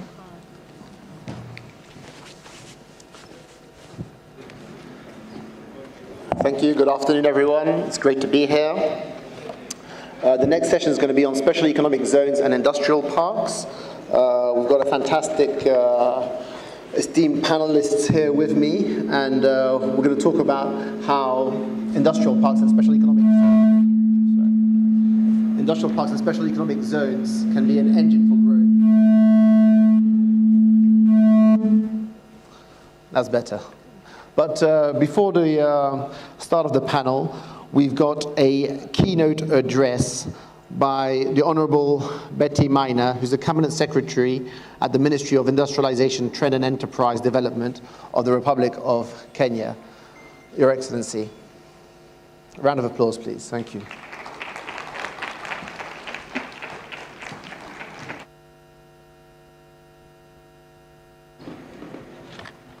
Right, thank you very much, and good afternoon, everybody, and I hope you're all having a good time right here in Bridgetown. It's really a joy to be here, and a great conversation to be having on the relationship and growing and deepening the relationship between Africa and the Caribbean. We're aware that the world has been experiencing great disruption and business risks not seen in generation. We have seen very, very turbulent past 2 years with the pandemic, as well as with the climate and food security crisis. And we are now having this conversation as we all recover from COVID and to try and seek to build back a lot stronger going forward. Global value chains have become a dominant feature of world trade and investment, mainly because the process of producing goods from raw materials to finished products is increasingly fragmented and carried out wherever the necessary skills and materials are available at competitive cost and quality. Africa has multiple overlapping regional economic blocs, with Kenya belonging to the East African Community, the EAC, the Common Market for Eastern and Southern Africa, COMESA, and the more comprehensive tripartite free trade area that comprises the EAC, COMESA, and the Southern African Development Community. Regionalization has opened up and widened trade for the participating economies. Therefore, the Africa Continental Free Trade Area, which we have signed on to, was really mooted by the African heads of state and governments to deepen integration and opportunities for economic growth across the continent. The EAC, COMESA, and SADC member and partner states represent 53% of the African Union membership and constitute more than 1.4 trillion in gross domestic product, which translates to about 60% of the continent's GDP, and a combined estimated population of 800 million. The tripartite free trade area is an essential building block for implementing the Africa Continental Free Trade Area, potentially uniting all the 55 African Union member states and covers more than 1.3 billion people. The CFTA is one of the flagship projects of Agenda 2063, which is the Africa we want, aimed at realizing industrialization across the continent. This ambitious trade pact has a comprehensive scope focusing on Africa's economy, with protocols such as digital trade and investment protection to support the industrialization agenda while diversifying trade and investment across the continent. These have been given impetus by the challenges that we faced with COVID-19. And we look to build up the capacity of African continent to trade with each other. By eliminating barriers to trade in Africa, the CFTA aims to significantly boost intra-African trade, mainly trade in value-added production and across all sectors of Africa's economy. We have identified several sectors under the CFTA, which is agriculture and agro-processing, automotive, pharmaceuticals, and transportation and logistics, which is really based on what are the import substitution we're starting to do in Africa.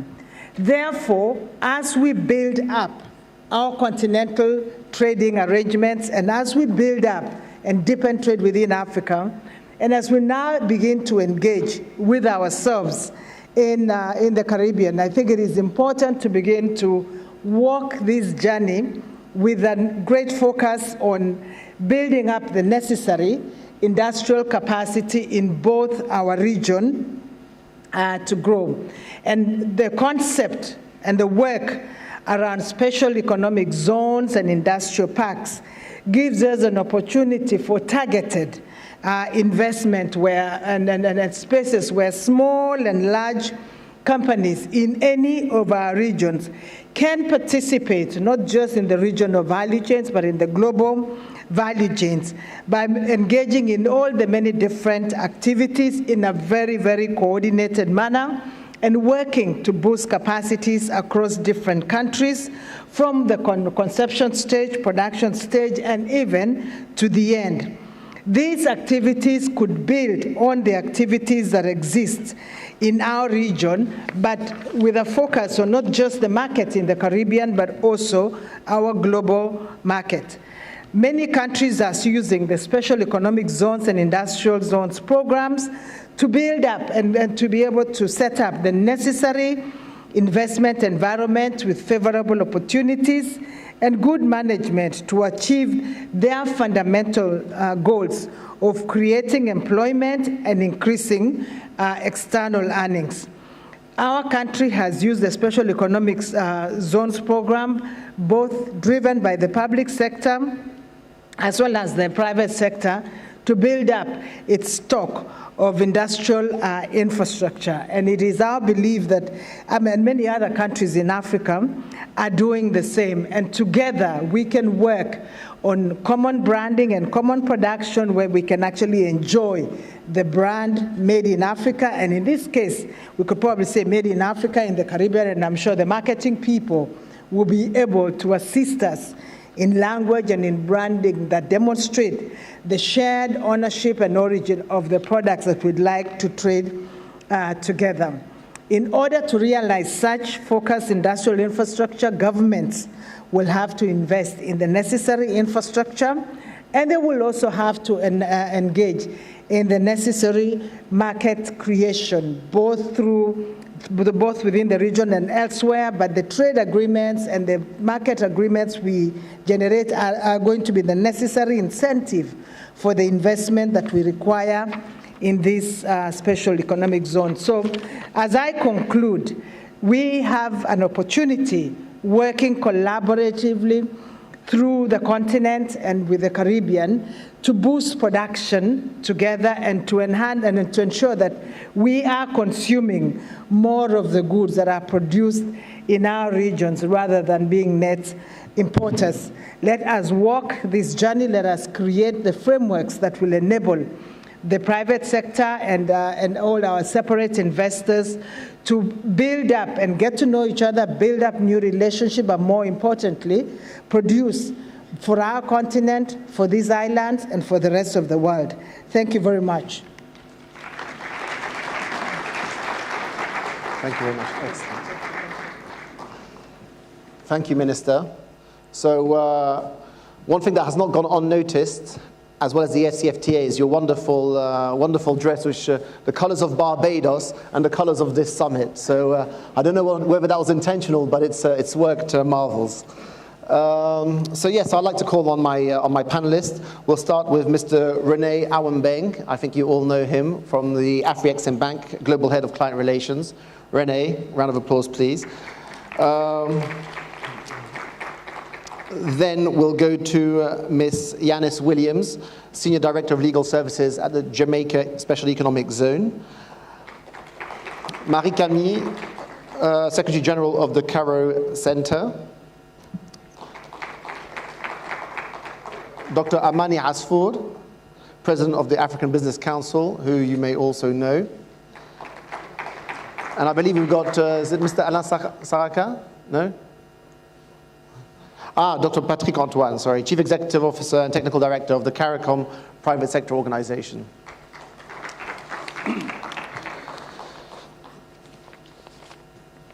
Look, I think the thesis in terms of... Alain Saraka is here. Okay, brilliant. That's fantastic news. Excellent. So I think the thesis in terms of special economic zones, industrialization, and the necessity to accelerate value addition on the continent, and I take it on the Caribbean. My expertise is more on the continent. We've seen the example of the Southeast Asian nations that really took off with an export-led development model based around special economic zones. We saw that in China as well. And really what I'd like to know today is I'd like to understand the utility and whether there's a whether it's still a valid model, and ultimately if it is a valid model, and I think you all believers because you invest and you work in these zones. If it is a valid model, how do we make them work, and how do we accelerate investment, and how do we make them a success? And I think we've got a few success stories that we can learn from today. So. And ultimately, there's two important developments, I take it. One is what the minister has just talked to us about, which is the AFCFTA, and really it's about how do we make it work and how do we take advantage of this opportunity. And the second big shift that we're seeing globally, I take it, is the geopolitical shifts and the economic shifts. So I think for the past 30 or 40 years, we went to a just-in-time model of producing, and now it's more of a just-in-case. So we need to make sure that we own our, or we control our value chains, and that we're not put at the back of the queue, and we know what that means. So yeah, as well as the geopolitical shifts in terms of Ukraine, China, etc., etc. I think one lesson that we've learned is us in Africa, and I'm sure the Caribbean as well, we're friends of everyone, enemies of no one. So we don't want to get involved in those geopolitics. We're here to support and bring solutions, not problems, to the world. First of all, Rene, please convince me about the utility today of special economic zones. The reason I'm saying this, actually, is because what we're seeing is obviously with people talking about the fourth industrial revolution, we're talking about robotics, we're talking about robots and automation taking over light manufacturing. And we're seeing the Chinese and the Asians move from special economic zones to smart zones, focusing on the future economies. So you tell me a little bit about what the bank has done in terms of special economic zones, why you guys still believe in them, and why they're a business model for the future. No, thank you very much, Omar. I think at the African Export-Import Bank, we don't believe that anyone needs convincing. The global manufacturing output is estimated at about $500 billion. Africa's contribution is just under 2% from Egypt, Morocco, South Africa, and Nigeria. And at the same time, we are exporting over 70% of all our commodities and raw materials unprocessed. So it is very natural that we need to contribute, we need to transform, we need to manufacture on the continent for our own economic development. And we can only do that by investing in the infrastructure of special economic zones and industrial parks. The bank has been doing an incredible job working with our partner governments and corporates in Africa in developing special economic zones and industrial parks. We have examples in Gabon. We've just signed agreements in Benin. We're working with the government of Cote d'Ivoire. We're working with Togo, we're working with Egypt, we're working with Malawi to develop these special economic zones.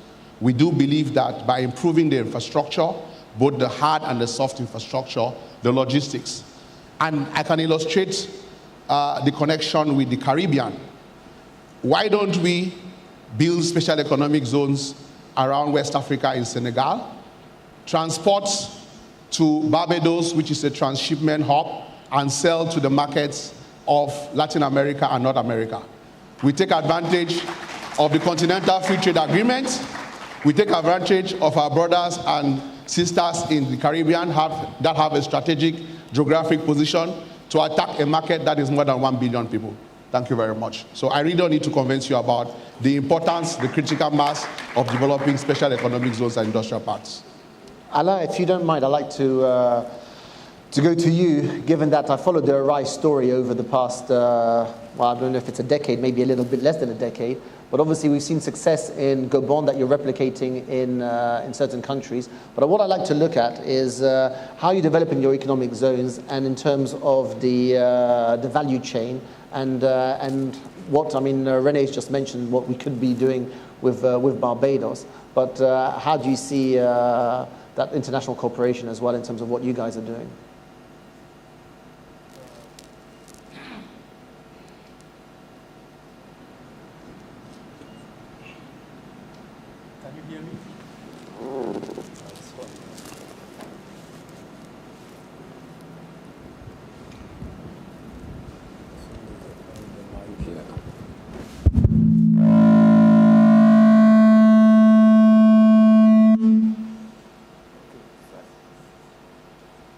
Thank you for the question.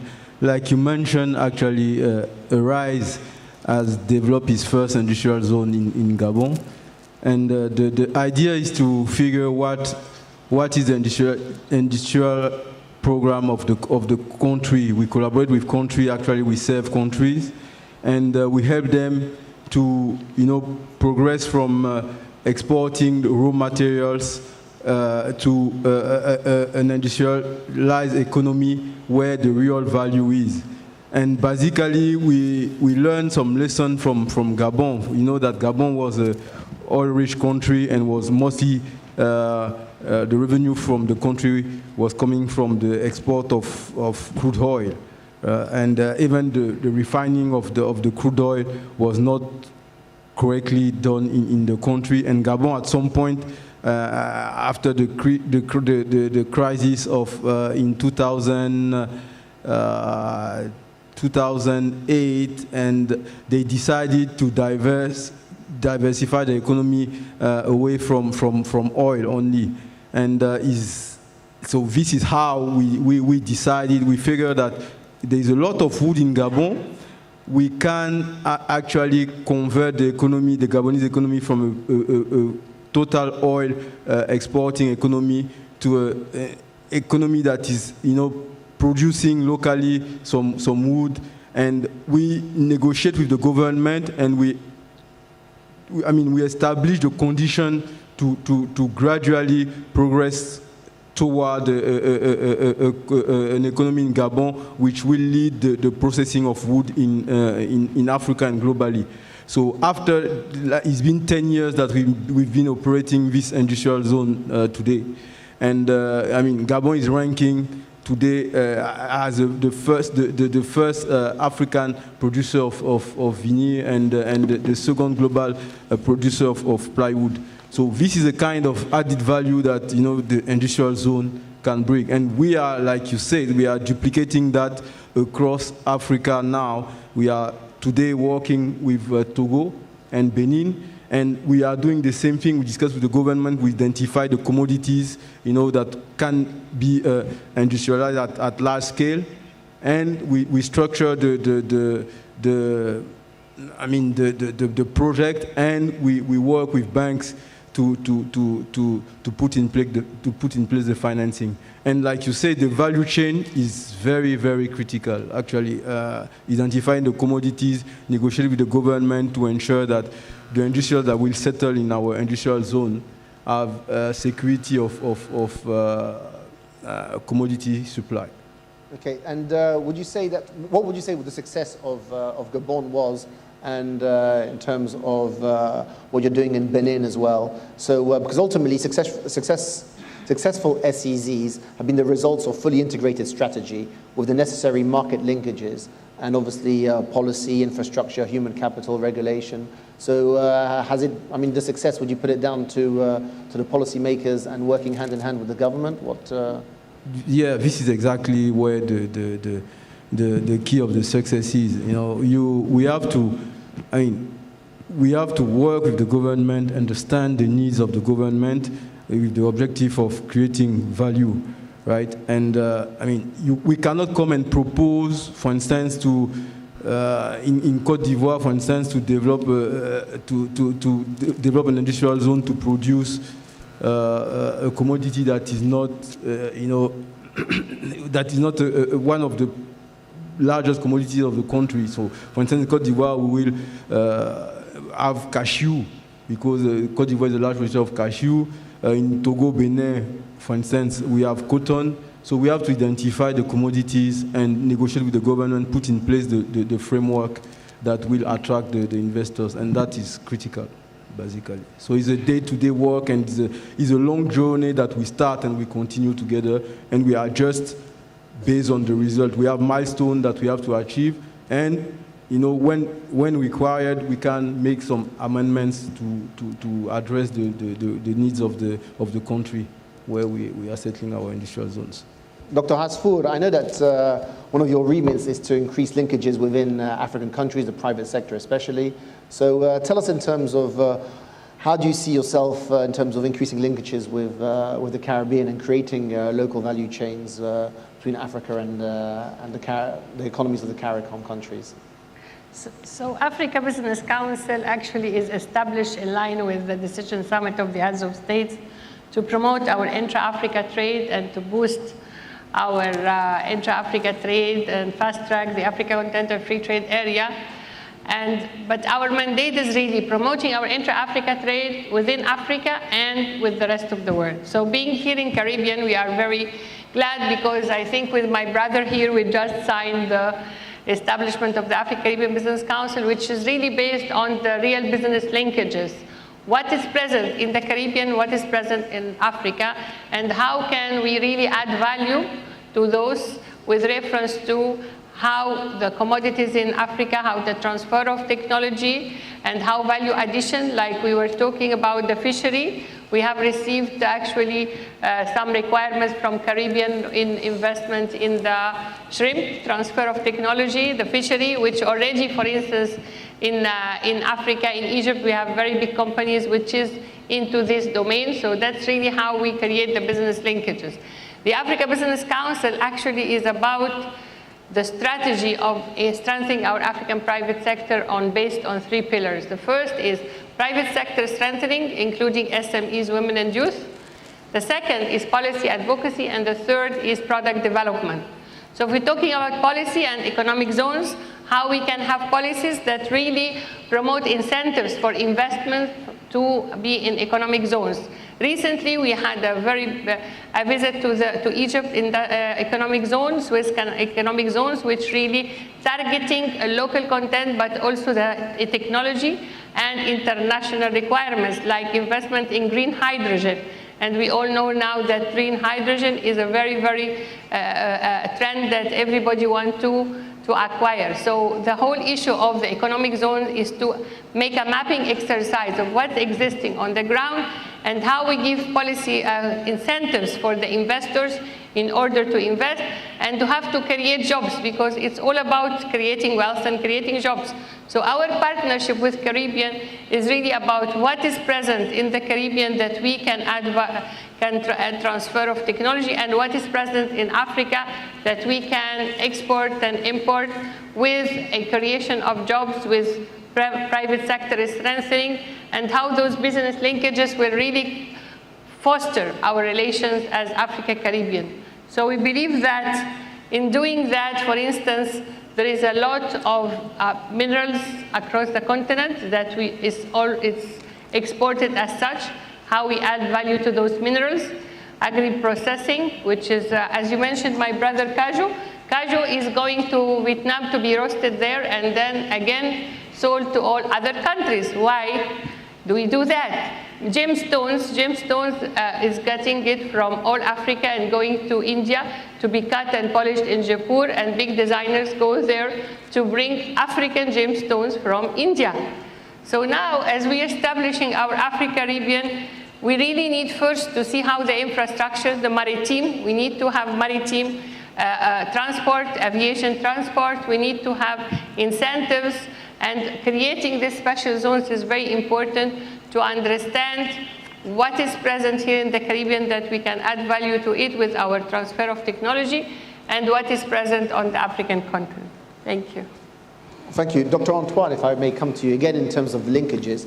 So prior to this panel, or on email, Renee shared with us a paper on special economic zones and potential areas of collaboration between Africa and the Caribbean. He talks of the sugar industry, he talks of coffee, he also talks of the blue economy, so especially the aquaculture. And so as the head of the CARICOM private sector organization, where do you see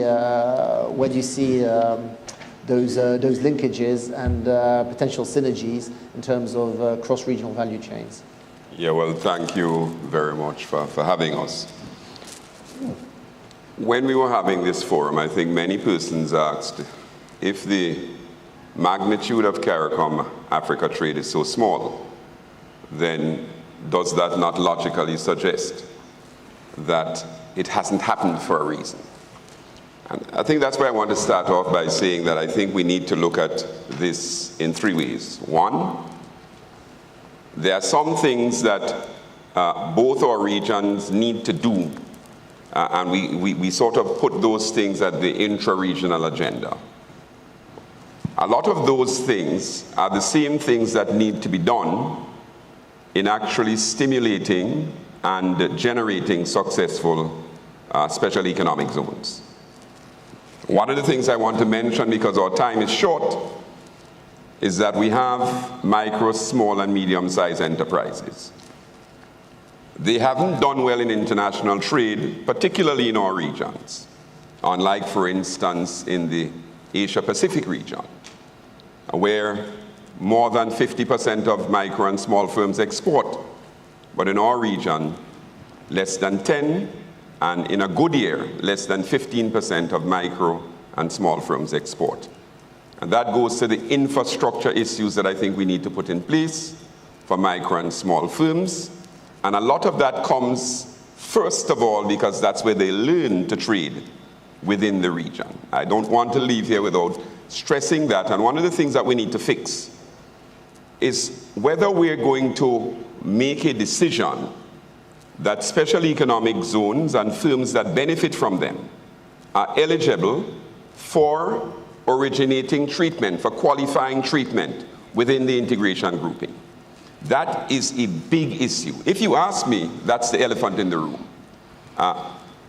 If we don't do that, what's going to happen is that the countries and the regions that do have eligibility for firms that benefit from special economic zones will continue to trade. Scope, the ability to produce and to reduce costs across a number of different products, and scale, the ability to produce the same product but in larger magnitude. They will continue to dominate our trading sphere until we are able to make those decisions so that our micro and small firms can learn to trade and then can trade with each other. Secondly, we miss the story if we look at what's there now and say, well, you're only trading in bituminous minerals and you're only trading in precious stones and you're only trading in vessels and ships and a couple of vehicles. There's lots of scope for inter-industry trade that we have never pursued because we've all been oriented to some metropole. We've been oriented in the case of some of the African countries to Europe, and certainly for us in this part of the world towards North America. And with the rare earth metals that you have in Africa, and with the technology and the diaspora that have access to using this technology, who are piloting and driving a lot of the innovation, for instance, in North America and elsewhere. Special economic zones, if we are able to put the infrastructure that you spoke about in place, I'm not going to go to that, can in fact do well. So that's a new area of growth based on the existing trading pattern. And then finally, in CARICOM, we've identified as a private sector 19 priority agri-food products that we want to drive the value chains for within our region. I want to tell you that before the heads took that decision, many of those products accounted for less than 1% of intra-CARICOM trade. I would have been alarmed, except when I look at your data, I see that you also have massive underperformance for commodities that you have a clear, distinct competitive advantage in. And I think what we now need to do is, for the first time, to look at how we can identify some of these priorities. Fisheries, for instance, is on our list of the 19. Cassava is on our list of the 19. Pharmaceuticals is an emerging item on the list. And look at what you are doing and see how we can cause the relationship to take place. And my final point is this. How are we going to do this, and where are the opportunities, my friend? This has to come from the private sector. It has to be the private sector speaking, knowing, learning, understanding each other so that they can do business, so that we can then have an integration grouping like Asia Pacific, which came from the private sector, not from states, and where intra-regional trade there is 30% of total trade, unlike the 15% in CARICOM and the 13-point-something% in many of the African countries. And they say that's the 5 or 6 points I want to focus on as we go through the discussion. So coming back to MSMEs, so I'm not sure if I caught you correctly or not, but I mean, if we have the big, I mean, you seem to focus on the MSMEs as opposed to the big corporates who will be benefiting from this anyway. But if you have the big corporates and the MSMEs integrating within their value chain, then you're automatically supporting that industry in any case, no? Absolutely. So what I said doesn't preclude the large firms. But let me tell you about the CARICOM experience, which I also hear happens in the continent. Many large conglomerates of firms can afford the transactions cost of establishing, for instance, let's just use establishment in various jurisdictions. That's a cost. Small firms can't. So that, yes, a lot of what we're talking about is going to obviously take on board the trade by large firms, but the ones that are really punitively precluded or excluded from the trade right now are the firms that really depend on us completing the integration process in the continent and completing the integration process in CARICOM. And without that, they're the perhaps greatest casualties of this lack of completing integration. And that's the ones I want to focus on, because in discussions of this nature, they're often left behind. And for us in CARICOM, 60 to 70% of all our firms in CARICOM are micro and small firms, and that's massive. You exclude them from integration and from what's going to be happening within special economic zones. You're really precluding a large part of our civilization from the benefits of growth, from wealth, and from improving their standards of living. Massive for me, and I think it operates the same way on the continent. Thank you. We've got two legal experts who are sitting on this panel, but before I get to the legal expert and the legal questions, so René, I just wanted you to respond to what Dr. Antoine has said, and also in terms of where you see business linkages and areas of collaboration or co-investment or greater investment. Dr. Antoine, one thing that struck my attention was your focus on the small and medium-sized enterprises. But I don't know if you've considered export trading companies. And let's look at the Asian experience.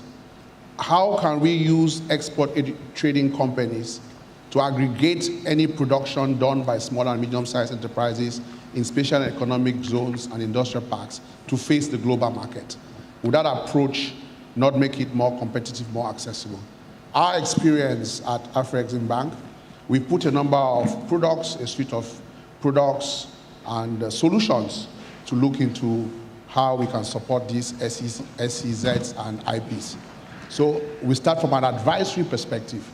We have an advisory team, our advisory and capital markets, that can help you in structuring the debt and the equity for everything, for small companies, for construction, for land development, for roads, all the infrastructure necessary. We have a project preparation facility that can help with the feasibility studies, the business plans, the technical analysis to bring it up to speed. If you don't want to invest in the country and you're afraid of country risk or investment guarantees, we have investment guarantee programs, we have country risk programs. We also have our Fund for Export Development, which we have created that can put seed capital and equity into some of these projects. Then the heavy lifting is done by our project financing, where we can now bring project financing to bear and support large-scale investments in capital goods, capital equipment that will help to transform some of these commodities into finished goods. Then we can structure that now through an export trading company, which is branded globally to take advantage of the economies of scale. Thank you. Thank you for that. I know we're running out of time, but we've got enough time for you, don't worry. And we'll get back to everyone, so you'll have the right to respond there as well to some extent, even though I'm not sure if you tackle that question. But okay, so on the legal front, so I remember speaking to a businessman, and I said, so what are the things that you look at before investing? He said security and rule of law is number two. Before those two, everything else is not a priority. So ultimately, I will start with Marie-Camille, if I may. So I know that you're doing a lot of work in terms of dispute resolution mechanism, arbitration, and also international investment agreements. Mm-hmm. So maybe you tell us a little bit about your experience and what we should be aware of or pay attention to some special economic zones to make sure that that is clear and Absolutely. Thank you very much for bringing up that topic. Can you hear me? Is the microphone working? Okay.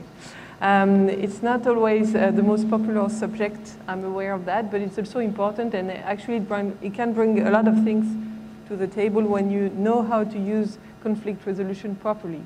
So conflict resolution is usually part of the package that a special economic zone should offer, because it's going to help the zone run smoothly, and also, of course, it's going to be attractive to foreign investors. The reason being that foreign investors and also companies working inside the zone are often unwilling to go to national courts for their disputes because they don't necessarily know the legal system. You have to remember that a special economic zone takes you out of the jurisdiction of a state, pretty much. It often has its own set of regulations. And so yeah, it's a special zone. So the local courts are not necessarily and not at all actually the appropriate forum for dispute resolution. So you will use what we call alternative techniques of dispute resolution, such as mediation. And I believe everyone pretty much understand what mediation is about, overcoming the conflict, putting an end to it by finding a solution, or arbitration, which is actually a substitute for court adjudication. So special economic zones are challenging from the point of view of ADR practitioners. Why? Because often they require specific adjustments to the offer that arbitration centers like mine can make. Often you need to have some hybrid mechanism to actually accommodate for the presence of SMEs, the fact that in the chain value you really want to go fast. One dispute can actually get you off the tracks and seriously disturb and undermine the productivity of the industry. And so that's something important that you want to think about and that you want to put in place with the right experts. And I know that the Jamaica Special Economic Zone has actually one of these mechanisms in place. Another dimension, which often is a little bit maybe overlooked or insufficiently, that states are maybe insufficiently informed of, is the investment protection dimension. When you're a state, most states around the world have entered into international investment agreements whereby they grant some rights to foreign investors who come into their territory. So what you have to know is that if an investor considers that as a host state, you have infringed upon their rights by, for instance, expropriating them of their investment or discriminating against them, they can start an arbitration against you. It's a special sort of branch of arbitration which is called the investor-state arbitration. And while over the course of history, investor states has become subject to many criticism for a number of reasons. And the thing is, when you create a special economic zone, you actually grant rights to the investor. So you really have to think about what you're doing, because if at a later stage you modify the framework and the investor considers that you have taken away some of these rights, then you will be subject to some international investment arbitration proceedings. And there have been actually 20 investment arbitration proceedings, the latest being against Honduras, so brought against states, and the exposure can be actually pretty huge. So you have systematically to actually check your exposure with the right experts before you engage into defining, this framework. Thank you, Marie-Camille. So, Ms. Yanis, if we can maybe add to your experience in terms of investment protection and international investment agreements from the perspective of the Jamaica Special Economic Zones Authority. So certainly for Jamaica, one of the things that is the mandate of the Jamaica Special Economic Zone Authority is to facilitate investment. So our approach is not a restrictive one. However, because we are a developing country, and we are looking at it from a global perspective, we do have to bear in mind the guidance that will be coming out of the UN, for example, the OECD, and their requirements because of their concern with the base erosion, profit shifting, and leakage, etc.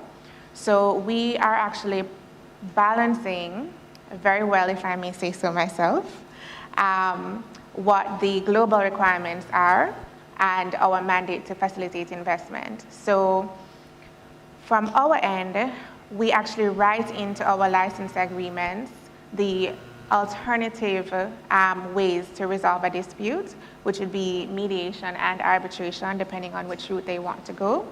And we always approach potential breaches, allegations of dispute, issues arising from the perspective of we want to facilitate development and we want to facilitate economic growth. So I think approaching it from that perspective, as opposed to always approaching it from a revenue protection perspective, allows for us to give our investors a really good chance by coming into the SEZ regime in Jamaica. Perfect. Look, I know that The organisers wanted me to finish at 4 on the dot, but I'll go with one last round very quickly. But maybe the question of finance, we mentioned it. I mean, you mentioned that the AfriCaribbean Bank has been financing some special economic zones. But maybe we'll start with Alain in terms of finance. Where are you getting the finance from in terms of developing your special economic zones? And where, who are the actors that you think should be paying more attention or investing in these zones? Is it the multilateral development banks? Is it the private sector? Is it governments should also be part of these PPPs? Yeah, I will start with the financing. Like you mentioned, is critical to the success of the industrial zone. And like my neighbor mentioned, for instance, for the SMEs, we're trying to ensure that there is a local content, at least in our industrial zone project. And this is a way to steer the SMEs and the local people who want to become entrepreneurs, to get into it.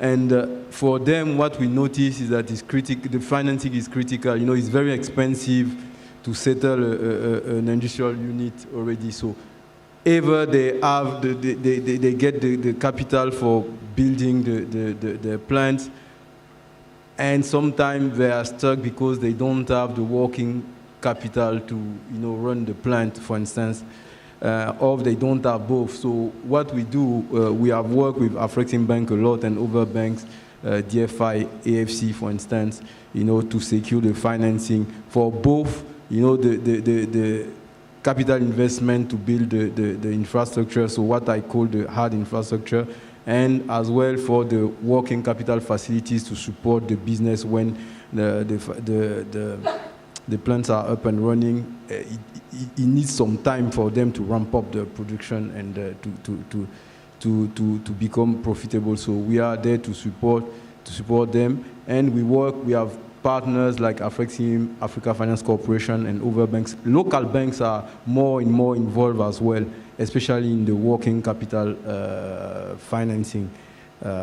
So this is how we work. In some instances, I don't want to name state, but some states, they contribute as well to the financing of the industrial zone, because I believe that they have the thing that they have skin in the game, so it's, they appropriate the industrial zone, and for them it's important to show to the people that the state is not only bringing foreigners to invest in the country, they participate to the development of the country. The second part of the question, can you come again? Sorry, No, it was just, where was the financing coming from? Well, I think you answered it. Basically, local banks for the working capital, increasingly so, and the MDBs and other investors for the sort of long-term capital and equity as well. So I think we've got a question there, and then I'm going to have to ask for your closing remarks. If we can give just a microphone there.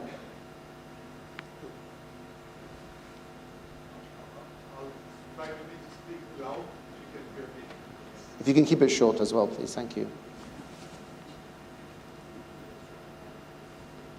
Allez-y. My question is to maybe AfriCaribbean Bank.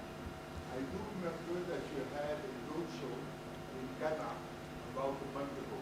And I do remember that you specifically had indicated the importance of project preparation, be it private or PPP projects. So in that context of fostering joint investments between the Caribbean and Africa, what could be done, and specifically the banks and its partners, to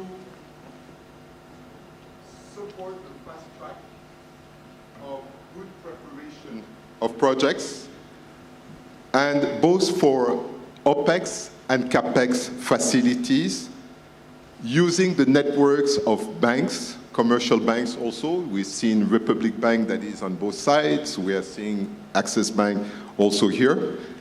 So that's what my question, what can be done? Because it's about preparation of the projects that makes investment viable and can be fast-tracked.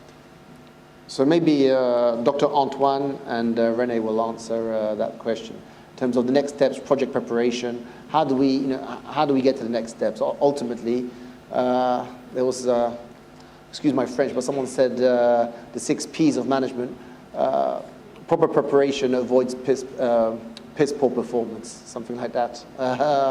So preparation. Sort of rapid fire. It looks as though our mind is gone. The first thing.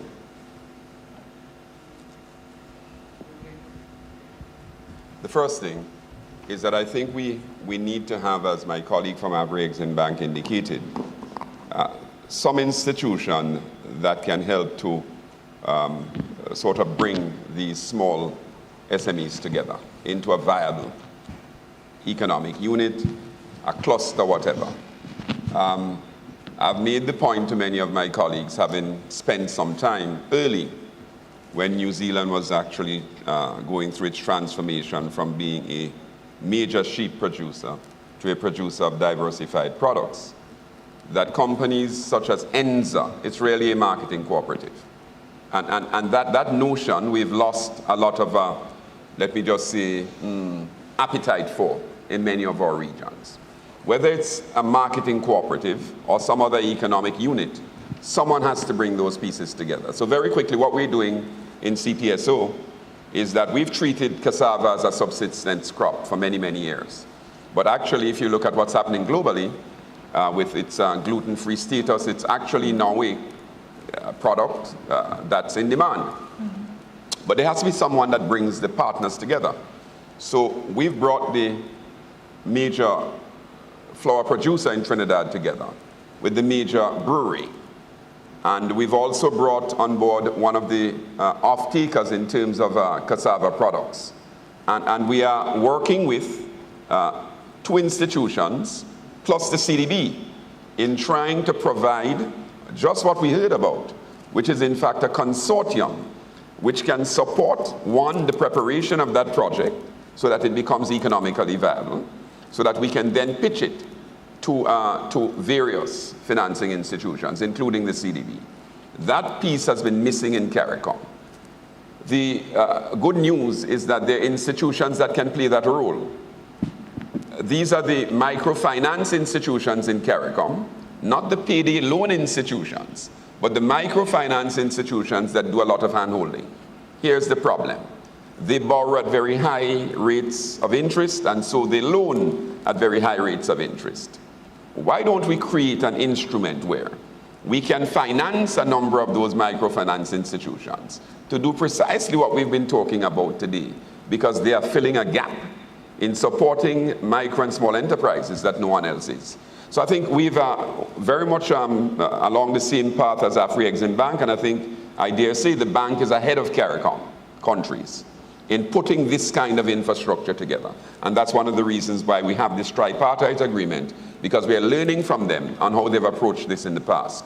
And this, of course, will fulfill our aspiration that we pitched to heads and they bought it, of creating something called a SPIF, Strategic Project Investment Facility. And in that pitch, we wanted to include the development banks in CARICOM, the CDB, and also the CARICOM Development Fund. So we are thinking along the same path, and we intend to learn from AfriCaribbean Bank in that regard. Dr. Hasfoud, your closing comments. Well, closing comments that we are here thanks to AfriCaribbean Bank, and as private sector of Africa, we are collaborating with Caribbean private sector organization. But what we really need to see is we need to make a real study, and thanks for ITC Amen. for today for launching the report. We need to really know what is present in the Caribbean, what is present in Africa, how we build linkages, how we promote our private sector in both regions, because as I mentioned, as Africa Business Council, we have the triple Ps, which is the private sector strengthening, including SMEs, women and youth, policy advocacy, and product development. So product development is very important. We need to know what are the raw materials, how we can add value with it by business incubators, business development centers, how we really join efforts with the Caribbean, because our regions are very much linked and we have the same challenges. And so it's very important that to realize the Africa we want and to build these bridges is to use our own resources, our own expertise, our own scientists, because also we want transfer of technology. Absolutely. We have a lot of scientists across Africa and the Caribbean using the expertise of universities and scientific research centers to add value to our raw materials is of paramount importance. So as Africa Business Council, we're very happy we signed today. Thanks for AfriExim.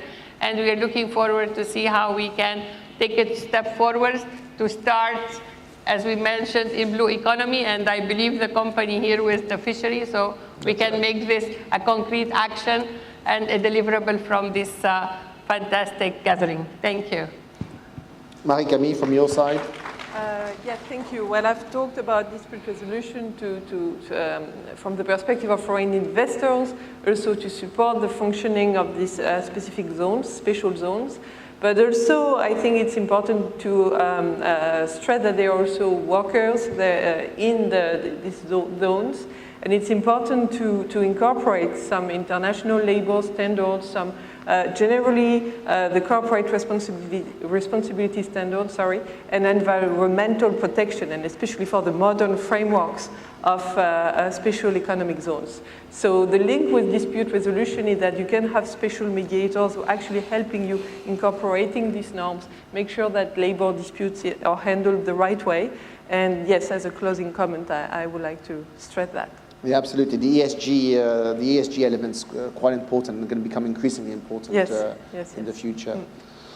So, Yanis, any closing remarks, closing thoughts? I think this collaboration is timely, and I'm excited to see where the Caribbean and where the African countries are in another 5 years. I think using data in the way that the African countries have done so to drive their strategies has been very, very impressive, and I look forward to us learning from them. And thank you for having us here. It's been a pleasure having you. So René gave me a great paper, and he's always got the last word wherever I've been with him. So the last word is yours as always. No, thank you, Omar. I think from AfriExim Bank, in our role as a leading development financial institution, which is set up with a mandate to promote trade, to promote South-South collaboration, we would want to leave here with credible sponsors coming with real lifetime projects to develop special economic zones that will transform our raw commodities in Africa, use the Caribbean as maybe an export trading hub to attract the markets of North Africa, of North America and Southern America, utilizing also the framework of the African Continental Free Trade arrangements. So we shouldn't just leave this as a talk shop. I don't think financing is a challenge. Not one product can solve the problem of special economic zones and industrial parks. As we demonstrated, the bank has put in place a number of products, from the project preparation, from our investment guarantee packages, from our fund for export development, to our project financing to support the development of these industrial parks. So let's get our act together and do some business. Thank you. Yeah, thank you. And in your paper, there's lots of there are lots of suggestions in terms of areas of potential collaboration, and the numbers are there for all of us to see. I mean, we mentioned $4.5 billion of fish imports. Doesn't make sense that we're not doing any business there, and actually, we should be a global hub for fishing, both the Caribbean and Africa. Anyway, time has run. I see my next panel is ready to join us. Warm round of applause, and thanks very much. That was fascinating. Thank you.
Okay, good afternoon. I know we are getting down and we are running late, so we are moving now on to the next panel that speaks about financing issues. And we're going to all try to keep our time so that we'll be all bring back some time. Good afternoon, ladies and gentlemen. My name is Robert LaHunt, Executive Director of the Board of the Inter-American Development Bank Group, with responsibility for the Caribbean region. My disclaimer is that I'm not speaking on behalf of the Inter-American Development Bank, but in my personal capacity, having worked in the commercial banking sector for over 30 years. I have served as Managing Director and Executive Director of several commercial banks here in the region. Of specific relevance to this forum, I spent 5 years in Ghana over the period 2012 to 2017, where I led Republic Bank's expansion strategy into Africa via the purchase of HFC Bank Ghana Limited, which is now rebranded Republic Bank Ghana. I also served as Managing Director for that institution from 2015 to 2017, and I dare say in 2015, the government of Ghana branded that as the largest single diaspora investment made from a diaspora company back into Africa at that time. Today, we have an opening statement, and we have a panel, a diverse panel, made up of both private and public sectors with a wealth of experience and knowledge, who will engage in dialogue and try to break down some of the issues that we face surrounding the financing and investment opportunities. Let me start off now by introducing as the first person to make an opening statement, and then I will introduce the panelists who will then join me on stage. I'd like to introduce Mr. Ian Durant, who is the Director of Economic Development at the CDB. Mr. Durant.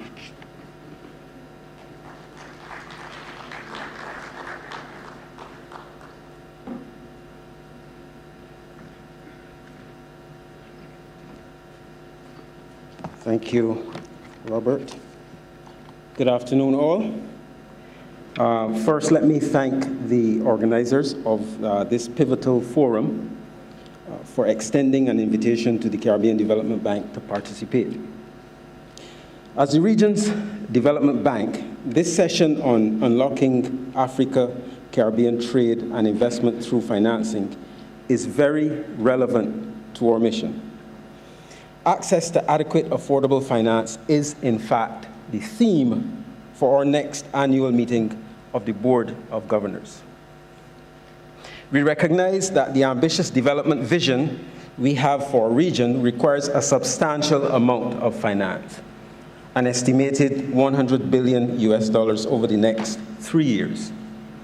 And so we are redoubling our efforts to mobilize a greater quantum of resources for our region. We believe that adequate and affordable finance is the key to unlocking the potential across our region to achieve greater economic and social advancement.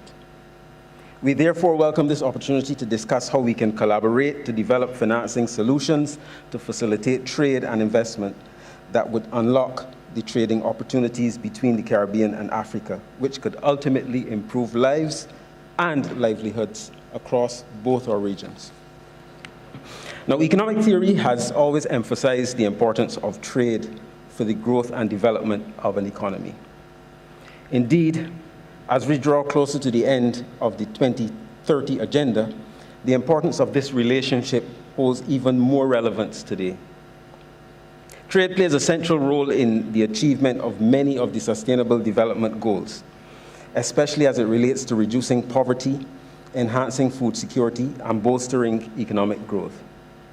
Therefore, it should go without saying that the formulation of a strong relationship between Africa and the Caribbean for trade and investment can be mutually beneficial for driving growth and development in both regions.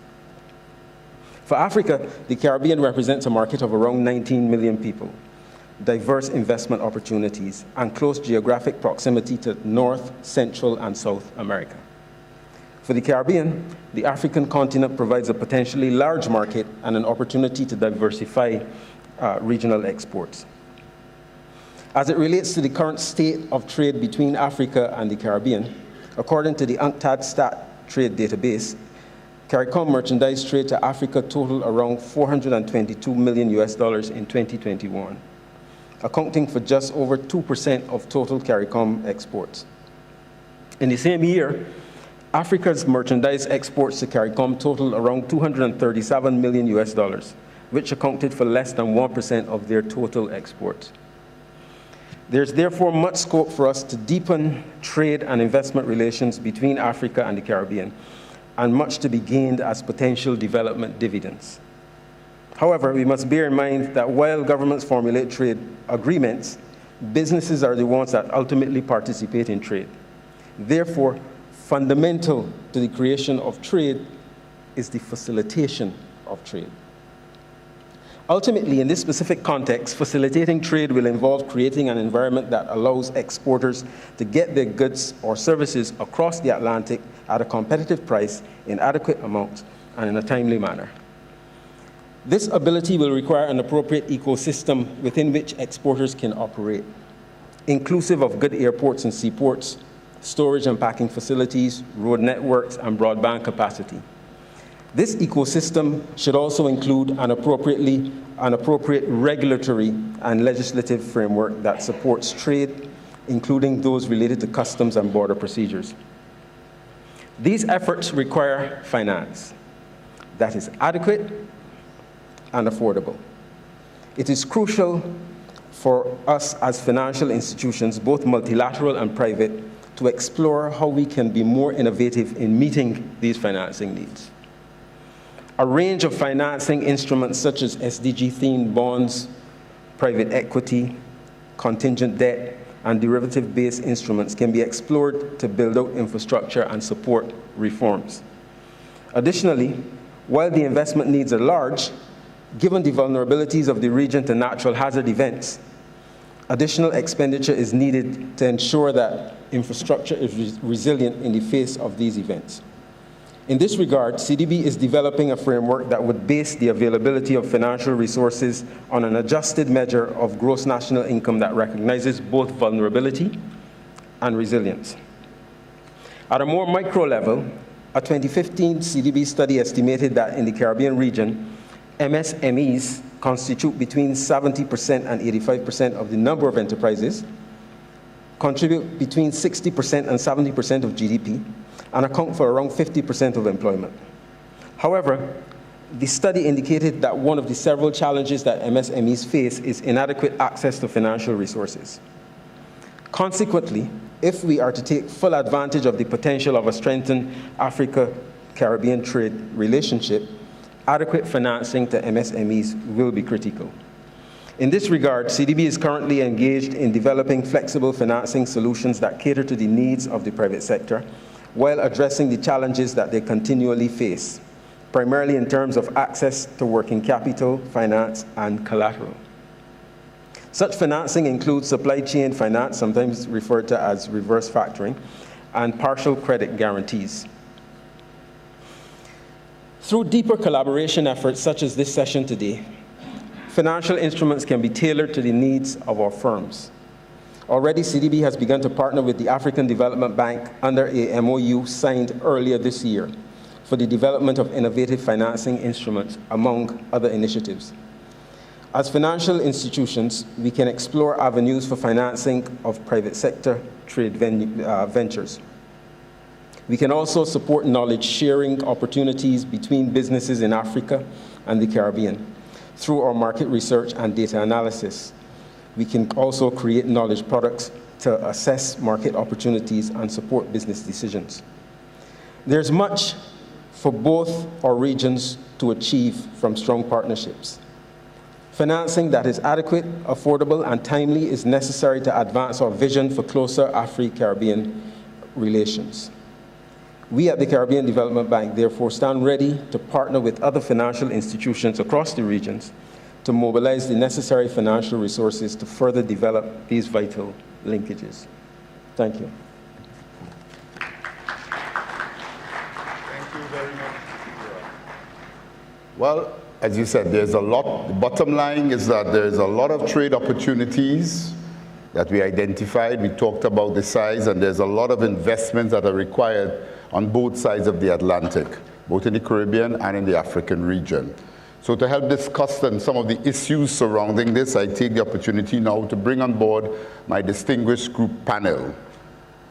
I'd like to invite, firstly, Mr. Cleviston Haynes, who, of course, is the governor of the Central Bank of Barbados. Mr. Haynes.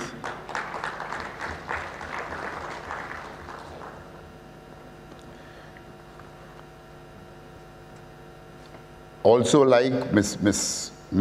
Kanayo Awani, Executive Vice President, Intra-African Trade, AfroExim Bank. Mr. Simeon T.M. Torrey, Chairman of the Vista Bank Group and founder and CEO of Simba.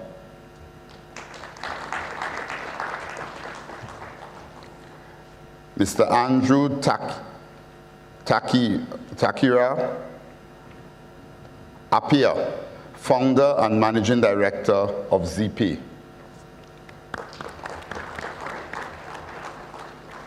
Mr. Gabriel Edgale, managing partner of Oakwood Green African Limited.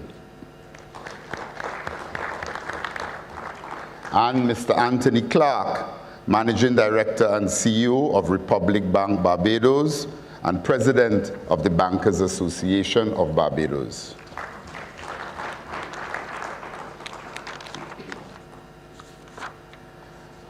So let's dive straight into this topic.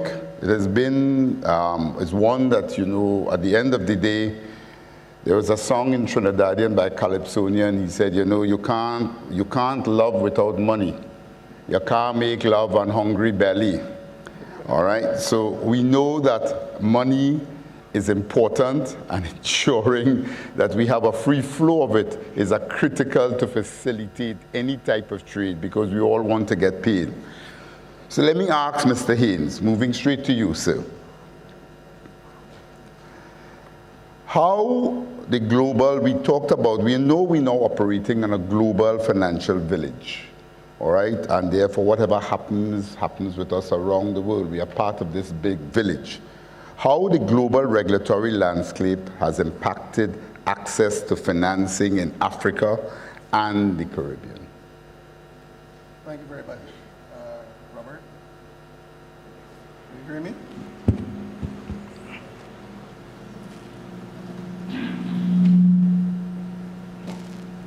Thank you very much. That's better. Thank you very much, Robert. Delighted to be here to participate in this panel. During Ian's presentation, one of the things that he noted was the fact that access to finance is one of the difficulties which SMEs face. And that is true not only in the Caribbean market, in the African market, but I think globally. SMEs obviously have more difficulty in being able to access finance. And we operate, as you correctly say, in a changing global landscape. But I think at the end of the day, I'm not convinced that it is the global landscape that is actually impacting access to finance. In terms of the regulatory landscape, a lot of the changes that have occurred from a regulatory perspective relate to capital, how banks are supposed to set aside capital to manage the risks that they face. And the other side of it, which is an access problem, not so much of credit, but access to banking services generally, has to do with anti-money laundering procedures, which are also changing very rapidly in that global landscape. So if we take an initial stab at capital, Mike again, here it comes. If we take an initial stab at capital, what we would see is that within the last 2 decades, there have been tremendous changes in the measurement of capital, Basel II and Basel III. And certainly speaking from a Caribbean perspective, what has happened is that most of our regulators within the region have adopted Basel II. But in adopting Basel II, they've adopted the standardized method rather than the models-based method, the IRB method that is done in more advanced economies. And what is interesting about that is that within the standardized approach to regulation, the risk weight for loans to SMEs has actually fallen to 75%, whereas for larger corporates, it's actually 100%. So that ought by itself to create an incentive for lending institutions to want to provide more credit to SMEs. But the reality is that that has not happened. And so it's very tempting to say, well, it's the change in the global landscape. But I think we also have to look at the structural factors around the SMEs, where limited equity, lack of collateral, concerns by the banking community about credit risks, the reluctance or the limited appetite that banking entities have to extend new credit to SMEs. Our staff, in doing some research, found one bank indicated that generally they won't want to lend to an SME until it has at least 2 years of experience of producing the good or service that they're producing. So that, to my mind, it's not so much the regulatory landscape. Yes, the regulators have become, have placed more onerous regulations on the banks. We've asked them to do more things. We make sure you have financial statements, et cetera. That is something to which obviously a lot of the SMEs are unable to comply with, and therefore, if you don't want to run afoul of your regulator, perhaps you will decide that you don't want to provide credit at that point. But I think generally, the bigger problem really are the structural problems which SMEs face rather than the regulatory landscape itself. As Ian points out, a large segment of our community is really micro enterprises and small business and what we call small businesses. And when we talk of small businesses, it's really not the same thing that you might talk about in Africa, because a lot of our businesses have less than 5 employees.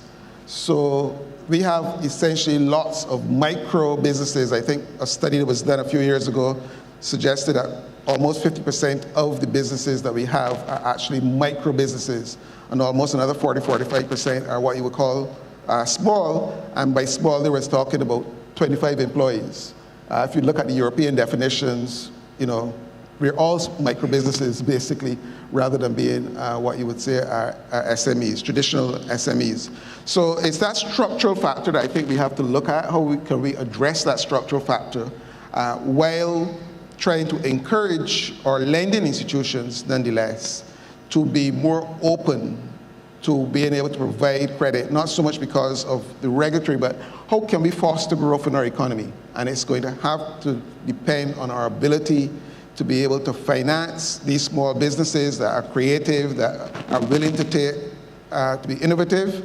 And I think our financial institutions have to therefore increase their appetite to take a little bit more risk than perhaps they have done over time. And I'm speaking as a regulator, but I think they need to take a little bit more risk that they've taken over time in order to ensure that there's greater access, because governments will try to provide other funding activities through, we have fund access and enterprise growth fund, which are trying to lend to these types of businesses. But these businesses don't have the capacity to do the type of lending which is really required for these small businesses. All right, Mr. Haynes. I know some commercial bankers here might want to have a little bit of input onto that. But you know, as we started this small business line, and I heard it here, you have started it there. Let me go straight, jump across to Mr. Edgale.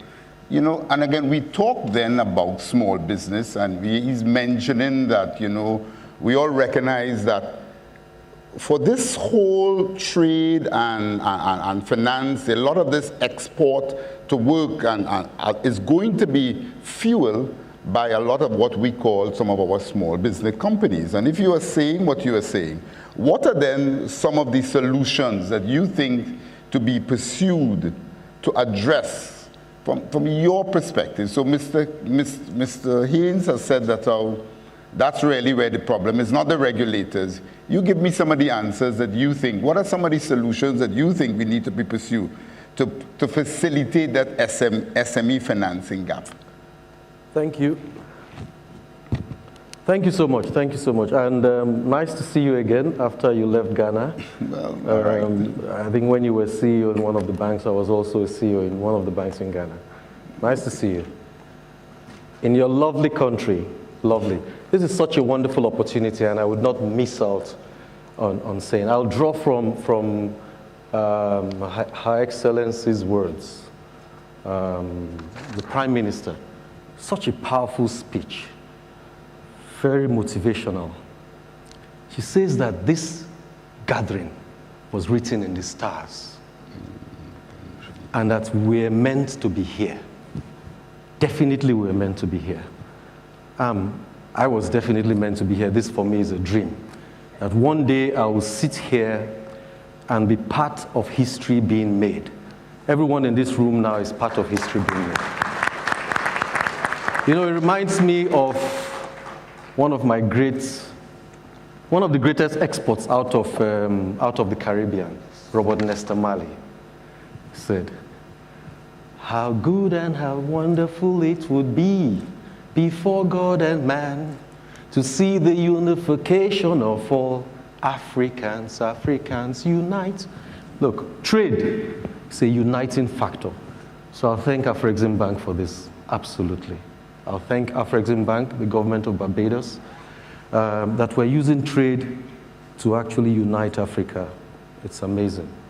Now let's go to the question of SMEs. SMEs definitely are the bedrock of any society.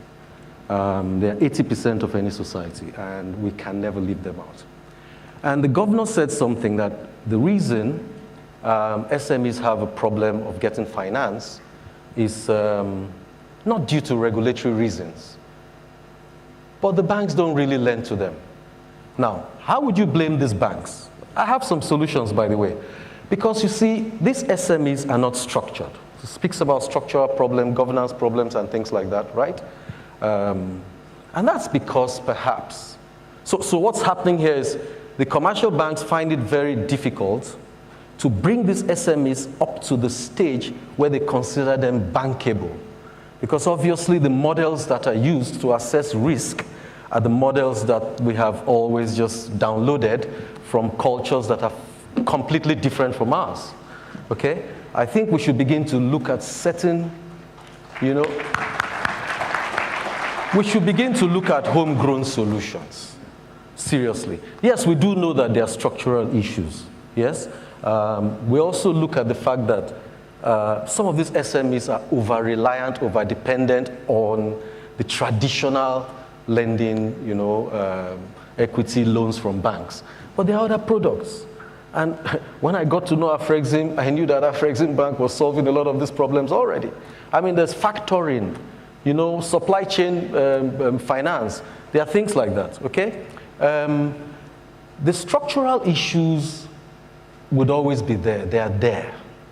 But there's one very fundamental thing that Africans used to do and still do in a lot of communities, which is community-based lending. It's this thing, I think it draws from the philosophy, Ubuntu. We call it Susu. Because you are. Susu. You call it Susu? Susu. Susu, Yeah. Exactly.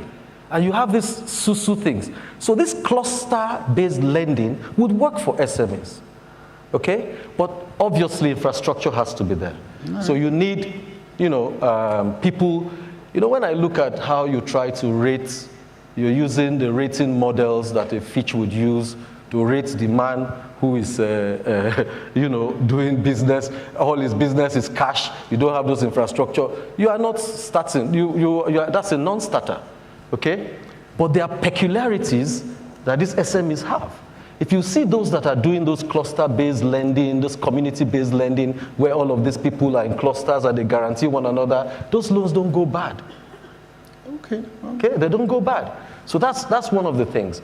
But the truth about it is that, how do we now begin to get the SMEs to the kind of level where they become bankable, put some structure. Now, we in the private sector, we cannot leave this. And this is one of the reasons why my organization was established. Okay? We run an organization called Oakwood Green Africa. But Oakwood Green Africa has an arm called AfriCelerate. It's to accelerate small companies. Now, that effort that the commercial bank does not want to do on getting the SMEs to a point where he can lend to them, we do that. So we take them from stage, through 5 stages.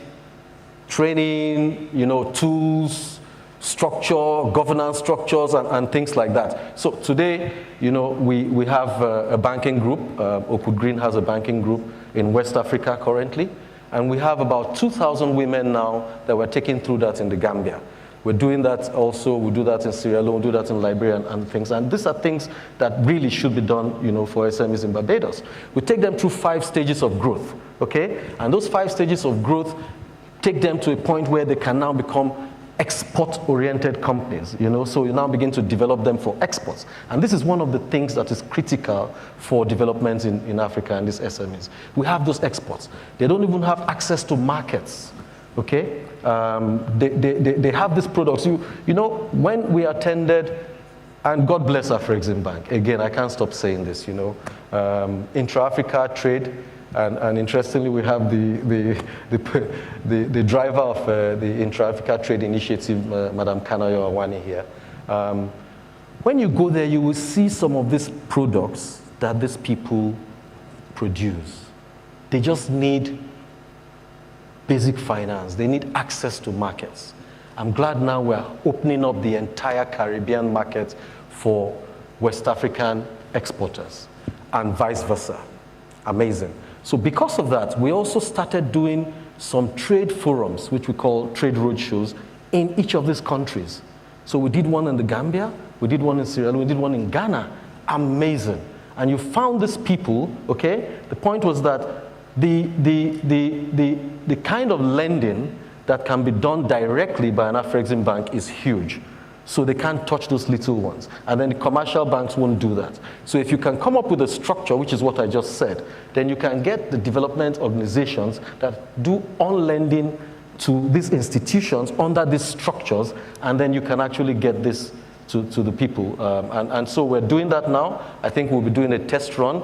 Hopefully we'll be getting that on-lending line from AfriCaribbean Bank, and we can begin to lend to the SMEs. Thank you so much, and I have so much to say about this. Okay, well, at least you have given us some food for thought with regards to some new types of ways of looking at it from a different perspective. Yes. And SMEs looking at seeing how they could deal with it themselves. You've spoken a lot about, and you've used the word, you have heard AfroExim Bank, and you have said it over and over. I think it's about time, therefore, we hear from our representative, Ms. Awani here, who is from the AfroExim Bank. And let me ask, what role do national and international development financial institutions play? And how can African and the Caribbean development financial institutions collaborate to unlock trade and investment opportunities in the region? Thank you very much. And it's a pleasure to be here to talk about AfriCaribbean Bank. But what I'd like to do is to talk about what AfriCaribbean Bank is doing. In my view, AfriCaribbean Bank exemplifies a model DFI in terms of our interventions, in terms of resolving market failures, resolving crises. Let me give you an instance. In a few minutes, probably today, Mr. Governor will be signing what we call the Caribbean Africa Trade and Investment Promotion Program. The idea of that program today is to support trade and investments between Africa and the Caribbean. It has financing elements to it, and it has non-financing elements to it. So that you people here know that we are ready to do business. This is not just another gathering. It is a gathering where we want to support whatever trade deals or investment deals that are concluded in this forum can be financed. Professor Rama this morning talked about a $750 million package for for the Caribbean upon, as we start our intervention following the partnership agreements that were signed. He also mentioned about the $250 million facility, and that $250 million is a Caribbean Africa Trade and Investment Promotion Program. That program will support financing deals. For instance, earlier on, I did hear one of my colleagues here talking about industrial parks, for instance, that sort of the things, trade-enabling infrastructure, ports, sea links, air links. The discussions around air links and logistics have been so prominent in this conversation today. We will support the creative industry as well. It's interesting to hear Gabby talk about the cluster financing under our creative industry, creative and cultural industry program. We actually have cooperatives financing. Because of the unstructured nature of some of the creatives, especially in the fashion sector, we also have financing those. We will finance, the other thing I want to talk about is we also lend to financial institutions, commercial banks for on-lending to their clients as well. So have an investment guarantee facility and investment finance facility. So my friends here, Gabi and Samuel Victoria, some of those who are looking to open up shop in the Caribbean. They are bankers. They have also benefited from AfriCaribbean Bank Finance, investment finance. So we support them to go and invest in other African countries, but of course they're looking at the Caribbean now. We're also looking at investment guarantees, and AfriCaribbean Bank has a menu of guarantees. They could be country risk, investment guarantees that help to protect investments from government actions that may inhibit normal operations or repatriation of profits and what have you. We also have the non-financing instruments. ITC's report suggests that 70% that the absence of a free trade area between the Caribbean and Africa means that tariffs can get as high as 28% in some sectors. So there are things to be done in that area. There are also non-tariff barriers. In the context of the AfCFTA, where we operate the African Continental Free Trade Area, where we're also trying to support its implementation, we have things like we're supporting the setting up of Africa Quality Assurance Centers. These are to deal with issues of quality infrastructure, standards, testing, inspection, and certifications, labs, to ensure that African, and probably in this case, Caribbean goods, have accepted. To the extent, one of the things with these institutions, we hear all these products, but then access and bureaucracy to getting them, actually moving from product to action and money on the ground. What has been your experience or your customers' experience in dealing with? For them to answer that question, I think those who have benefited will, they'll have their chance to talk about how bureaucratic or unbureaucratic. But is it easy from your perspective? Is it easy to make put these products in place? I think the best way to say it is that although we're a DFI, we're also commercially oriented. We work like private sector. In 5 years of leading the Traffic and Trade Initiative, we have disbursed $20 billion on a rolling basis, and a revolving basis, only for intra-African trade. That's not what the bank does. This is just for my group, intra-African trade, $20 billion. Think about it. We have facilitated access to new markets. We enable, we work with what we call our intra-African trade champions to expose them to markets, so that they have opportunity of getting access to contracts, twinning, in other countries as we promote intra-African trade. So, I think they can talk about that. The issue about industrial parks is we're not just talking about it, we're developing industrial parks. If you've heard about the Gabon Special Economic Zone, we finance that to the Gabon Special Economic Zone. We're supporting development because we also have an impact equity fund. Development of industrial parks ourselves, not just providing project finance, we're also developing ourselves as promoters. So we have one in Abidjan, it's called PK24 that we're working.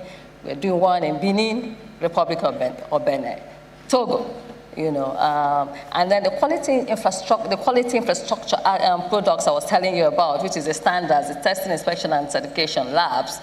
We're building one ourselves as well in Nigeria, in Ogun State in Nigeria. We're already doing one in Egypt, in Tanzania, and in Ethiopia. So the financing is there, in the creative, and by the way, as I talked about the creative economy as well, we have been promoting fashion designers to participate in fashion shows abroad. The idea is I talk a lot about the creative economy because I think it's impactful it is relevant for this region. We've been supporting fashion designers to take advantage and expose them to brands abroad. So one of the shows we've been supporting them, we supported 40 from Africa and the Caribbean this year in May to Portugal Fashion Show. There's another one happening in Paris in October, and we're talking about 20 to those. But also, if you listen to President Ola, we also, I told you that DFIs are there to resolve crisis. During the pandemic, we supported Africa and the Caribbean, with the Africa to pool, their procurement so that they can purchase medical consumables. Well, we have heard a lot about that one, and I think you need a round of applause from everyone for that particular initiative again. We also supported with $2 billion guarantee standby facility for vaccines to come into Africa and the Caribbean. So these are real life stuff. This is happening. This is easy stuff. This could happen. So products this is something that you could support. Yes. Okay. All right. But okay. So we spoke about the small business that is important. We have the products that is there to make this thing happen. The movement of funds. We have heard a lot is happening. We know the fintech industry is growing throughout the world. It's coming into the commercial banking. It's taking space. Products movement of. What are some of the innovative instruments available to ensure access to finance? Should factoring play a greater role in financing African Caribbean trade? Let me ask Andrew. Galvin, thank you very much. First of all, I'm honored to be here. I think today is such a wonderful and great day. I like to coin it as the day we built the North Atlantic Bridge.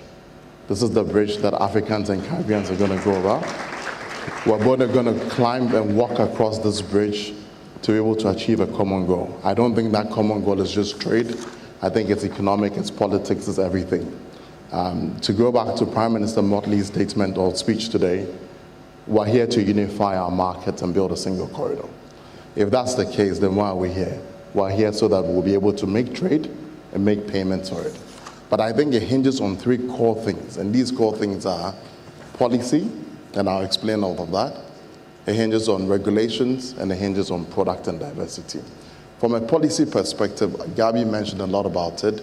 Madame has talked a lot about it. We actually need to make a deliberate attempt to bring the structural issues into policy and enshrine it.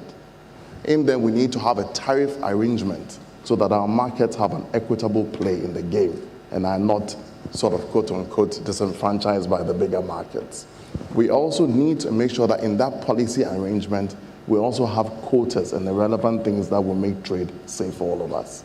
If that is in place, then we need to be able to facilitate the payment. So we need to also have a deliberate attempt on regulation. The time has come for both Africa and the Caribbean, I believe, to ask itself, the models we are running, are they homegrown? The banking models and licenses that we have, are they going to factor this growth that we're looking for? Remember, we're creating a 3 trillion market with a possible market of 1.5 billion, if you even extend it a little bit into the Latin markets. So if we're creating this new world, this new order that we are calling it Africa-Caribbean Union or whatever sort it will be, then maybe we need payment banks, we need correspondent banks, and we need specialized banks that are just trade banks. If we have that from a regulatory standpoint, then I think we can start talking about products.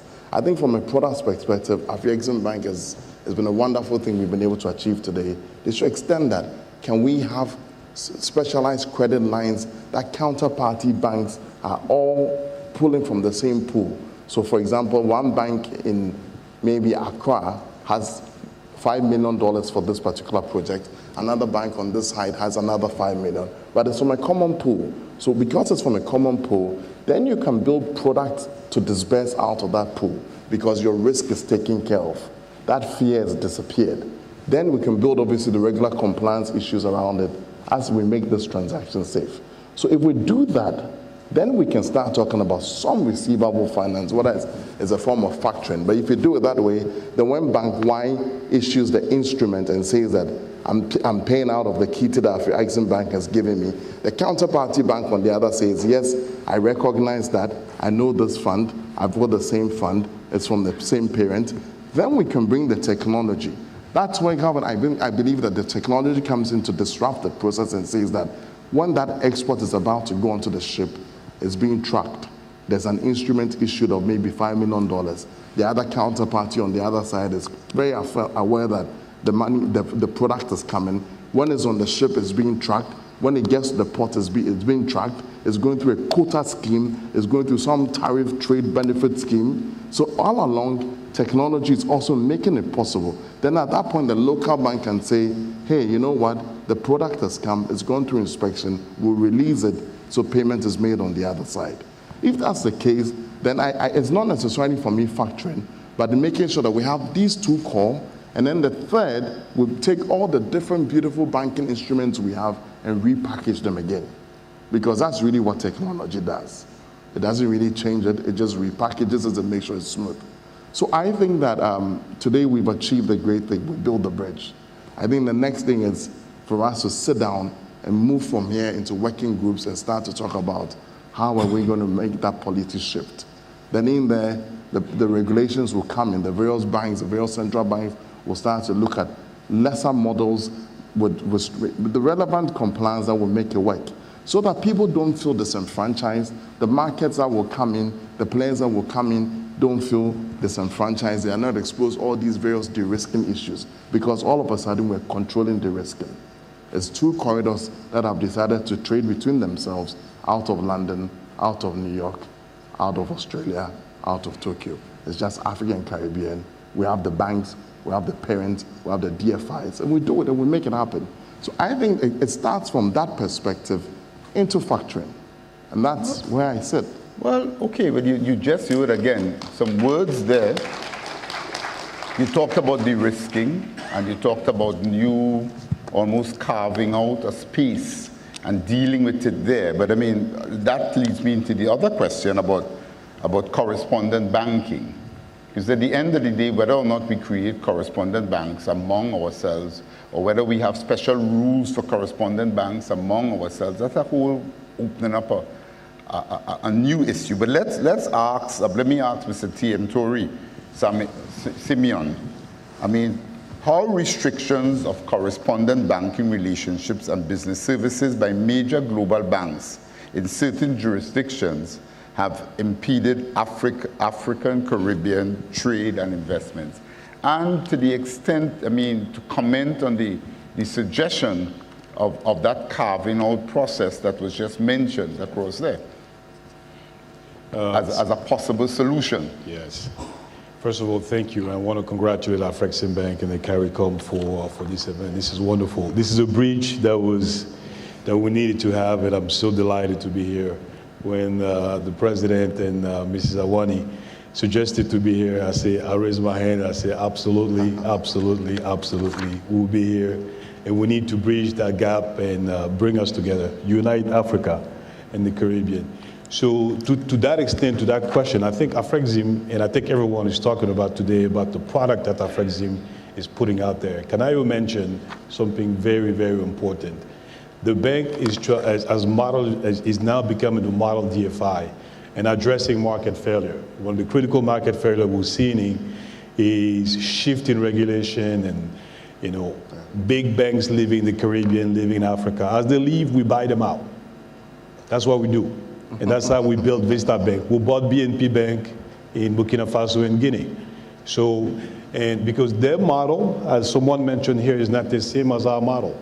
You know, the reason why they were there is different from the reason why we need to be there as a trade finance intermediary, working with AfriCaribbean to promote trade, to promote intra-Africa trade, financial inclusion, finance SMEs, and provide some of the innovative and critical instrument that's needed to lift Africa. So if we learn from what we have benefited from the instrument that AfriCaribbean has put together to address those market failure as it relates to corresponding bank, there's a product that they put out called AFTIF, you know, the African Finance Trade Facilitation Program.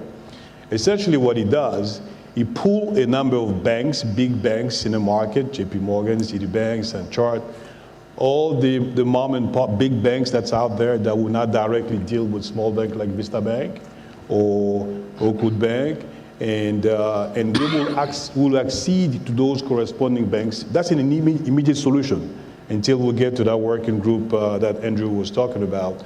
AfriCaribbean has a model that works very well today, from which we're benefiting and doing all of our trade financing for either SMEs or in any enterprises in Africa that is our client today. And it's working out very well. The model could be replicated here in the Caribbean, because I do see also a shift in the market with issue of corresponding banks that is preventing Caribbean banks to do trade and promote trade and could do LC confirmation.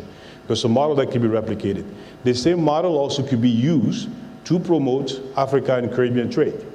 And in that sense, I think that someone mentioned, we will be controlling our own vehicle, our own instrument to enable us to trade.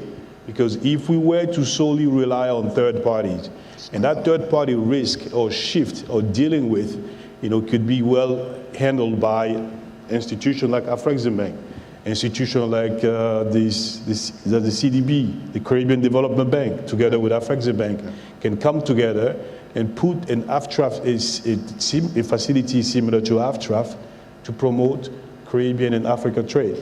The other thing is also that's causing all these issues with regulation and corresponding bank pulling out. It's KYCs, knowing your customer. Again, addressing market failure. AfriCaribbean put out a platform called Mansa to address corresponding bank issue. You got to know who you're trading with, ultimately.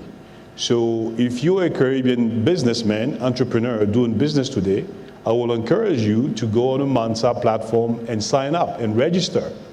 And we have done that for all of our bank. We sign up the bank and we systematically sign up all the customers of our bank.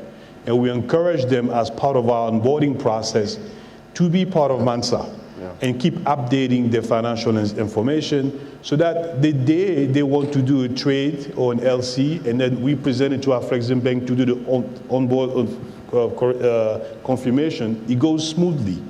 And that goes back to your question in terms of processing any application that's being provided. It's on us as a bank, and it's also on us as business people accessing those DFI to provide them with the information that they need to process swiftly whatever facility or whatever request that were made to them. Our experience has been that things have moved smoothly every time the bank has asked information that we need to provide. Obviously, they will give you a timeline. There are delays, like any other institution, but it's been pretty fast and pretty smooth. The key is to provide the information. But I think we do have the tools in our hand that we can learn from what they have done in terms of addressing some of the market failure. You know, Mansa is a clear tool. AFTIF is a tool today that we can potentially use. And if AfriCaribbean work with CDB, putting together a bigger AFTIF package that will help promote Africa and Caribbean trade. Yeah, sure, please. Thanks, Simon, for the good job of highlighting what we do. I wanted to talk about another platform. You know, the Mansa he mentioned, which is a KYC repository, is part of a bigger platform we call the Africa Trade Gateway. The Africa Trade Gateway is an umbrella platform that has various assets, digital assets. Another one is the Pan-African Payment and Settlement System. Yes. It's also a product that we are talking to Governor, I'm sure my colleague Michael Balu may have been in your office today. That system allows for trade to be done in local currencies. So the buyer will pay in their local currency. We are piloting it in the West African region right now.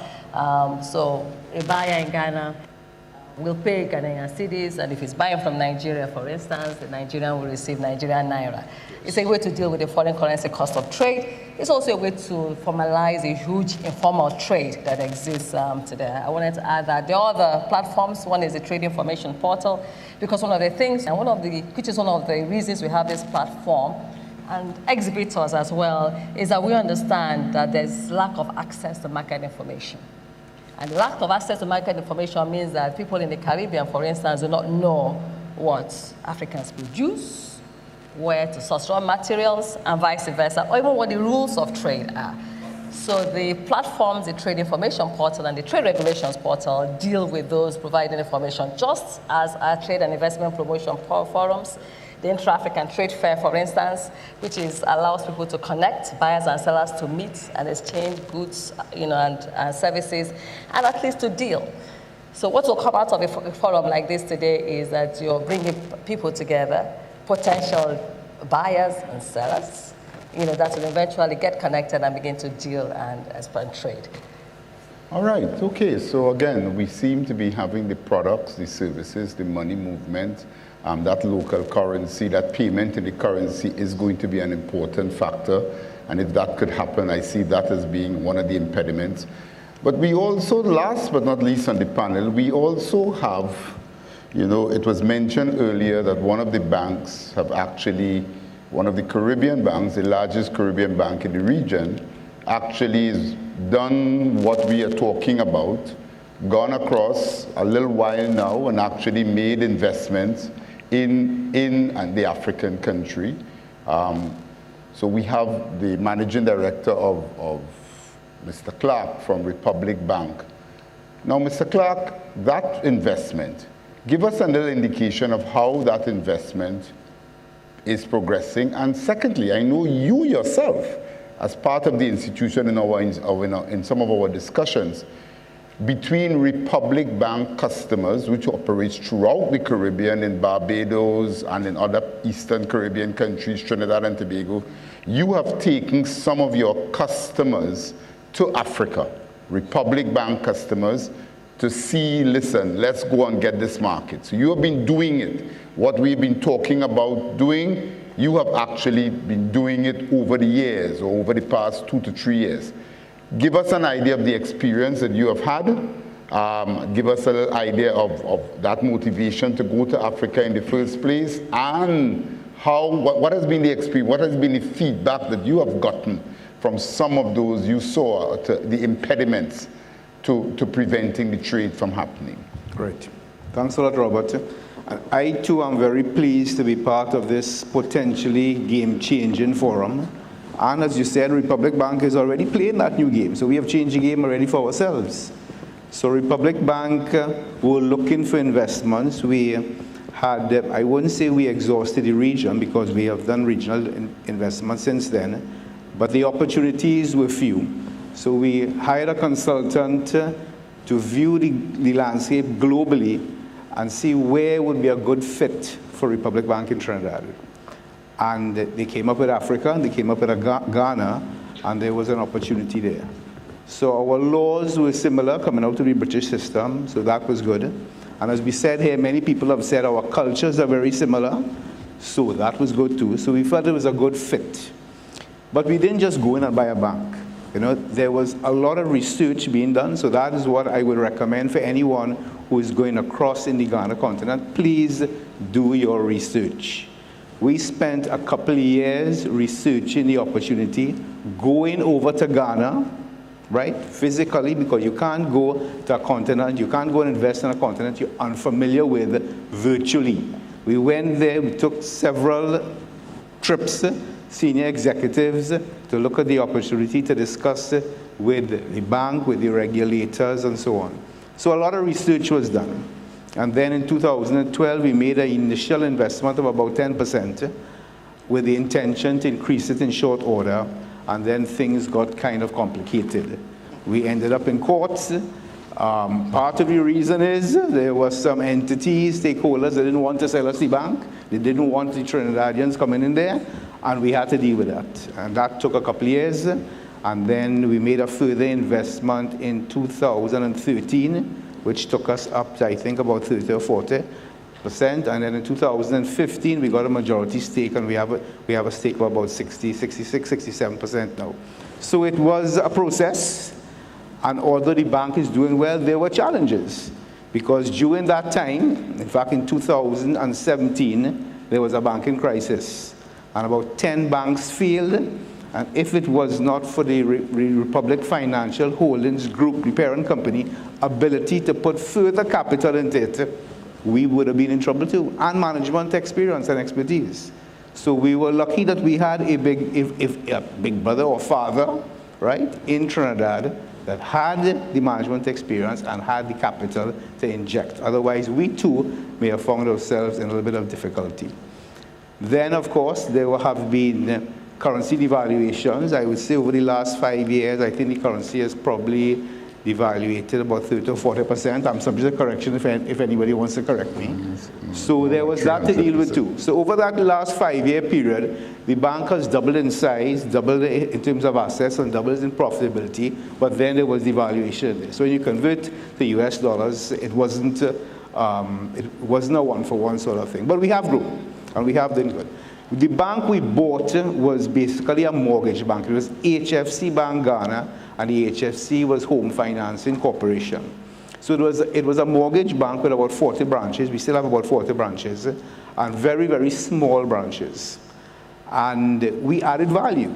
We turned the mortgage bank into a full-fledged commercial bank. So for instance, they didn't do corporate loans or commercial loans, business loans. That is now the largest part of the assets in the bank in Ghana. So that has grown leaps and bounds. In terms of the payment space, because they were a mortgage bank, so I'm not saying this because the bank was a good bank, but their focus was different. So we added value in terms of the payments. We introduced credit cards, debit cards. We have a mobile money wallet as well. So we added value, turned the bank from a mortgage bank to a full-fledged commercial bank. Out of 23 banks in Ghana, we are number 16, so we're still relatively small. But there's opportunities. We have heard here $1 billion in trade is on offer, so there are opportunities there. But you have to research it well. You have to ensure that you are comfortable going in there. It may be best to go in with a partner, depending on what you're doing, so you get the local knowledge. That is invaluable for when you go into a territory that is so far-flung, and perhaps, although we say similar, still different. So that's another piece of advice there. So the bank has done well, but there are a lot of challenges. There could have been potential pitfalls if we didn't have the backing of a strong group. So that was important as well.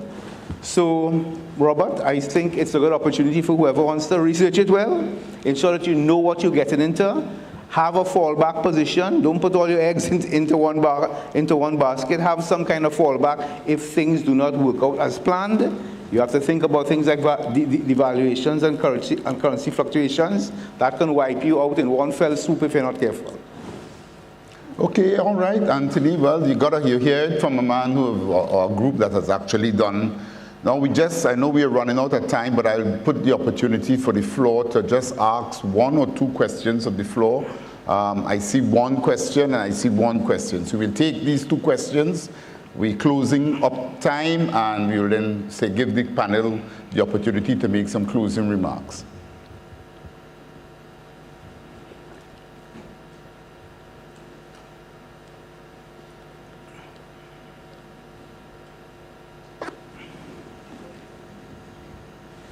And in the closing remarks of the panel, I will put them on notice. Let's try to think about, when you're closing, some of the innovations that you would like to see in the value chain to improve the value chain of the financial solutions. So just as you close off, if you will then just address that in the meantime also, or any remarks that you see necessary. Sure. Yes. Thank you for the opportunity. My question will be quite short. It's about foreign investment into our regions.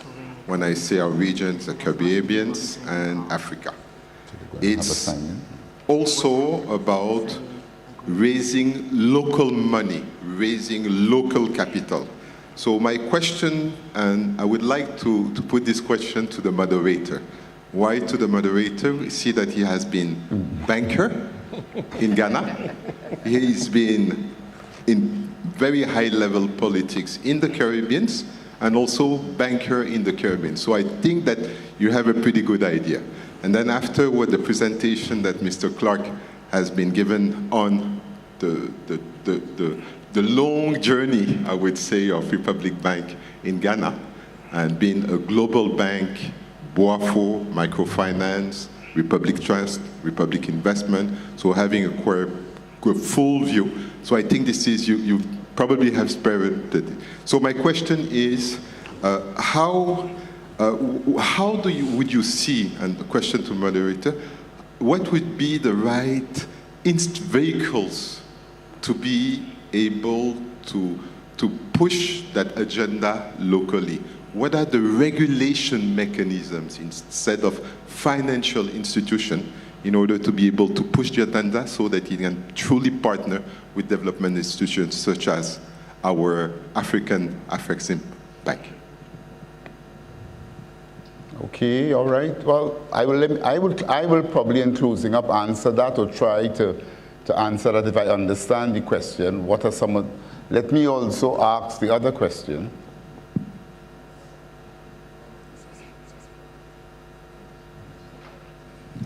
Thank you very much. Very good afternoon to everyone.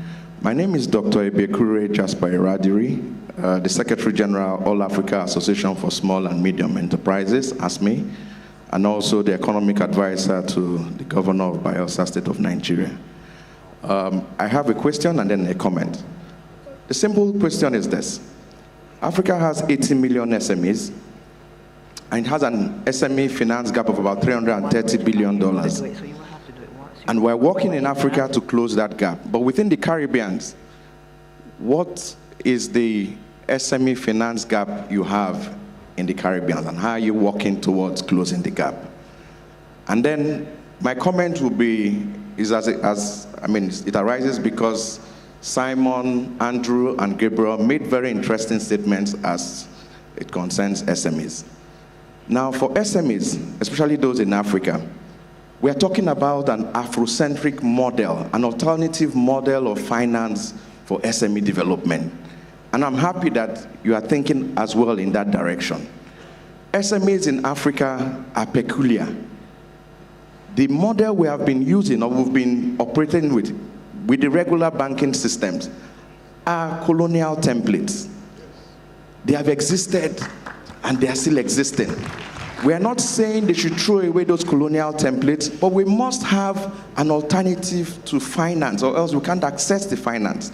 Year in, year out, you hear that so much money is allocated for SME development, either in Africa or perhaps in the Caribbean. But they are unable to draw down from that financial fund. And this is because the template is not friendly enough for them to access.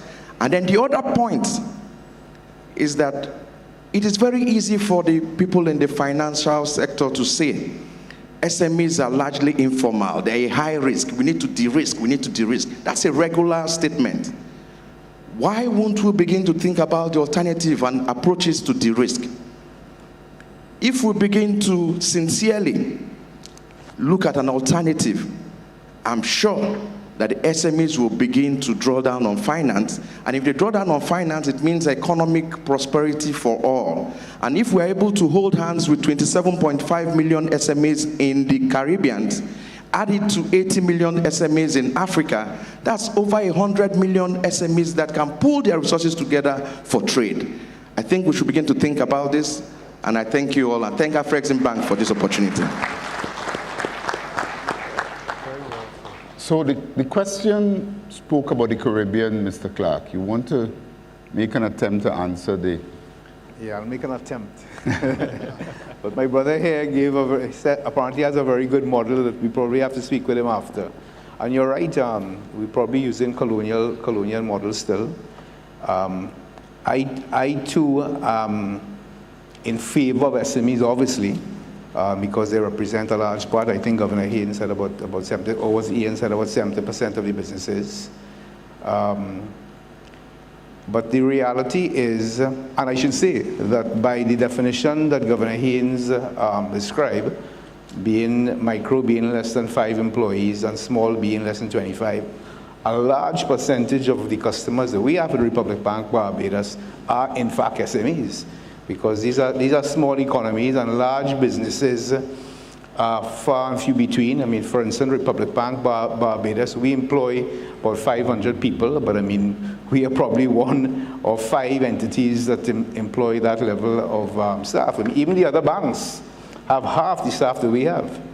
So by that definition, we do in fact bank SMEs. But I know what you're referring to there. You're speaking more of the people who have difficulty in getting access to bank finance and so on. And that is an issue for us, because financial inclusion, there's definitely a gap in Barbados. And we want to try to bridge that gap. But the reality is, it didn't come out in the statistics here, but I think the reality we know is more than 50% of small businesses fail within the first 3 years. They are highly risky to bank. And I will go back to the old saying, some people don't like to hear it, but the reality is we do not lend our own money. We lend depositors' money. We lend your money. Do you want us taking excessive risk with your deposits? Because we know what happened. There are examples, they are full of examples in the Caribbean, I'm sure in Africa too, where you put your money in the bank expecting to get it back, you didn't get it back. So it's not return on capital, it is return of capital. You want to get it back. So if I go and take excessive risk, then I put your money in jeopardy. So I cannot do that. And that is not a cop-out, that is the reality. Now, coming back specifically to financing small businesses, the problem with some small businesses is that they have a good idea. They have a good idea, they know how to do a particular skill. So they're strong in that area. But they are not strong in the breadth of skills required to run a business. And one of the key skills that very often they are not strong in is financial and accounting literacy. They don't understand numbers properly. They may know how to buy and sell, they may know how to make something, they may know how to fix a car, whatever it might be. But the financial literacy skills are not there very often, they are absent. And that is where the issue becomes. So it's not just as the governor said, that they don't have financial information, but even if, and they don't have access to it, they may not have the money for it, but even when they get the financial information, they really don't understand it's for the bank. You know, hey, you wanted that, look at it. They can't explain it, they don't understand it. And that come home to roofs very early in the game. Because you have to manage the cash cycle, you have to manage the working capital cycle, you have to manage the receivables, stock, inventory, creditors. You have to manage all these things to be able to show that you are coming along in the cash cycle, and very often they don't understand it. And what is required is a lot of hand-holding from the financial institutions, a lot. So it becomes very costly. Because you have management time, supervisor time, clerk time. Because every morning when you open the report or you look at your computer, the account is overdrawn or they're over the overdraft limit. That's a conversation there. Or you have to return checks. Or the loan is in arrears because they can't pay. We realize so it's a lot. So what you have done there is... Robert, give me 1 second. So it's a lot of management time. It's very costly. Now, it in a sense, it's enjoyable work. When they succeed, you feel great. But it is nearly as if it is corporate social responsibility sometimes, and not banking. Because you ask yourself, am I making any money on this account? And the answer is clearly no. You can't be speaking to a customer every single day, right? And having to do reports for excesses and so on. So that is the reality from a commercial banking point of view. But yes, you are right. It is colonial style perhaps. So we need to look beyond that. To be honest, at Republic Bank, we have not found the kind of solution we want yet. One of the ways we have done it in Trinidad and to a less extent in Barbados, or in Barbados, is we have guarantee systems that the all right. I think we get the idea. We got a clear idea of the issues associated with it. And I hear you, and I consider you very brave to say what you have just said, but that's fine. But that being said, let me just get, I know you want, but very short, and then we'll just wrap up, all right? Because we really are close, I mean, yes, go ahead. So, First of all, thanks, Mr. Clark. In response to both of them, my thing is the latter part of Mr. Clark's description is an advanced corporate institution. I want to go back to the SME. 8 years ago, the company I worked for used to be an SME. Today, we're a $1.5 billion turnover business, regulated by multiple central banks in Africa and the FCA. Let me tell you something. I've been a banker for 20 years. I hear bankers will say this all the time. Risk, risk, risk. The models we're running are significantly archaic. We need to look at homegrown models and look at things again. Hang on. Let me land. Hang on 1 minute. But just 1 minute. 1 minute, Robert. One moment. One second even. Because, 3 years ago, to be able to sustain our growth as a business, we went to friends and families and said, give us monies and we'll share our return with you. Then we went to SEC regulators companies and said, create an instrument for us. In banking, we call it commercial paper. That's what banks are forgetting to do. Banks are forgetting that the instruments exist, but we're very one-track modeled in the way we approach the instruments. And so we hurt the SMEs and they don't grow because the SMEs on their own are not risky. The SMEs have overnight need. They don't have long-term need. And if we did that, then we help them to look like the way he described in the latter part of his presentation. But I mean well, and I'm happy to be here. Okay. The only point I will add in my sum up, and to this point, is that when we talk about SME finance, SMEs issues, financing is one element in the whole ecosystem when you want to develop SMEs. And I want to make that point. So a lot of times we focus on the financing element and the issues associated there. But you need to finance in both Africa, or you need to develop in both Africa, where I've seen, and also in the Caribbean, the ecosystem to support SME financing. So it's more than just financing. And in that regard, I mean, if I could, anyone could, I think they're all public documents, but I mean, we, for example, if this is the only plug, although I'm not supposed to represent them, but we are doing a particular plug as part of the Inter-American Development Bank, a very interesting project in Jamaica, where that's exactly what we are using as a model with IDB Lab, to look at the whole ecosystem. All right, and then try to determine from each aspect of the ecosystem, what are the type of institutions to help deal so that when the project reaches for financing, all right, it is in a state of readiness and in a position to go. So that's kind of what you need to do, and hopefully if we get it right in Jamaica, we intend to then be able to roll it out in some of the other Caribbean countries to help facilitate the development of that ecosystem. That's my only plug and advertisement of what we are doing at the IDB. All right, let me close now. Let me go back to members of the panel and ask basically to make some wrap-up statements and closing remarks on any issue that they think that will be required to help improve the whole ecosystem or the value chain with regard to finance and investments flows in the Caribbean region. Let me ask Clevinson to kick us off, and then please, let's go down the line. Sure. Thank you very much, Robert. This has been a very interesting discussion, and I think for me, the key takeaway from this is that if we want to achieve our objective of facilitating trade and investment, it cannot be business as usual. Absolutely. We have to be able to modify our systems in order to be able to deliver on what is the key objective. So once we define that objective, you know, my dad once said to me, you have to know what you're prepared to lose. And once you know what you're prepared to lose, then everything becomes easier. And therefore, I think we have to be able to define our objective. And if trade and investment is the objective that we have, then we have to look at the systems that we put in place to be able to achieve that.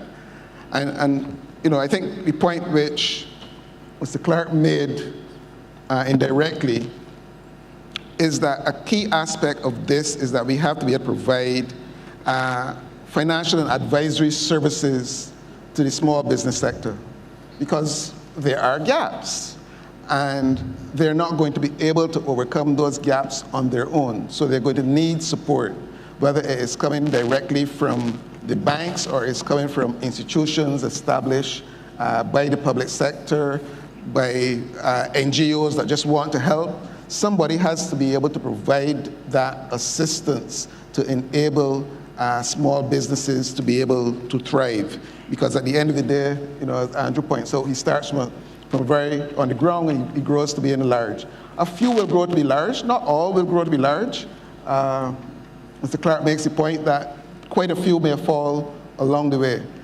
And when we deal with big business, we often look at syndicated loans as a way of diversifying our risks. And maybe we might need also to be able to pool small loans and to diversify by having a package of these small loans at Bank X and a package at Bank Y, so that you don't suffer all of the loss. Because I've looked at development banks over time, and you see that development banks, and this is not your development bank, but the national development banks often have a bad track record. And because there's no diversification, all of their projects within the development bank are really risky projects. And not all of them are going to succeed, and then you find that the development bank fails. But I think the model is really set up to fail in some cases, because you have all risky projects. And maybe as it relates to small business, this is something that we also need to look at going forward. Okay, thank you. Please. So the statistics that came out this morning from, I think, was ITC, is that 0.1% of Africa's exports, 0.1% goes to the Caribbean. And only less than 1% of Caribbean exports to Africa. That's in itself. But it said it has a potential of a $1 billion potential. It also says that 70% of African exports to the Caribbean are in their primary form. That's about $700 million. Another 50% of Caribbean exports to Africa is chemicals, about $200 million. What it tells us is that for Africa to trade with the Caribbean, as much as we wish it, we have to start becoming industrialized and expanding our value chains across the regions.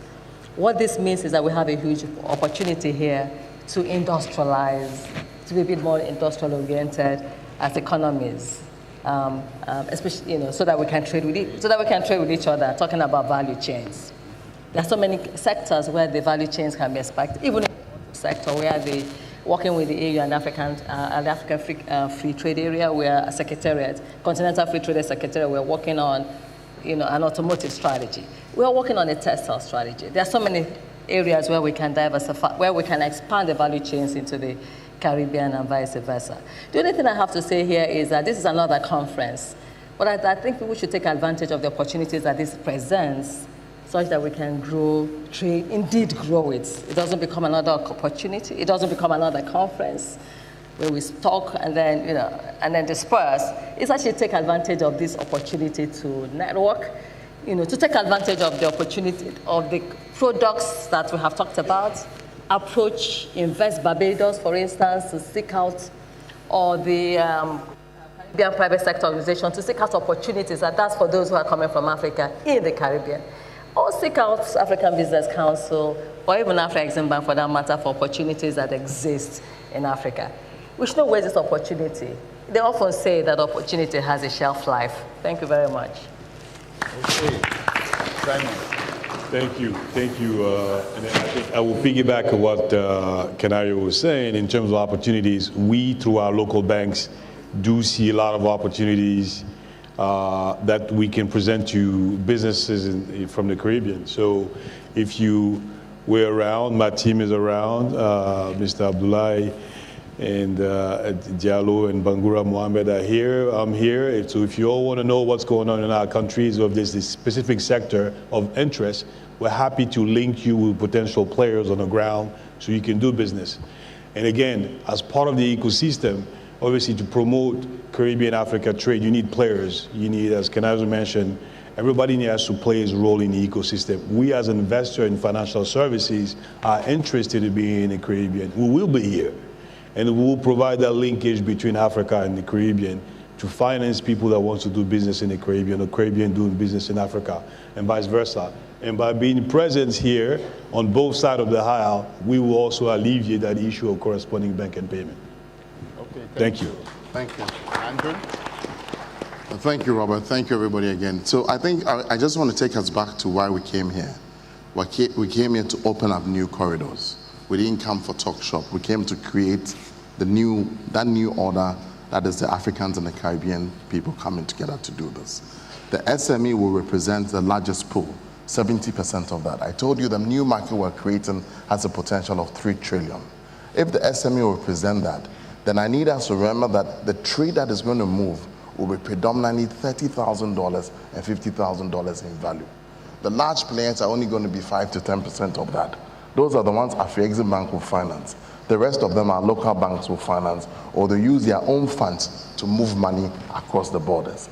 If that stands to be correct, then the point I'm making is we need to go back to policy, we need to have a shift in policy, we need to go back to regulation, and we need to take the products we have and recalibrate those products to make this possible. And in the UK, we had something called the Khalifa Report. The Khalifa project was that, look, when all of that was done for us, the fintechs, what do? We build a hand-holding program for them. Let's build hand-holding programs for them also so that this will work. And the first move under this hand-holding program, I would encourage AfriExim Bank, is Kenya Airways does this very well, and that's how they grew. In fact, Kenyan Airways and Ethiopian Airlines, what you do is you take SMEs, you take the banks in the top Caribbean countries, pick 5, and you take the banks in 5 big countries in Africa, and you carry the bankers, ideally the risk managers, the compliance managers, and their managing directors, and you carry them into these markets and spend 2 weeks on a working visit to understand the market, to understand it from a banking perspective and how the trade activities are happening. That will remove the bias and the perceptions that you are going to meet as barriers as we move this trade program. So that's my encouragement to us. Otherwise, I'm happy to be here. Thank you very much. All right. Gabriel? Thank you very much. Very well spoken, and everyone very well spoken. I think for us, there has to be a deliberate attempt. My colleague spoke like a true banker. You know, I was a banker also for very many years. Now I'm investing and I understand the pains of the SMEs. Now I'm financing SMEs and trying to structure them. I understand the pains. But it must be deliberate. This must be deliberate because without that bedrock, you can't do very much. Okay? And that's why I gave the model that we use today to do that. And it's something that we're very willing to discuss, you know, and see whether it's something that we can operate here, where we call the AfriCellerate program to get this whole lending thing done. It's working. It is working, and SMEs are getting the benefits of that, you know. And just to add to a couple of things that AfriExim said, AfriExim Bank, you know, they can't do it all, okay? They've come up with all of the beautiful products. They have the financing available. There has to be companies and people willing to do the last mile. So those of you who are here, I would encourage you, take one of those issues, take one of those products, do it, set up export development companies, set up these AfriCellerate kind of companies, set up, you know, things that can facilitate and you can act as the last mile. For instance, Oakwood acts as a last mile for them. We have an advisory company set up purposely to Oakwood Green Capital, purposely to be able to speak the language of AfriExim and explain it to you so that you can have access to their products. There are some other advisory companies here like Pan-Africa Capital, and that's what they do, okay? The other thing, there are logistic companies. I know that there are a couple of logistic companies that came here today because I wonder, why don't we have, you know, water transport across, you know, all of the islands? Why should I fly to Grenada? Why can't I use a nice boat? I know there's a logistics company here that can move bananas, you know, from St. Kitts down here. Magdan Shipping is here. I think Magdan, you should begin to explore the possibility of coming to set up that transport within and also, you know, bridging it across the divide. I want to see and the fact that, you know, this powerful product that AfriExim Bank is doing currently in West Africa, Pan-Africa payment settlements, where I can send, sugarcane from here to Ghana, and I get paid, in Barbadian dollar, and Ghana can send cocoa from their markets and they get paid in, Ghana cedi, and there's no need for the dollar. I think that is a concept that definitely we have to adopt in CARICOM as well, So there are opportunities, and I see them already. For instance, because I also own a banking chain across West Africa, definitely, if the banks here, the first thing is to partner with the banks here to see how we can work together. So I deliver West Africa, to the CARICOM, and CARICOM delivers, the banks here deliver CARICOM to West Africa. Otherwise, we would establish here as well. And I think the governor is here, so perhaps an application will be coming soon to establish, because if you don't have banks talking to each other, okay, who can ensure facilitation of payments and settlements, then this is not going to work. So we're coming, Governor. Okay, finally, definitely I agree that we need to think outside the box and come up with creative solutions. I know these guys have a lot of ideas. They're in the technology space, and we're willing to speak to you all and try to understand and facilitate and develop some of these things ourselves, perhaps with your help. One thing, not in terms of innovation, but one idea that crossed my mind is that to facilitate the development of trade and investment between the Caribbean and Africa, one of the things we maybe need to look at is taxation, and having a double taxation agreement, so that when you are taxed in Ghana, your profits that are repatriated don't have to be taxed back in the Caribbean, and vice versa. So that's one of the areas for the policymakers to think about, and we could put that forward. A quick plug for Republic Bank. I didn't get a chance to say that we are a regional group. We have entities in 13 territories in the Caribbean, from Guyana and Suriname in the south, the mainland territories, right up to Cayman Islands and BVI. I know BVI was represented here, and then we have Ghana. So we are well integrated, full financial services industry. In Barbados, the banking system is very well capitalized. We are very liquid, and the interest rates are all-time lows in Barbados and in the other areas of the Caribbean. So now is the time to actually make the plunge. You can borrow cheaply, and the banks have a lot of money to lend. So now is a good time in terms of the financial decision, part of it.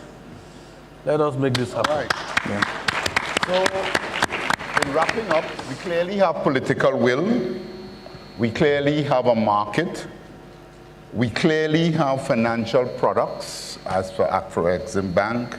All right. What is clearly coming out, again, is the whole ecosystem and the need for local financing for our SMEs to develop the institutions to be able to push the products. But it has happened before. Investments have been made by Republic Bank. They give us an idea of what are some of the things that we need to look at.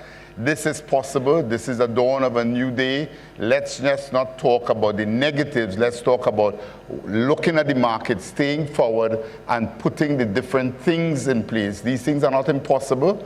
It just requires the time, the energy, and the will to make it happen. And in the words of Nike, let's just do it. Thank you very much.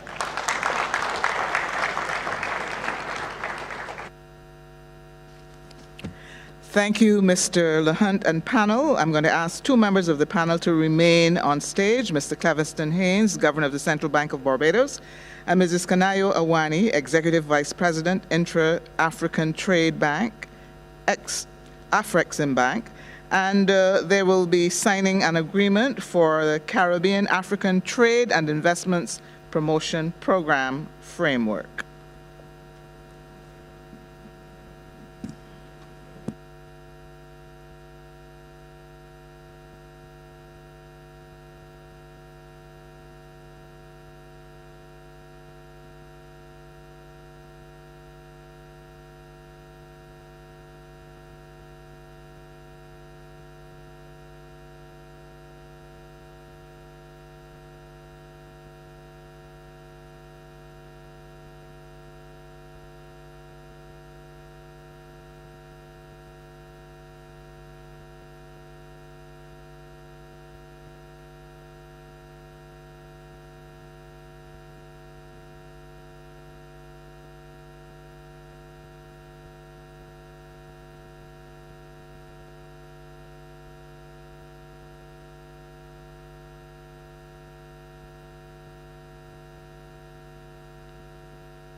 Ladies and gentlemen, we're running very late. I would appreciate it if the stage could be cleared for the signing ceremony. Thank you for your cooperation.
We're now proceeding with the signing ceremony for the Caribbean African Trade and Investments Promotion Program Framework.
Good afternoon, ladies and gentlemen.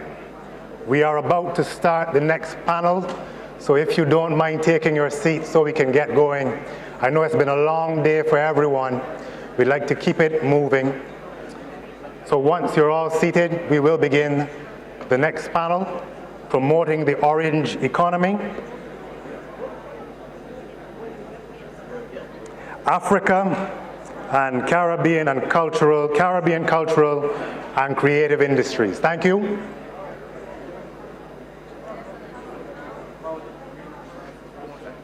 1 second.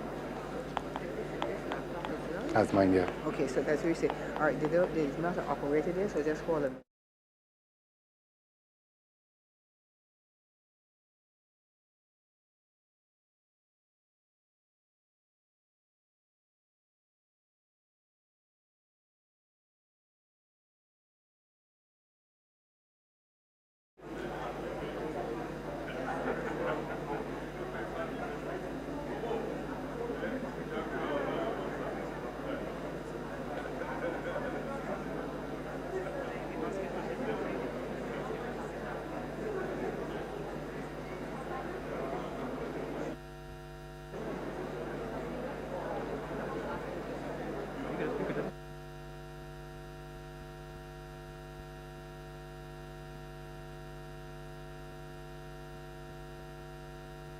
Okay, ladies and gentlemen, I know you have a lot to discuss.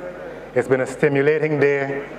There's more stimulation to come, so if you don't mind taking your seats so that the next panel may begin. Thank you very much. I see some people moving.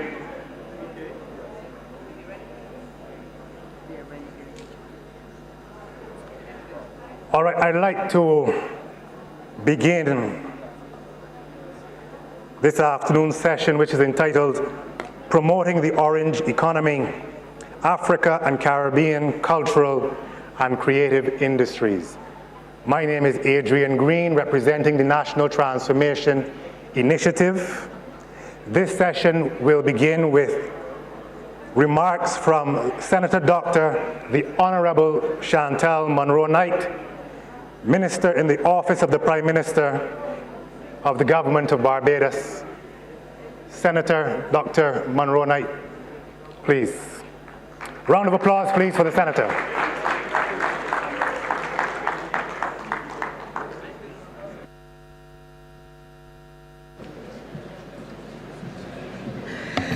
Good evening to everyone, and thank you for participating in this session. Thank you very much to Adrian for his introduction. I'm very, very pleased, of course, to have the opportunity to speak at this very first edition of the AfriCaribbean Trade and Investment Forum on the topic Promoting the Orange Economy, Africa and Caribbean Cultural and Creative Industries. Somebody just asked me if I could demonstrate the dance of Barbados, given that this is a session on culture and creative industries. And I had to refuse, unfortunately, but I will make sure that the organizers on the next occasion have persons perhaps who are better than I to be able to do that full demonstration. But let me first congratulate the foresight of the organizers for placing this discussion on the agenda in the midst of what has been termed a trade and investment forum. It underscores a recognition that culture and creative industries, including frontier technologies, are transformative forces that undergird social and economic development. The resolution of the 74th session of the United Nations General Assembly, establishing 2021 as the International Year of Creative Economy for Sustainable Development, is an acknowledgement of the increased role of creative economy on the global stage. As a new republic that has been forged in the midst of what is perhaps the most existential crises facing the world, the crisis of climate, the crisis of health, including the COVID-19 pandemic, and the crisis of debt. There is perhaps in this moment a more acute appreciation that culture and the creative industries are key channels through which we can forge our way in a world that is somewhat hostile to small states and where global inequalities are entrenched. The use of the creative industries can allow us to tell our own stories in our own way, to reframe our own narrative and create new and vibrant economies that are fueled by the unleashing of the innate potential within our people. Furthermore, because the cultural and creative industries have relatively low barriers to entry, the creative economy is a sector that is generally inclusive and agile. It therefore can play a significant role in forging of an economic model which is truly grounded and people-centered. We know that the global economy has traditionally been dominated by trade in goods, spurred by the far-reaching hand of the Bretton Woods and the international financial institutions. As we have moved to engage in trade in services, our economies are still primarily tied to sectors that are highly dependent on the international fortunes. The COVID-19 pandemic and its devastation of tourism-dependent economies, as well as the crippling of our financial services industries by extra-regional overregulation, suggests the need to look critically at how our economies are injected into the global architecture. We have the opportunity, the Caribbean and Africa, to rewrite the script if we can propel the expansion of the creative economy between ourselves. While we note that within the context of the COVID-19 pandemic and the attendant policies, the creative sector suffered some setbacks, it is also one of the sectors that has the best potential to be resilient and nimble. The industry was estimated at US $2.25 billion and contributed to more than 29.5 million jobs worldwide in 2015. By 2017, it had grown to more than 9 trillion of the world economy and of 18 trillion according to the McKinsey Global Institute. It is therefore one of the fastest growing sectors. Who better than the Caribbean and Africa, with our rich history, talent, ingenuity, energy, passion, and may I add, style, to be leaders of this orange economy? If we acknowledge that we have a past that was based on theft, our people were stolen, our wealth was stolen, our history erased, reframed, rewritten, and our place in the world marked by terms such as small, underdeveloped, failed, untapped, is it not about time that we claim our space in the world economy? I could use this opportunity to speak specifically to the deepening ties between Barbados and various countries in Africa. I do want to add that Barbados has taken a deliberate and strategic policy to engage our brothers and sisters on the continent because there is an ancestral pull in the naval string, in our naval string, but also because in the rewriting of the script, we recognize the innate potential to create a new center of global commerce and activity that is more resonant of who we are.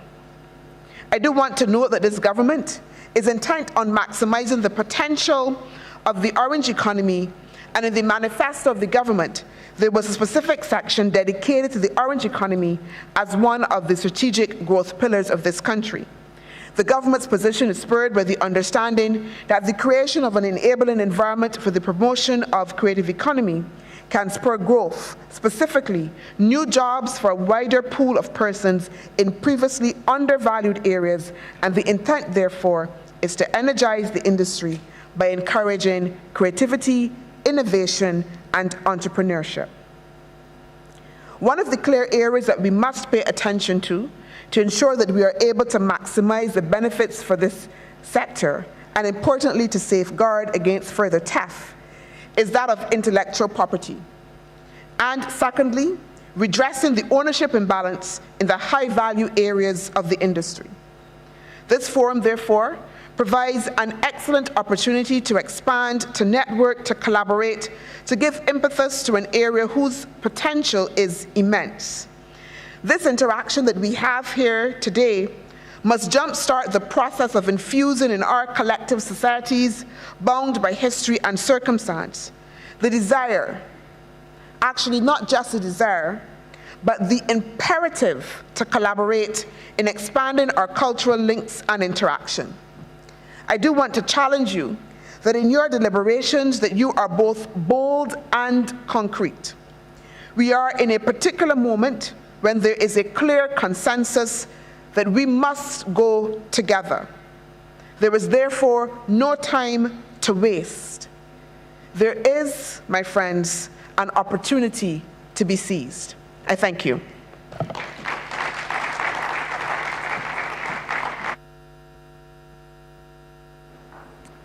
Thank you, Senator Dr. Chantal Monroe-Knight. I'd like to introduce now the discussants on the panel. First, I'd like to invite to the stage Senator Ben Murray Bruce, founder of the Silverbird Group and co-chair of Creative Africa Advisory.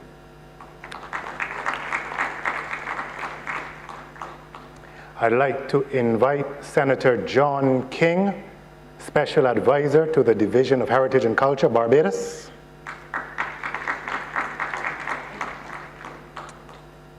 And last, but certainly not least, we have Mr. Uzodinma Iwala, Chief Executive Officer of the Africa Center.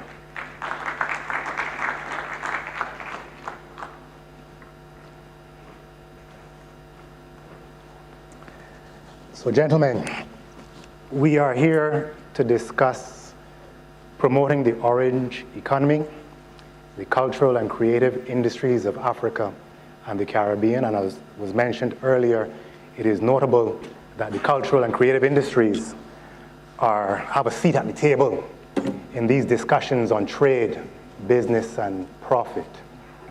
And the Prime Minister of Barbados noted this morning in her opening speech that in order for us to work together, Africa, the continent, and the region, we must know each other. And one of the major ways that we get to know each other is through an interchange and an exchange of culture. Recently, Barbados had its national festival, Crop Over, and one of the premier events at the national festival was spearheaded by Nigerian superstar Burna Boy. It was promoted by a company out of Trinidad, and it was held here in Barbados in the midst of our national festival. So if this is not cultural exchange and interchange, I don't know what is. However, I am an artist. I'm a spoken word artist and a columnist. Respect the Bajans in the house who know what I'm talking about. And I have found that when discussing the cultural and creative industries and the importance of these sectors to the region, to the nation, to the diaspora, the African diaspora, Africa and the diaspora, we rush quickly to the question of, all right, how do we make money? But I would like to take a step back, or a few steps back, and ask, do we have the necessary pillars, elements of industry in place to efficiently profit from the cultural and creative industries? And if not, what will it take to put those in place? I'd like to start with you, Senator King. Thank you.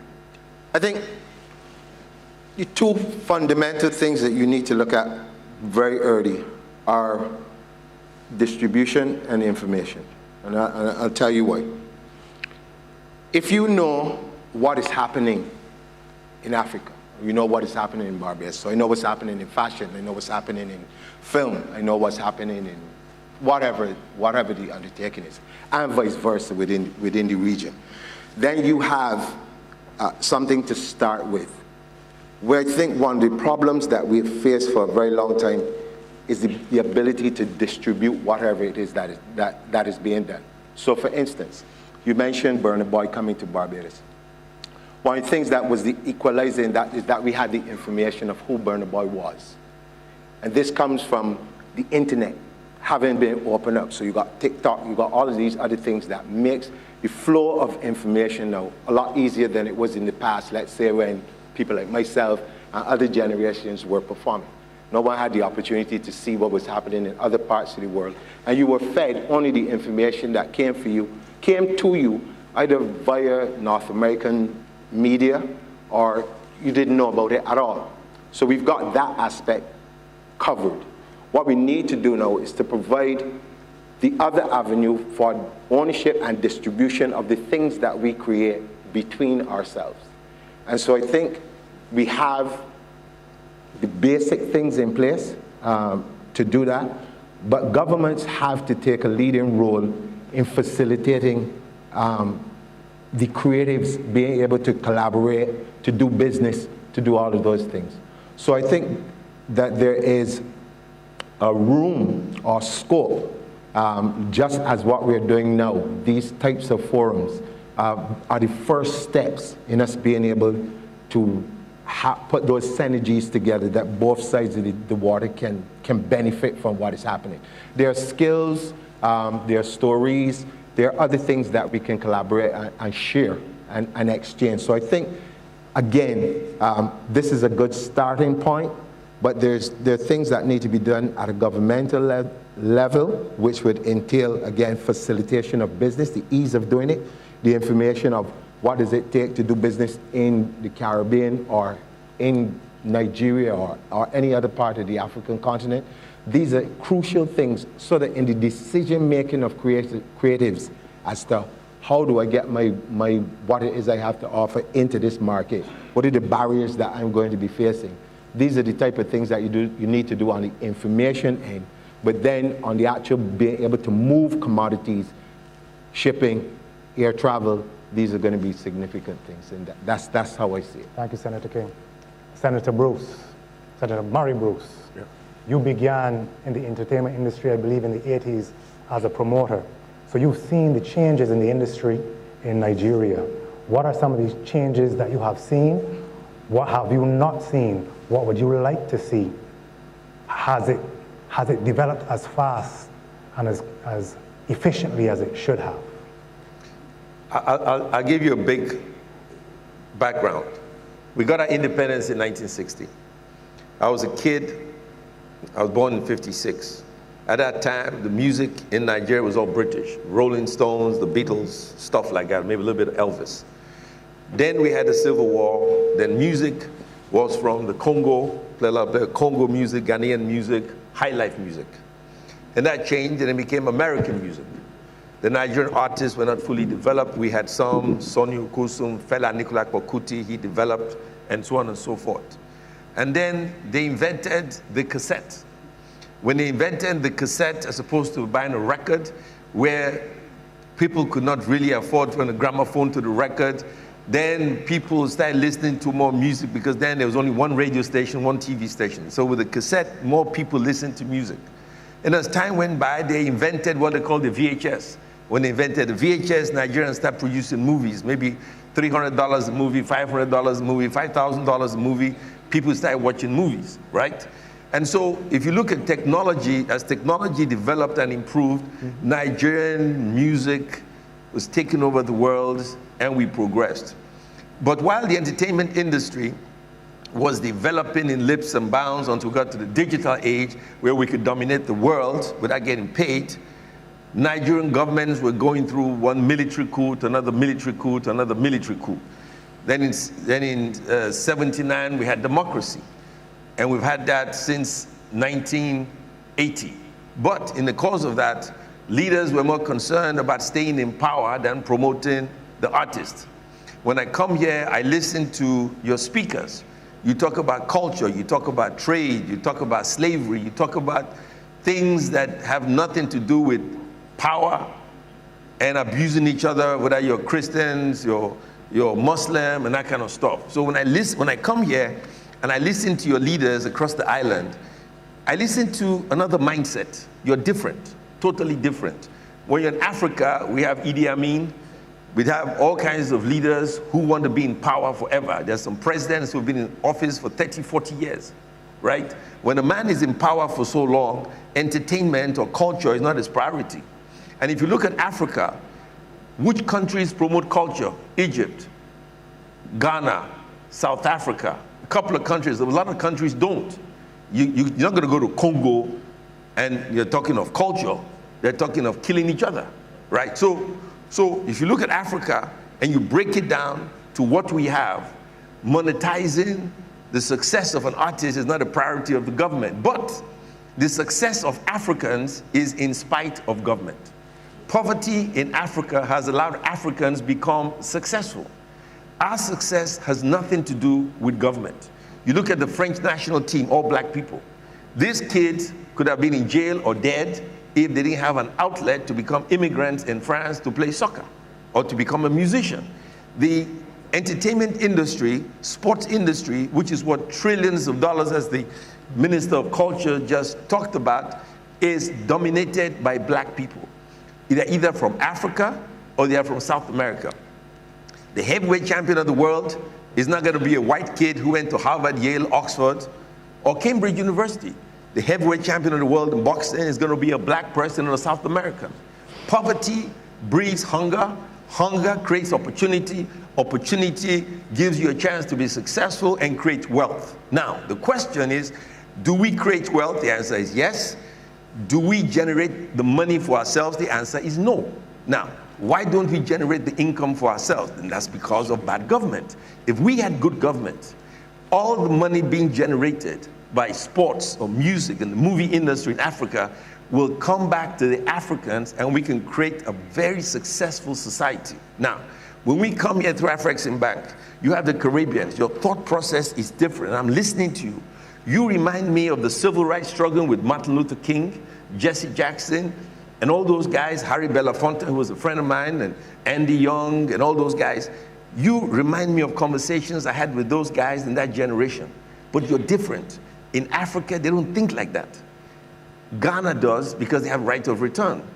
But when I was in the Senate, I proposed a bill that anybody taken out as a slave from Nigeria who can prove by DNA they are Nigerians, who have a Nigerian passport, 108 senators voted against me. I presented another bill, and I said, we must, this is the bill for electric cars. I said by 2035, we must ban all combustion engine cars in Nigeria. 108 senators voted against me, okay? So we're talking about a revolution of the mind. And if you don't have the revolution of the mind, you cannot run a country where 75% of the kids are under the age of 35. That generation is what you call an MTV generation. They're not interested in going to Harvard or Yale or going to university. They wake up in the morning, they want to sing, they want to dance, they want to jump, they want to run, they want to be famous. You give that kid a chance to be under the bright light so they can be famous and rich, or being in prison, in poverty, they will choose the bright light. But the government must give them that choice. So if they have that choice in France, so they can play for the French national team, change their nationality and become Americans, change their nationality and become British and run for the British national team, they will take those options because the government and the leaders of Africa do not give them those options. The government and the leaders of Africa are more concerned about staying in power for 20, 30, 40 years than worrying about the entertainment industry. That has to be resolved. Then you will see wealth and success for African kids. So what I'm hearing you articulate sounds like a particularly difficult cycle to break, because you're talking about a revolution of the mind. Yes. That is necessary. Yeah. One of the major ingredients to bringing about a revolution of the mind are the arts, creativity, and culture. But if you are saying that we have governments who are not necessarily as interested as they should be in developing the arts, the creative industries, and the culture as is needed, then it makes it difficult for that revolution to ever occur. And if, on the other hand, you have young people who are hungry and starved for this in their own countries and do not have it, the incentive for them to embark on a career in the cultural and creative industries is not there. We have a younger person, if not a young person, on the panel, in Mr. Iwala. Mr. Iwala, can you speak to this need for a revolution of the mind that is necessary for us to develop creative and cultural industries, and how you think it can come about? Sure, I can totally do that. First of all, it's great to be here, and it's good to be here with all of you, and also with my two distinguished senators. Look, I think one of the things I really sort of like about the way you started was, in a sense, decoupling from the get-go the creative industries from, or creativity from the economic aspect of things. They are very much related, but they are also very much separate and exist in different spheres. And I think when and I think what was said, right, is when you put the two of them together too closely or too easily, then you move right into the rote money-making situation and away from the revolution of the mind that Senator Murray Bruce is talking about and that Senator John King was also talking about. And so what does it mean? It means, for me, you're talking about what are the fundamental stories that help shape the way that we think, and how do those stories then impact everything from the way we structure our politics to the way that we structure our economies, to the way that we relate to each other, to what the Prime Minister said earlier, this idea of getting to know each other as a way of then moving into the transactions that we need to do. To be more concrete, if you're speaking about revolution of the mind, what is more revolutionary than, say, Things Fall Apart, written by Chinua Achebe, in terms of a critique not only of colonialism, but a critique of our own societies and the way that we govern ourselves, and then the later books from that trilogy, which were a critique of post-independence Nigeria. What's more revolutionary in terms of reshaping the way that we think than some of the books or movies that are being produced by younger Africans, say, or Caribbean filmmakers? I'm thinking of Atlantique by Mati Diop, which really talks about crime, it talks about immigration, it talks about the opportunities or lack of opportunities for young people in Senegal. These are all stories and narratives that are so essential to helping us think through, realize, embody who we are as people. And those are narratives that I think are also crucial that we are sending across, that are not just limited to the countries where they are, but that are sent across so that we can get to know each other, right? So that we should be making sure that African films are being watched over here in the Caribbean. We should be making sure that we are speaking or taking Caribbean literature and helping that allow us to shape an idea of who we are to each other, who we are to ourselves as African diaspora people, as Black people, because that's where that revolution starts. That's where that shifting of understanding starts, and that's where the power base grows, right? That's where we're then able to say, no, we should realize all the gains and the profits from our creativity and from our activities. No, we should be in positions of political power, both in our countries and globally. It's about that thought process that comes from the creative space, that comes from people having the time, the ability, the energy to create and think differently from the systems and structures that we have found ourselves embodying. The idea of thinking differently from the systems and structures that we embody, which we have inherited, resonates with me. And I read a quote from you where you said that we have made the mistake in African countries, and I include the countries of the Caribbean and the diasporans in that framework. We have made the mistake, or we should not make the mistake, of replicating the problematic and flawed economic systems from Europe and America. And I think that this comment extends also to the systems and structures of the creative and the cultural industries. These are terms that were created well after those industries were mature in Europe and America. Gentlemen, what do we need to do differently as we reimagine the future of the cultural and creative industries of Africa and the diaspora? What do we need to do differently today? I'll start with you, Senator Bruce. It's very, very simple. It's not complex at all. When Kennedy asked NASA to put a man in the moon, did he ask NASA if they were ready, if they could do it? When Trump asked NASA to put a man in Mars, did he go to NASA, hey, NASA, you think you can put a man in Mars? When they're going to send a rocket right now around the moon, did he get permission to see if they could do it? You just do it. If we had good leadership, there's nothing we're talking. Listen, to get people to sing and dance is the most basic request you can make to a human being. To get somebody to run 100 meters, you're telling him to run from this point to that point and come first. You're telling the guy to swim. is that difficult to get somebody to swim across this little piece of water and come first? You tell somebody to act. Africa is the new frontier. They like our stories.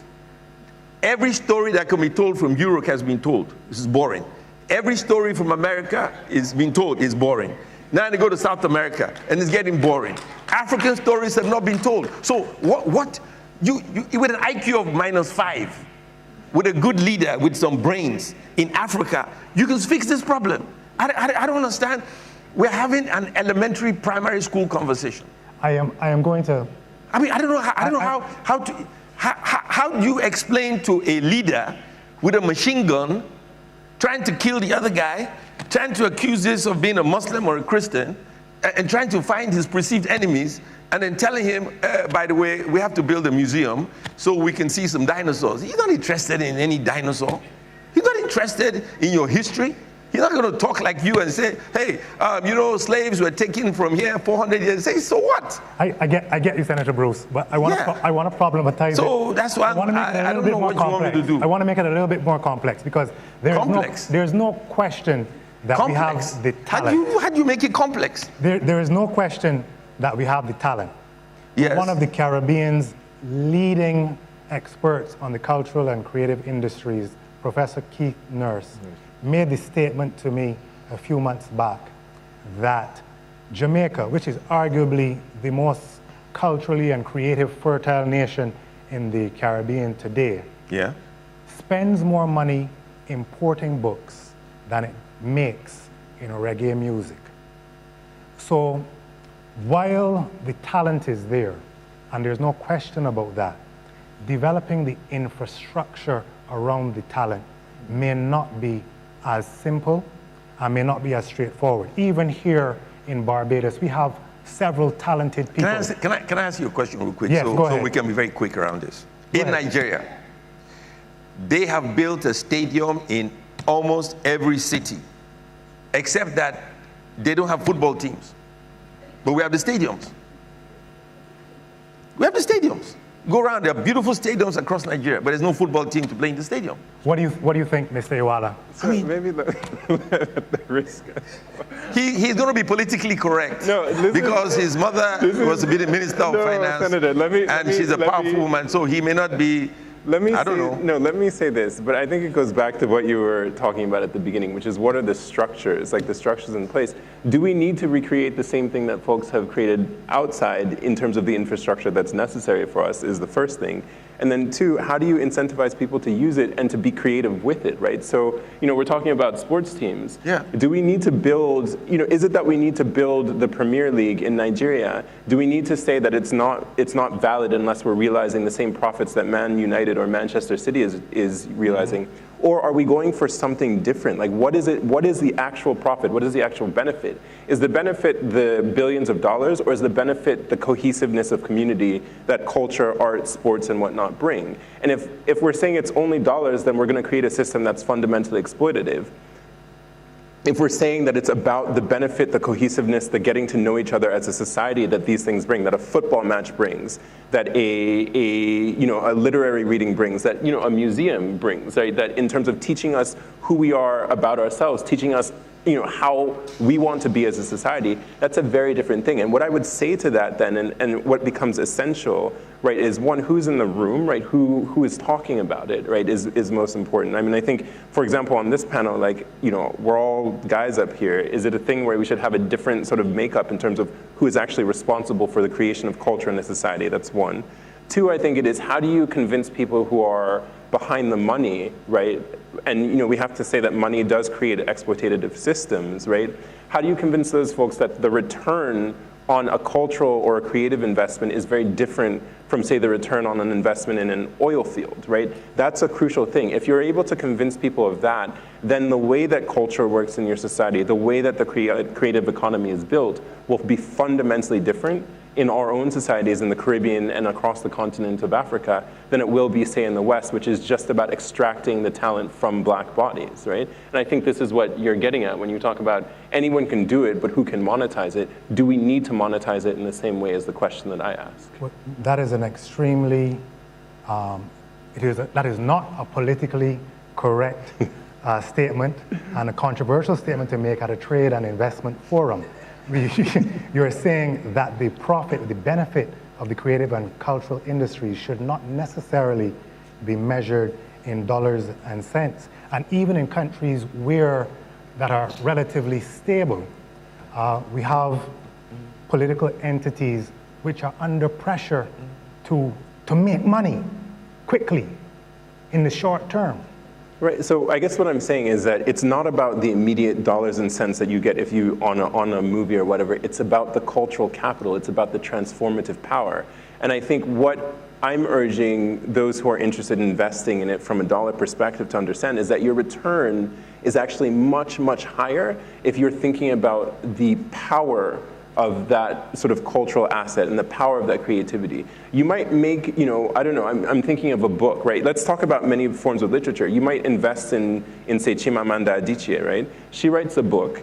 That book in dollar terms is not going to return you that much, but the power that she has as a global cultural figure to shape the way that the world thinks about Africans, about black people, about diaspora people, you can't put a price on that. And what she has then been able to do for all of you guys who have cash, right, is she's been able to make it that much easier for people to then take your deals seriously. That's something that you have to recognize in the sort of the understanding of what creative economy does and what the creative economy actually is. It's not just dollar for dollar, like dollars in, multiples out. The multiples, if you're really thinking about it, and again, I think this is what you're saying in terms of why our leaders are stupid to not actually think about investing in these areas. What someone like that can do for you in terms of your real economic terms, if you invest in that, is so far beyond what you're actually considering, and so far beyond the say 5% or the 10% profit you make off of that actual product. It's so much more,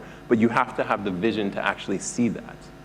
Senator King, I've been asked that we keep our comments brief to 2 minutes because we're running out of time, but as someone who represents a government in power and someone who has been charged with leading the cultural industries and the creative industries in the nation, what do you have to say in your defense? And I would say I'm very glad that the audience clapped at that point about the cultural industries and creative industries being, the value being more than just in dollars and cents. But how do you, with these governments which are sometimes cash-strapped, how do we find the money to invest?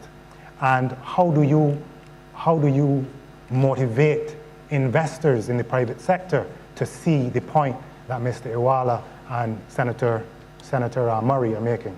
All right, so in Barbados' cultural industries bill, there are a number of incentives that have been placed there to, let's say, entice investment in the creative industry, so to speak. So for persons who are, let's say, you were building a museum or whatever you wanted to do, the incentives in terms of you being able to get back taxes, you get duty-free status on different things. So there are a number of incentives in there for that. But I think one of the crucial things that we continue to miss all the time when we have these particular conversations is what is one of the similarities between Nigeria, let's say for instance, and Barbados. Both being victims of colonialism. And in that experience, we would have been taught at that time that there is really no value on our own creativity. We've carried this sort of, and when you talk about a revolution in mindsets, this is part and parcel of the kind of mindsets that we've established or carried with us for a number of years. And so therefore, we find it easy to, let's say, buy American films, pay for American fashion, and do all of these. So we spend money and we expect American artists to be successful or European artists to be successful. But when it comes to being able, and this is on the people's part, not just government, in terms of how we support those things, those creatives within our own environments, that in itself is also a part and parcel of the problem. So there's so much that governments can do, but I think it goes beyond governments. And I'm not trying, like you said earlier, to defend anything. But when you think about our own mindsets, do we appreciate the art that our artists produce? Are we prepared to pay for it? Are we prepared to create a Hollywood? So you guys have a Nollywood, well, Senator right? Murray Bruce is one of the champions. And you have been able to have your films go outside of Nigeria, across the continent, and even work their way into the Caribbean. So people begin to know who these persons are, and you've created that.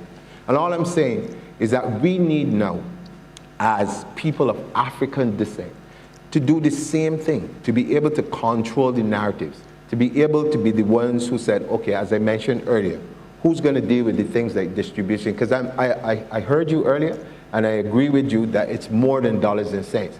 But we cannot run our economies on the basic things that were left to us by our colonizers.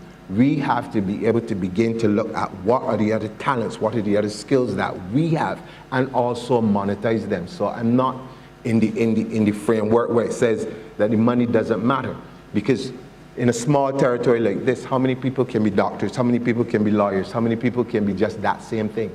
You have to have scope where creative people, singers, painters, whatever it is, even your technology people must be able to feel that there is an outlet for them, that they can actually do this for a living.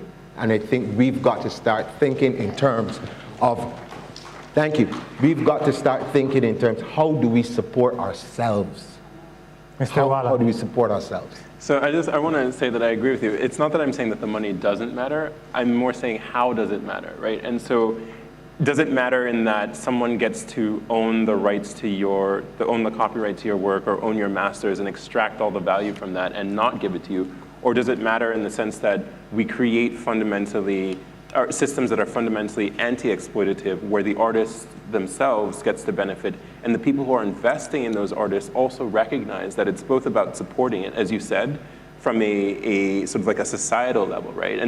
And then also it's about what that person's creative output can do then for the society. So it's a symbiotic relationship. Exactly, right? Exactly. So we're basically saying the same. So to jump off of that point, love fest up in here. So to jump off of that point, there are some scholars who have put forward the idea of digital colonialism.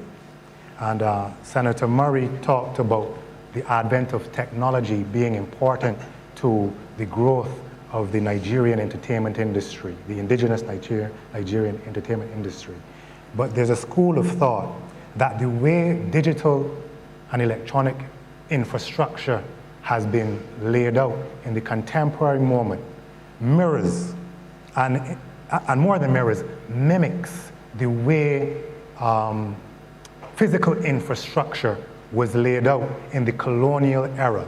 And one scholar, Mr. Michael Quet, actually draws the parallel between the railroads in Africa and the internet in Africa, and how the infrastructure is laid down precisely to be extractive and exploitative, and does not benefit the persons who are using it in the way that it should or could. Now, how do we balance the optimism of the potential of technology with the very real situation of not a historical exploitation, but contemporary exploitation? Anyone? I mean, I'll go. I think there are two things. And one is, an example, I think, from Senator Murray Bruce himself, right, which is one, what infrastructure do you own? So, for example, when you built Silverbird and you created an internal infrastructure for people to actually be able to see movies, at home in Nigeria, what happens? More movies are produced, more people own that actual content, more money is kept in the economy, right? So it's not extractive, it ends up being circulating within our economy, right, and building us up. So it's about building the infrastructure. And so, to go back to the fact that we're at a banking, trade, and investment forum, creativity is one thing, but also it is, what are you paying for to support that creativity? So if we're talking about the digital economy, one of the things that makes it's so exploitative and extractive is the extraction of data, right? What is the extraction of data? It's who controls the data centers, right? So where are the data centers for all the things that we do located? They're not on the continent. I can tell you that for sure, because I have friends who are desperately trying to raise money to build these data centers so that you can actually have a streaming African company, right? Because if you're talking about Amazon, if you're talking about Netflix, if you're talking about Apple, what are those people doing? They own data centers, right? Where all of that stuff is stored and where all of your information goes. If we want to make sure that we're able to support a digital creative economy, then we need folks like AfriCaribbean Bank, we need all of the rest of you who are bankers and whatnot to be investing in things like building data centers, in actually supporting indigenous streaming services so that our content has a place to live that is within our ecosystems and not Netflix and not necessarily Amazon, so that that is taken out and then used to further entrap us. That's what I would say. So, yes, go ahead, sir. What he's talked about is music, the arts, sports, is like having a poor people's convention. That's what he's talking about. And the rich man is in America or Europe, and the poor people are in Africa. If the government was to spend 1-2% of the national budget in the entertainment industry, and if he, for instance, wants to set up a data center and he needs $500 million or $1 billion, and we support him so he can have that data center, you solve the problem. But as long as only poor people, think about it, the entertainment industry is for poor people. Rich people's kids are going to go to Harvard. They're not going to become a boxer. Your child is not going to be a boxer. Your child is probably not going to do the 100 meters dash. Your child is not going to be dancing on the street. Your child will be in school. The kids who do this are poor kids. And these poor kids don't have collateral. The collateral they have is in their legs, their arms, or in their head. So if you go to the bank and say, I want to raise $100 million, where's your collateral? Well, I wrote a song, I have a script for a movie, it's in my head. Which bank is going to finance your dreams? You're selling dreams. And that dream equates to cash. You have no cash, you have no collateral, you can't make any money. The white man has a structure in place. He says, okay, slavery is out of date. We can't do slavery anymore. So we enslave you intellectually. That's all. You just switch. They don't have to slave you like they did in those days. This is how they slave you. But let me tell you the biggest problem we have. I'll tell you a quick story, and then I'll get out of here. In 1984, I was executive director for Black Music Association, Quincy Jones, Stevie Wonder, and all those guys. They told me to put together a concert in Nigeria to raise money like Stevie Wonder and Michael Jackson did for We and the World. I got ready to raise money, and we're going to fly the Jacksons and everybody to Nigeria in 1984. I was executive director for Black Music Association. My job was to promote black music across Africa. And guess what? Everything was laid out. We're ready to go. Then the federal government of Nigeria arrested Fela Anikulapo Kuti. They put him in jail because he had 1,600 pounds in his pocket as he went through the airport. We had foreign currency control problems. When that happened, I got a call from my boss. They said to me, Mr. Bruce, how on earth do you jail the most famous musician to come out of Africa? And there I was. I couldn't answer the question. They jailed the most famous musician. He didn't kill anybody. He had 1,600 pounds in his pocket going through the airport. And we lost a chance to have the greatest musical event in Africa. Who does that? He wasn't on drugs. Well, he could have been, but he wasn't carrying drugs. He didn't kill anybody, but he was sent to prison. He served 2 years, and Babangida released him. And I'm not going to mention the name of the president that put him in prison. Now, these are the type of problems I have. I've been in this business for a long time. I've done it for years. Now, how do you explain that? Would you jail Bob Marley because he had 1,600 pounds? Who would you put in prison in the West? The mindset is different. And as long as we don't get the mindset right, everything you talk about is the economics. You're talking about the economics of the business. You're talking about the business of the show. In Nigeria, in Africa, they do the show, they don't do the business. But we need to do the show business. And unless that happens, nothing is going to change. Lastly, these African governments, they can kill the revolutionary, but they will never kill the revolution. They can kill the messenger, but they will never kill the message. One day, we will have great leaders and we will change Africa. Gentlemen, we are running out of time, so I'm going to have to ask you. I'll take that as your wrap-up statement, Yes, that's Senator it. Murray. I'm done now. I ask you no more questions. Senator King, your closing statement. I think what it really boils down to, though, is us having the confidence in ourselves to invest in these things. And I listened very carefully when you spoke about the lack of investment. And now we're not talking about government now, but we're talking about financial institutions.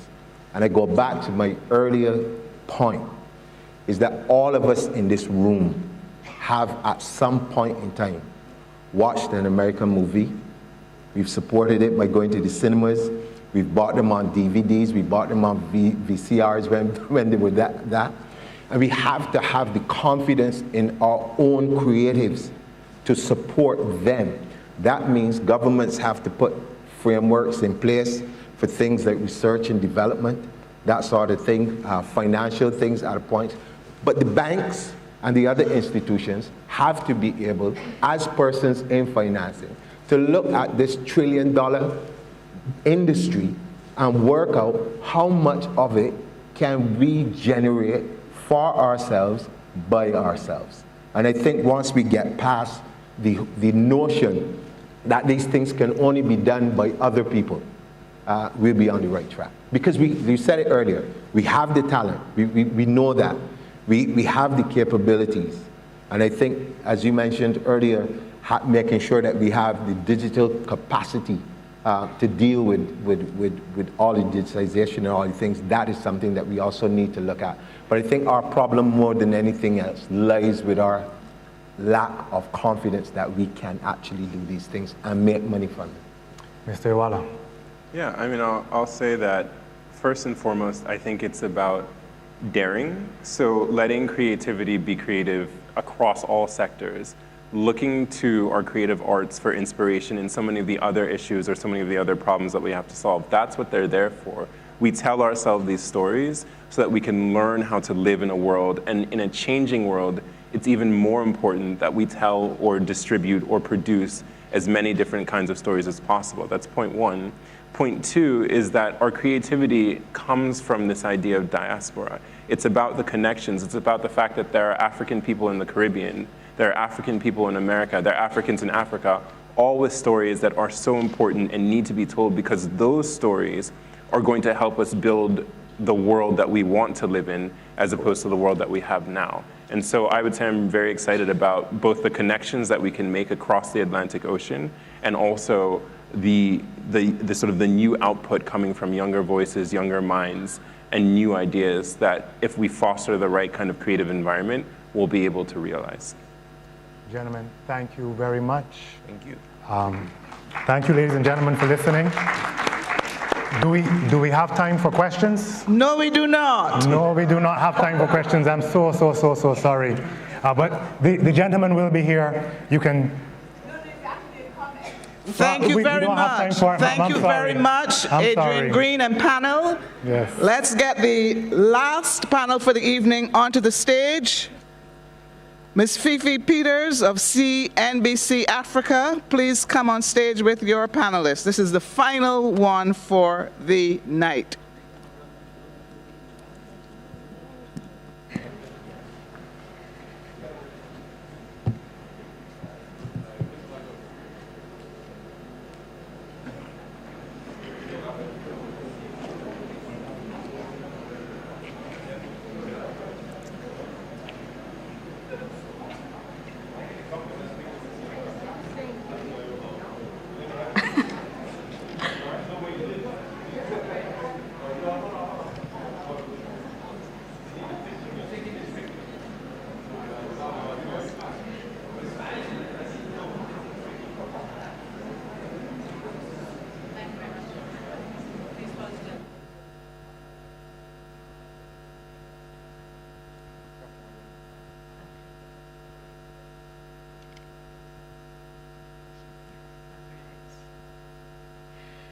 So what a long day, hey?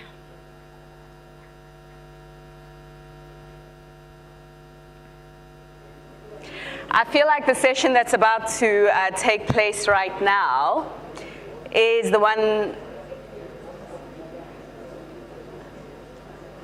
is the one that's standing in between yourselves and your rum punch. That we were told as travelers into your country was the thing to have at the end of what has been a long day. Ladies and gentlemen, I see a lot of excitement in the middle area of the room. Could I just kindly ask that we settle down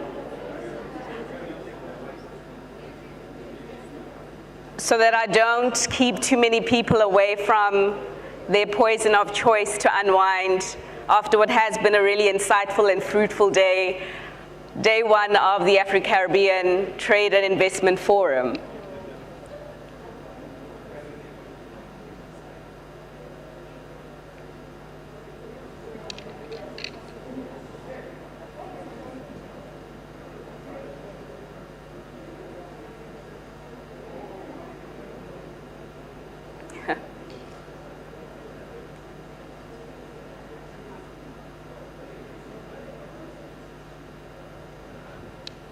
All right, I think we're pretty settled now. I see that the room has just gotten a little bit more intimate than was previously the case. That's fine.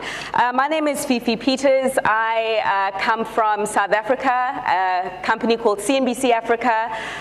I heard at the beginning of the session, in fact, a lot of people sharing their testimonies about how long it took for them to get here. Mine is about a day. It was quite a lengthy and eventful trip, I suppose, from Johannesburg to Addis to Lagos, Lagos to Bridgetown, including a couple of hours of waiting to reconnect to the plane. So when there was an announcement that was made a little earlier about reimagining direct flights from the continent to the Caribbean, I was really excited about that prospect. And so we are at the end of the day's program, as it were. This is the final lap, and this last session will really be bringing home everything that has been shared with us so far about this reimagined future that we have been discussing between Africa and the Caribbean, about this unification, what this looks like, how it can practically happen. And I use practically with emphasis because the next session will actually draw on a practical example of a company from Africa that came to the Caribbean and set up shop. And we're going to get a sort of on-the-ground experience of what that looks like for many African companies who came here to attend this forum to find out what kind of opportunity that would bring for them if they were to act on the many ideas that had been placed on the table today. We'll also be hearing from the government of Barbados. They've got a plan that's centered around the future and making the future a lot brighter. And we're going to be unpacking the nuggets of that plan, which will require the participation of the private sector from the region and the private sector from the continent. And then I suppose you can't speak about the future without speaking about technology, right?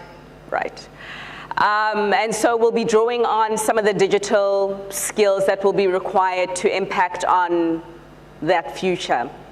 So let me introduce you to the panel. Can I just ask for them to come up to the stage one by one for this final mile?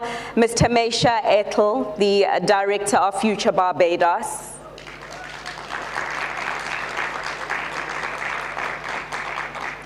She did say she has her squad, her cheerleading squad here. I believe her. We also have Mark Scott, the CEO of Jeux de Caribbean. My wonderful attempt at French. It is a subsidiary of the Aura developers who developed the luxury Silver Sands Resort in Granada. And last but not least, Mr. Chika Nobi, founder of Decagon. Woo! A company that trains software engineers in Nigeria and also plugs them to international opportunities. And ladies and gentlemen, just given that this is an intimate crowd, let's engage.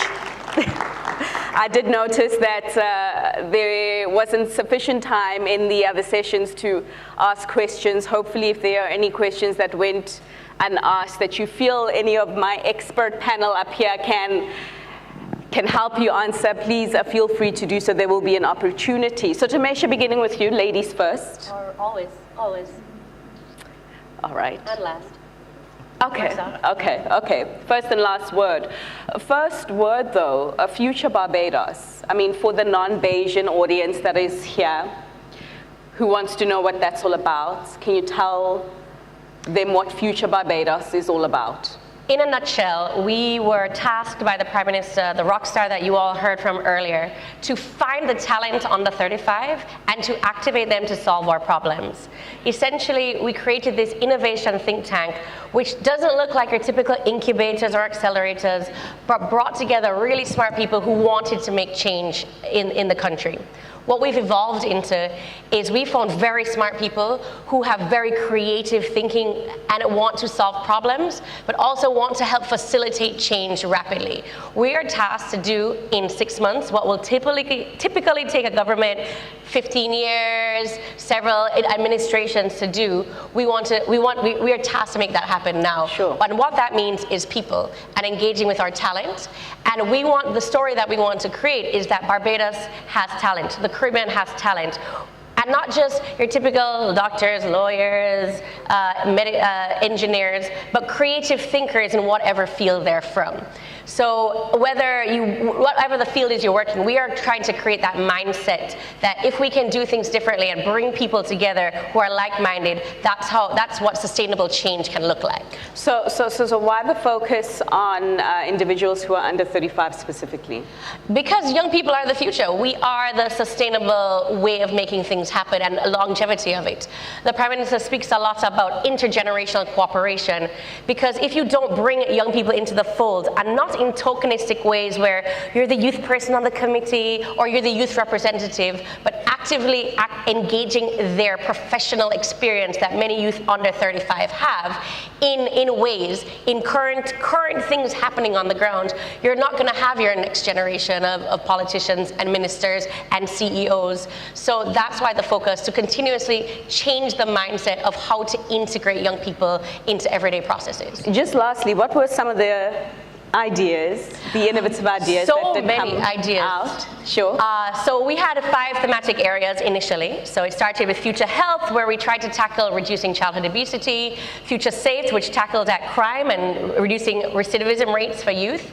We looked at Future Speak by making a more actively bilingual population. As I see my colleagues here with their translators on, we wanted more people able to function in the global economy that we're creating. We had Future Work, which is what are the fundamentals for making Barbados the best place to live, work, and play. We had Future Wellbeing, which looked at mental health. We had Future Sports, eventually, which looked at cricket, and how can we make cricket and invest better in that global economy of cricket. And as you can imagine, Future Everything started coming out of that. Right. The ideas themselves. So we looked at creating apps for digitization and automation of herbal medicine and trying to automate the processes, the chemical processes.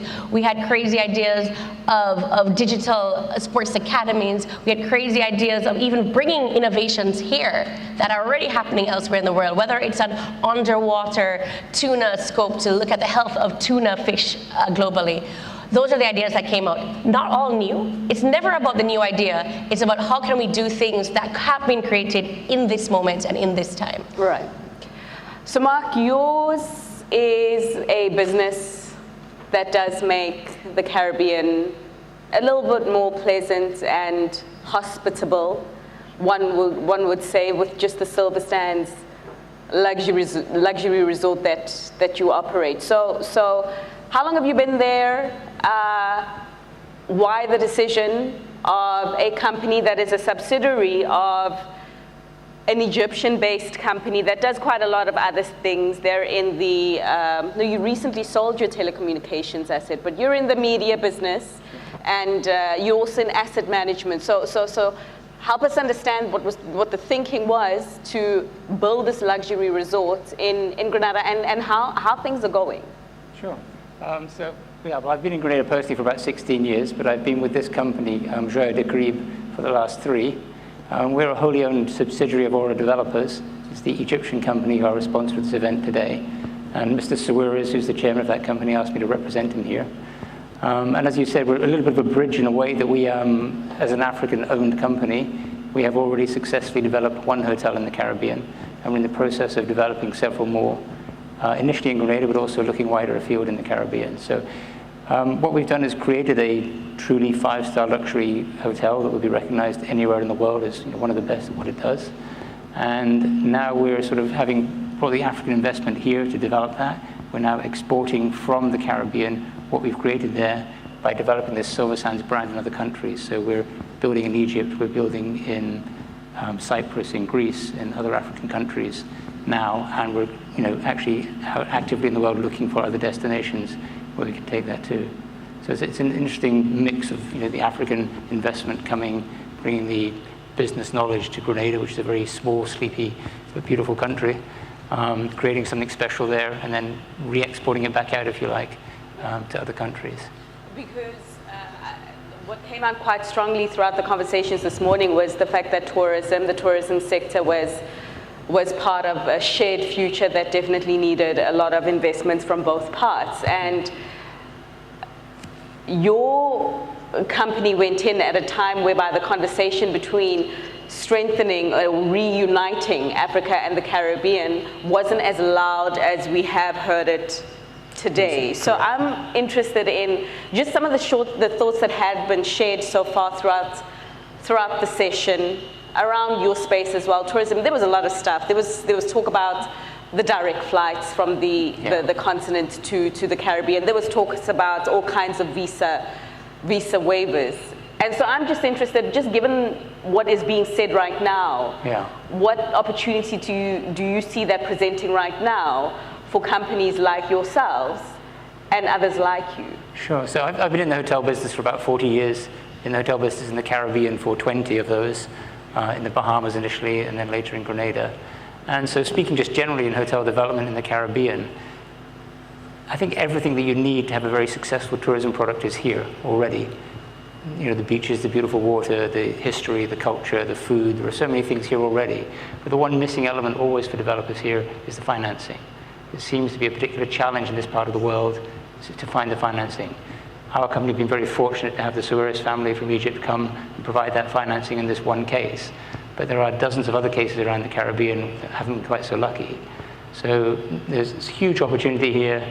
Lots of different countries, different islands, all looking to expand their hotel product, their tourism product. And the one missing element, time and time again, has been the financing. Airlift is always a conversation, but I do believe that the investment brings development, the development brings the airlift. If people want to fly, the airlines fly here. So right. People use that excuse, I think, too often. I think the airlift will come as the development comes. And then one of the other things we talked about earlier on was just also about the human resources, developing the people that are here. We have lots of very friendly, intelligent people in this part of the world who haven't yet had the chance to develop. And I think what's being done here in Barbados, what's being done in other islands to really develop the homegrown talent so that they will stay in their countries of origin is very important. And I want to touch on the human resources element in just a bit with you, Chika, but circling back to the comment around financing, I mean, the panel before the one that just took place had a whole lot of bankers on. Yeah.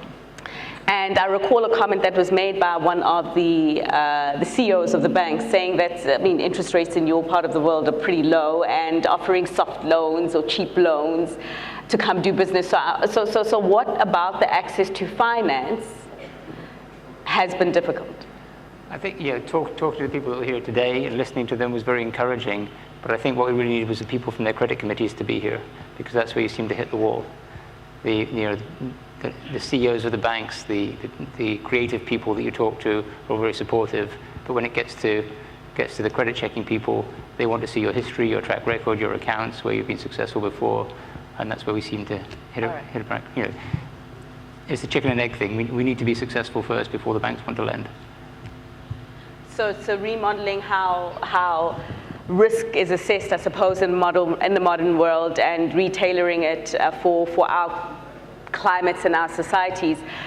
Chika, Mark mentioning the human resource aspect, and you're in the business of developing a whole lot of young people for the world of work today and tomorrow, as is the case because of the requirement of the digital competency. Tell us a bit more about your business. Yeah, thanks. Decagon, I started 4 years ago after spending 2 decades building. The first decade, I was the founder of a tech company. I started, I was very young, 22 years old. It was a company that first made internet available on mobile phones in Nigeria, and also like pioneered like monetization of music from ringtones and content and so on with telcos in Nigeria and really across Africa. So having done that as a young person, I spent another decade investing in other startups, helping other young people to build our companies. And we built the largest job board in Africa and sold it, built the largest online cars marketplace and sold it. So I was involved in about 20 companies.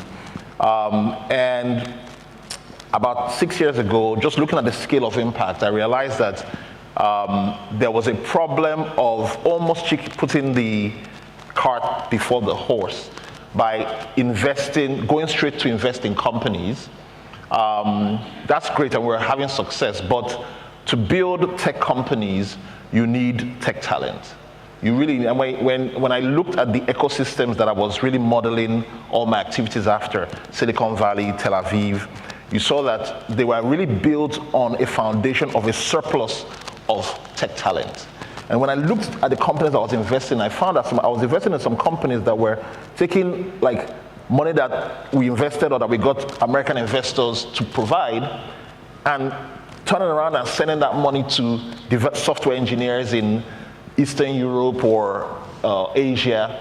So I thought, but there's like very high unemployment, very extremely youthful population. And so I decided to like commit the next decade of my life, that's the name Decagon, to help.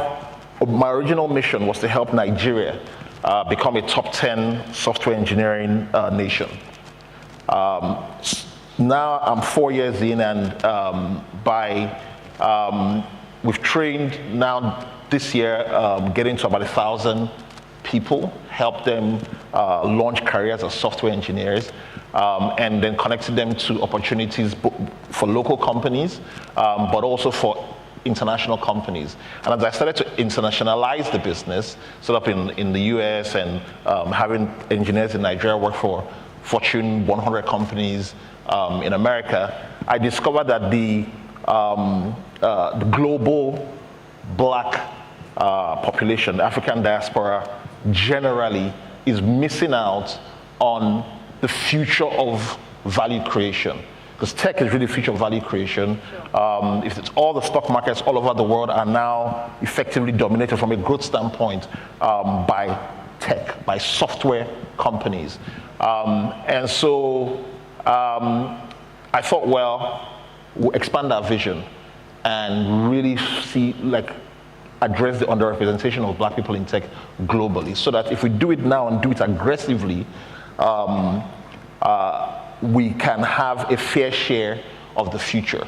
One thing that is special about tech now is that it is, number one, important in of itself as a source of value creation, meaning that a brilliant young person who has spent 5 years building software, a brilliant young person in Nigeria who has spent 5 years building software for an American company will understand enough about that business that he and 2 or 3 of his friends with only $5,000, $10,000 of investment can build a $100 million company. Sure. Without having to, so it's super empowering in of itself, but it's also a facilitator of every other industry, whether that's finance, banking, tourism, leisure, like every industry is really enabled by having high quality tech talent. And so this is what we hope to be able to do by making sure we have the talent. So what's quite interesting is that if you look at where the money has been flowing when you talk about building tech talent. So if you look at where the money has actually flowed in the first 3 months of 2022. What was interesting was the fact that for some reason there's a change in the global mindset about where the opportunity is at. And there was so much money flowing towards funding African tech startups. Still a drop in the ocean in terms of the bigger pot that usually does go in that direction. But the trend was that money flowing towards African startups was on the rise, money towards startups in other regions, the US, strangely enough, even Latin America was on the decline. And so just in keeping to the tune of the trends and where the money is going, where there's not, and keeping to the subject around building human capacity and skills in this critical area, what opportunities then do you see for some of the software engineers that you're training to come to the Caribbean? No, for sure. Well, that's why I'm here. I'm here because I think, like software engineering is not just about being good technically. It's really about having software is to solve problems. To solve problems, you have to have a service mindset. The Caribbeans, coming from a sort of like tourism being the dominant or a big industry, have a very, very service-oriented mindset already. So if you add a culture of service, so if you add now the digital capability, I think that the DNA of a young Caribbean person, if then equipped with technical skills, is precisely the type of worker, software engineer, or tech talent that the whole world is looking for. So it's really a unique opportunity, and I'll explain. Software engineering is in of itself a new field. If you think about all these sort of movies, when you see a software engineer, he's a nerd in the basement who's awkward, right? And wears glasses. And wears glasses. So that's because that's how it started, right? But now, the world needs, the business world needs the software engineer to speak, to engage, to be the source of creativity. Because it's a software engineer that knows what's possible.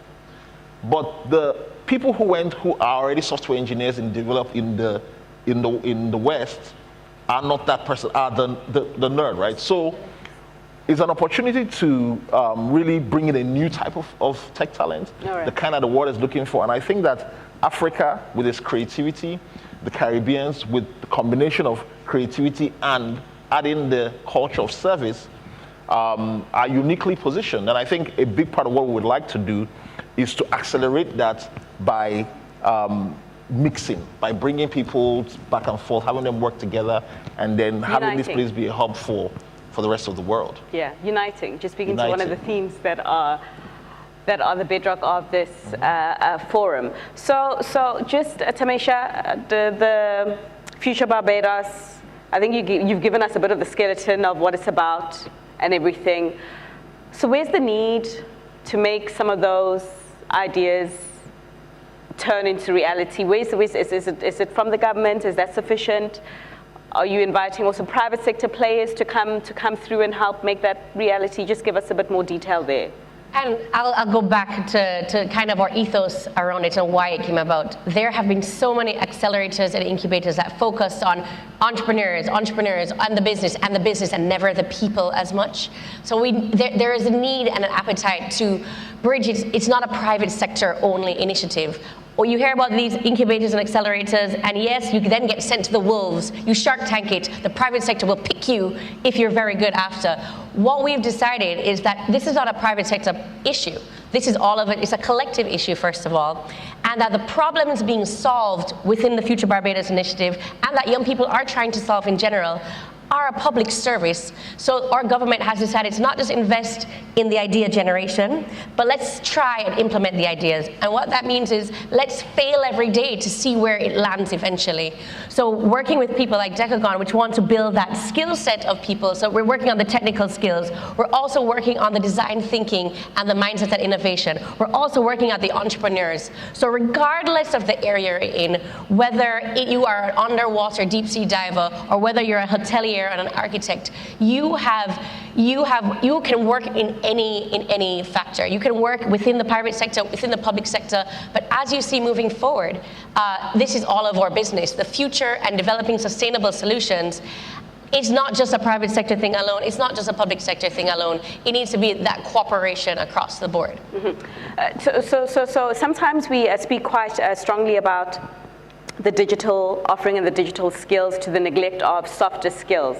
And I'm just wondering, Mark, what you think about that and where the need for softer skills in your business, your kind of business is right now. Is it still there? And do you have a big enough pool in the Caribbean to plug that gap? It would be nice to have a lot more of that in the Caribbean. Unfortunately, we do still have to look outside for a lot of the software solutions that we use. We use software extensively in the industry, from the simple reservation systems to marketing to our clients, tracking people's trends, knowing what our clients do, where they go all the time, and communicating with them, with travel agents, with tour operators, etc. So there's constant need for data mining and different types of solutions to keep us up to speed with what's going on in the market. And I'm afraid for all of those solutions, we have to look outside of the region. We have to look north for all of those solutions at the moment. Yeah. Why? Why does he have to look north, Tamisha? Because the ecosystem is still young. Yeah. We have been trying, and they're small-scale versions of everything, but for the scale and the level of sophistication that Mark would need to get ready to go, we're still scrambling to build that infrastructure. So with Chika and Decagon's help, we want to fast-track that. We want to in 3 months, train them, get them jobs, building the solutions right away, so that in 6 months, Mark is going to be like, hey, we need this solution. Can one of your people build it? Can they build it for us? Because you can now have a bespoke Caribbean-made solution by some of our best tech talent built for exactly what you need versus plugging and playing one thing from this country, one thing from this country. So that's what we want to do. It is solutions by the people for our needs specifically, because nobody knows the culture. It is our tech talent, it is our creative talent, it is our branding, it is our marketing that's already part of that ecosystem that's built.